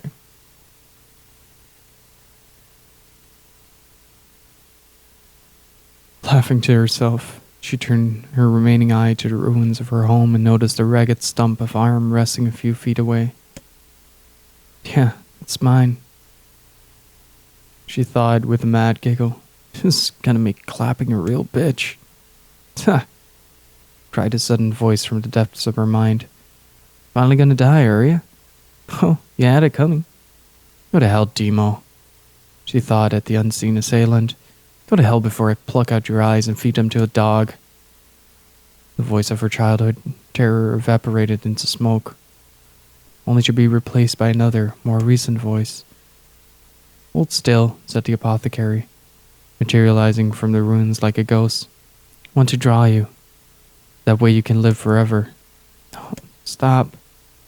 Don't want to live forever. Want to die right here. See, he said quietly. Well, that's how you want it. The spectral shopkeeper fluttered in and out of existence for a moment, and produced a piece of paper and sketched quickly. For a few seconds he turned the page to Kaine and smiled. Since you rejected my offer, decided to draw someone else. It was a picture of her grandmother, Rila's life. Kaine opened her mouth to thank the man, but stopped as the picture began to blacken in the middle. Before she could say anything, Thousands of multi-legged insects began to swarm across the image, tearing at it. Sharpened pincers. No, stop. No, don't hurt that picture. Kaine reached out with her remaining arm and waved futilely the air. To her surprise, the insects fell off the picture and to the ground below, where they vanished into tiny black tendrils of smoke. Relieved, Kaine turned her good eye back to the picture, only to open her mouth in a silent scream. The sketch now showed her grandmother as she truly was. Smashed, unrecognizable lump of nothing. The apothecary smiled and broke into a jolly dance. "See that?" he cried as he danced his jig. "It's perfect now. She looks just like you." Cha.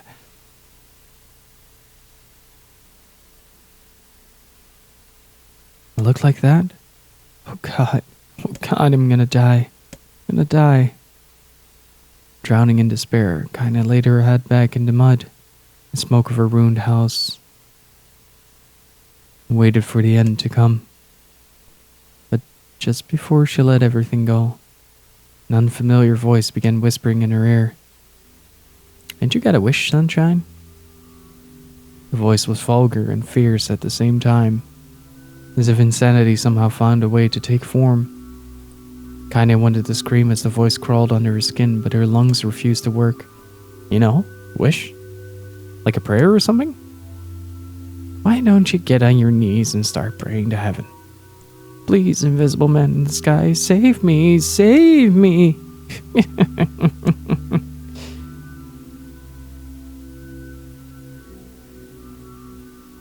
Kaine finally resorted to shouting at the voice with her mind.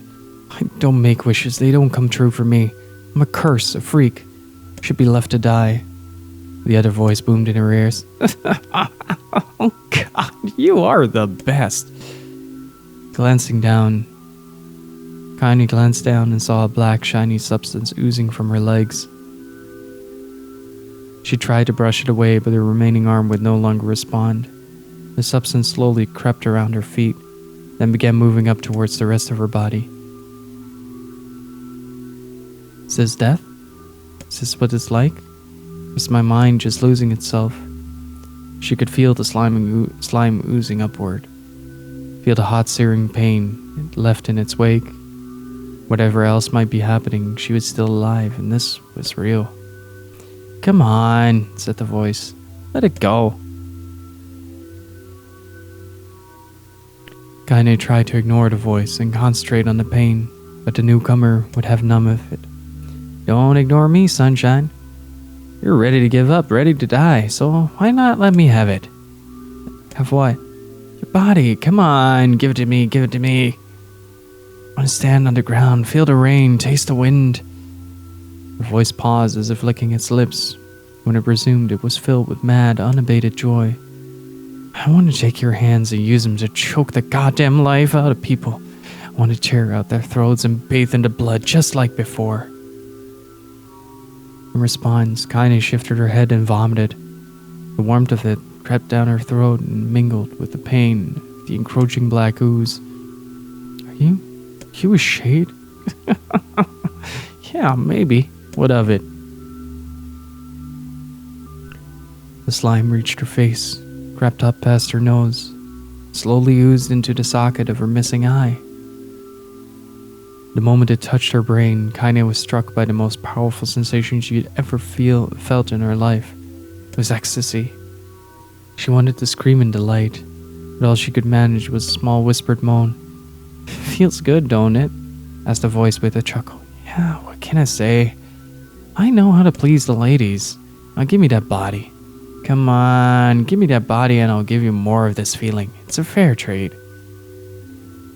The black lump began to protrude from Kaine's side. As she watched, it grew longer and thicker, eventually taking the form of her missing arm. "I can see better," she thought. "My eye must be growing back too."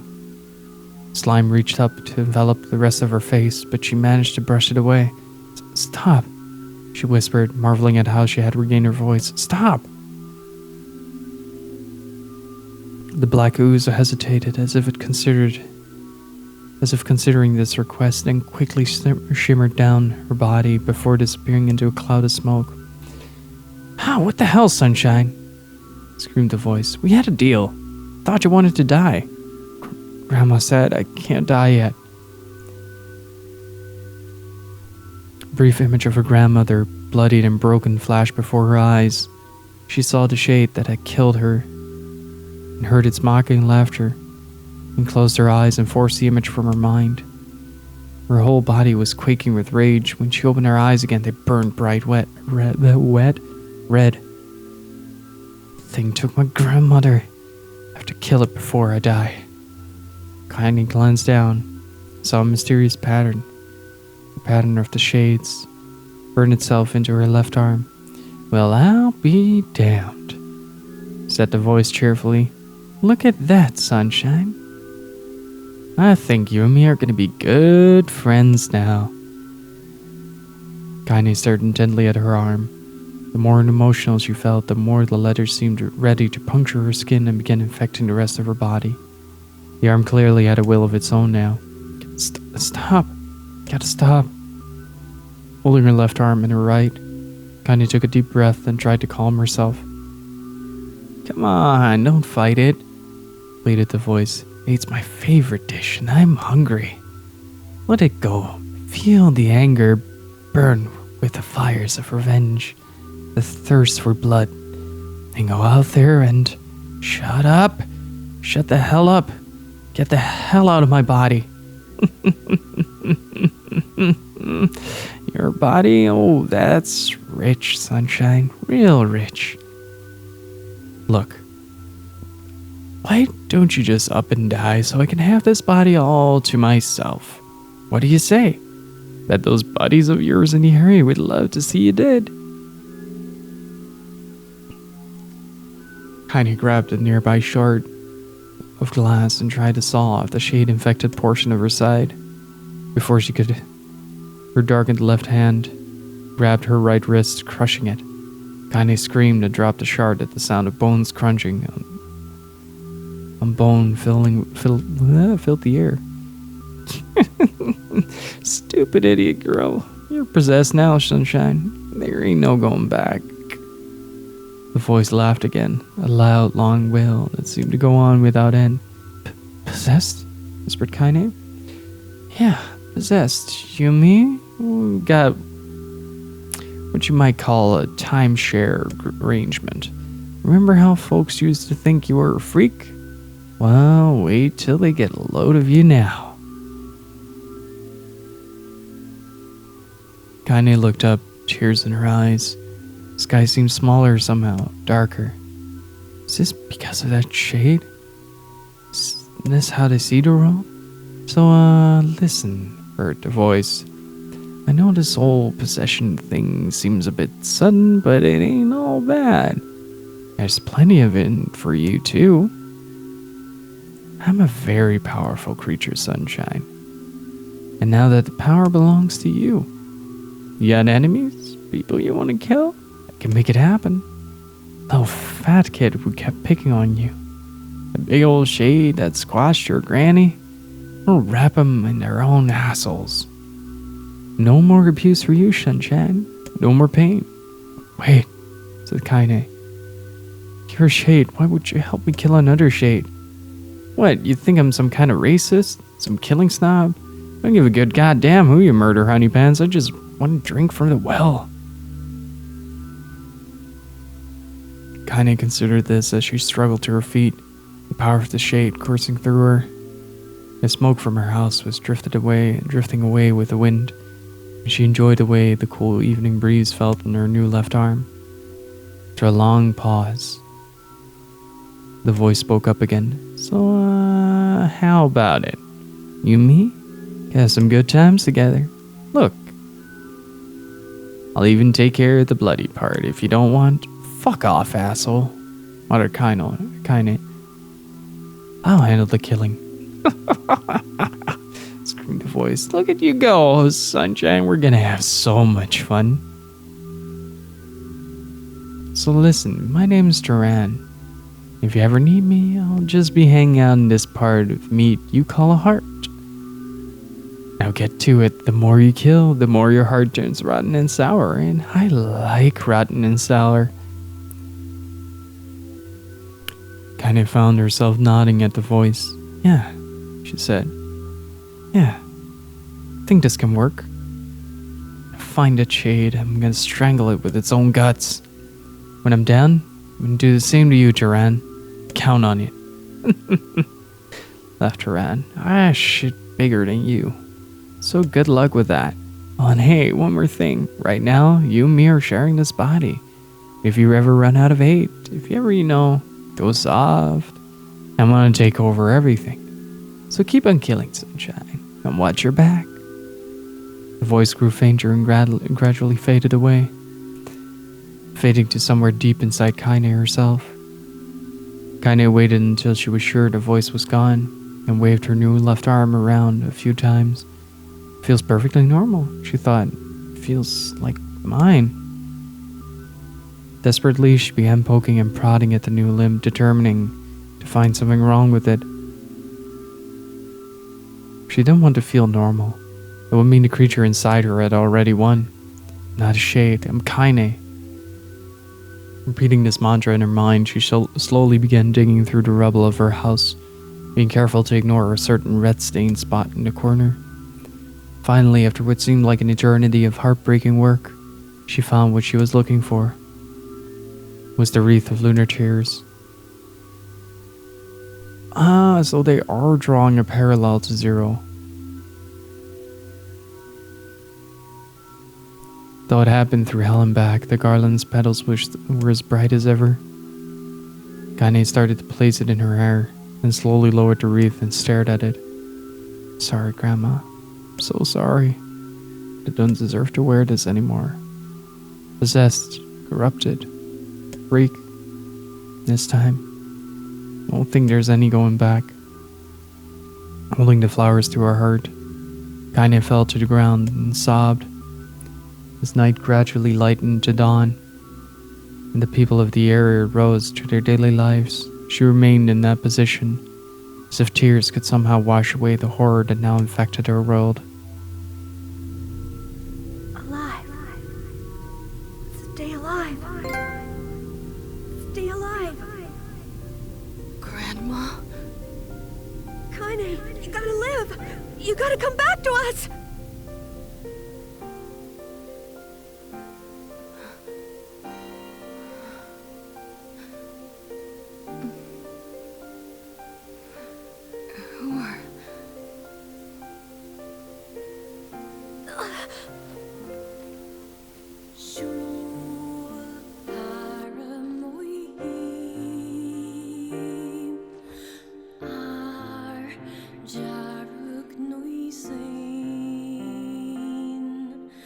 Emil, you were the one calling me, huh?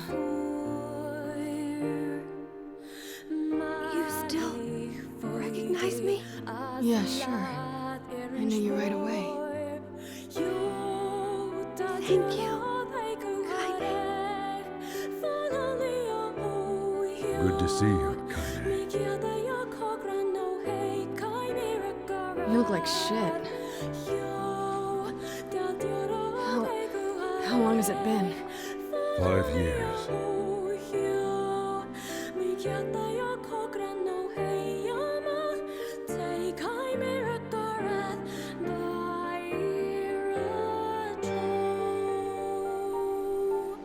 Oh, that's a long time. Any luck with Yonah? We are still no closer to finding her. We need a way to locate the Shadow Lord. This is for you. Lunar tears. Did you make this? It's just a little welcome back gift. Not much, I know. It's nothing like the one Grandma used to make, but... oh, hell. Thanks. Excuse me. Popola, we did it. We freed Kaine. That's great. Listen, can I talk to you for a minute? This doesn't make sense. Please, try to understand.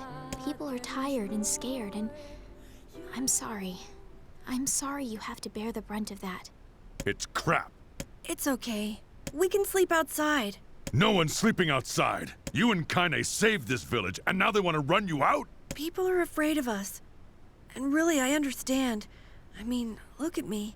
As long as you're still with us, I can deal with it. Right, Kaine? I'm used to sleeping outside. I'm sorry. We'll see you later. We're sorry.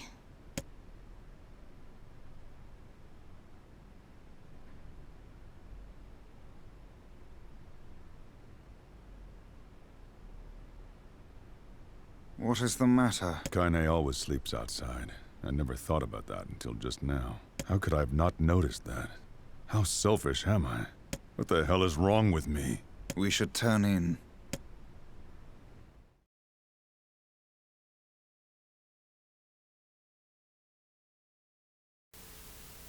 Wanted to blame Devila for everything. Wanted to grab Popola, strangle her. But anger won't accomplish anything.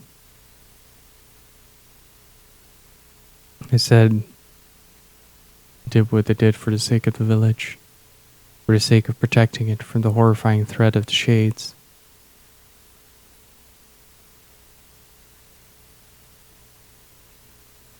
Devil and Popola are to blame. Then I am equally at fault. For not stopping for a moment to think about Kaine and Emil.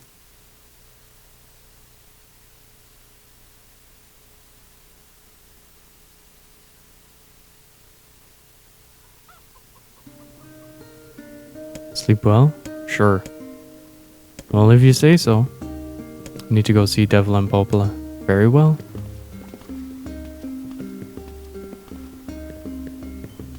Just a bit.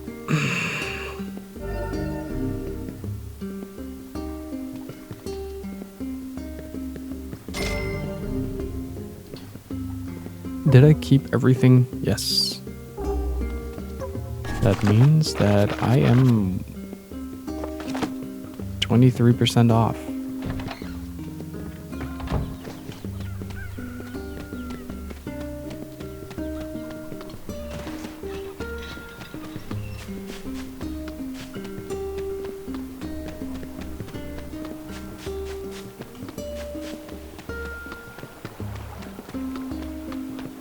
I'm pushed.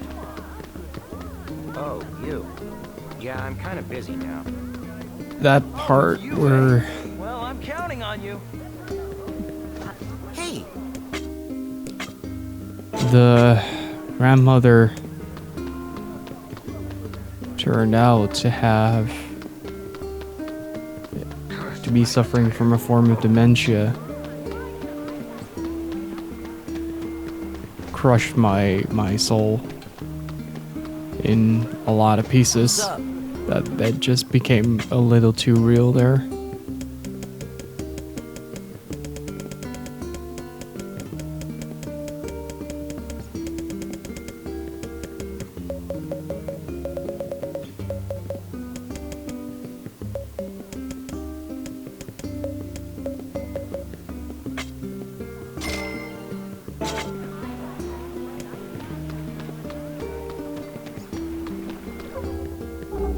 Almost level 30, nice. But I really think I'm gonna call it here, guys. I am broken to bits. This has been a heavy-hearted stream.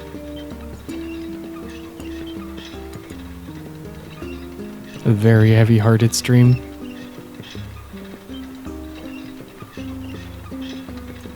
Oh boy. But seriously, thank you guys so much for hanging out with me, and huge shout outs to TGA Daves for raiding us up. And if you stuck around from the raid, thank you so much, guys. Really appreciate it. We'll be back tomorrow with more pain and suffering and anguish and sadness and depression. So, scheduling as usual.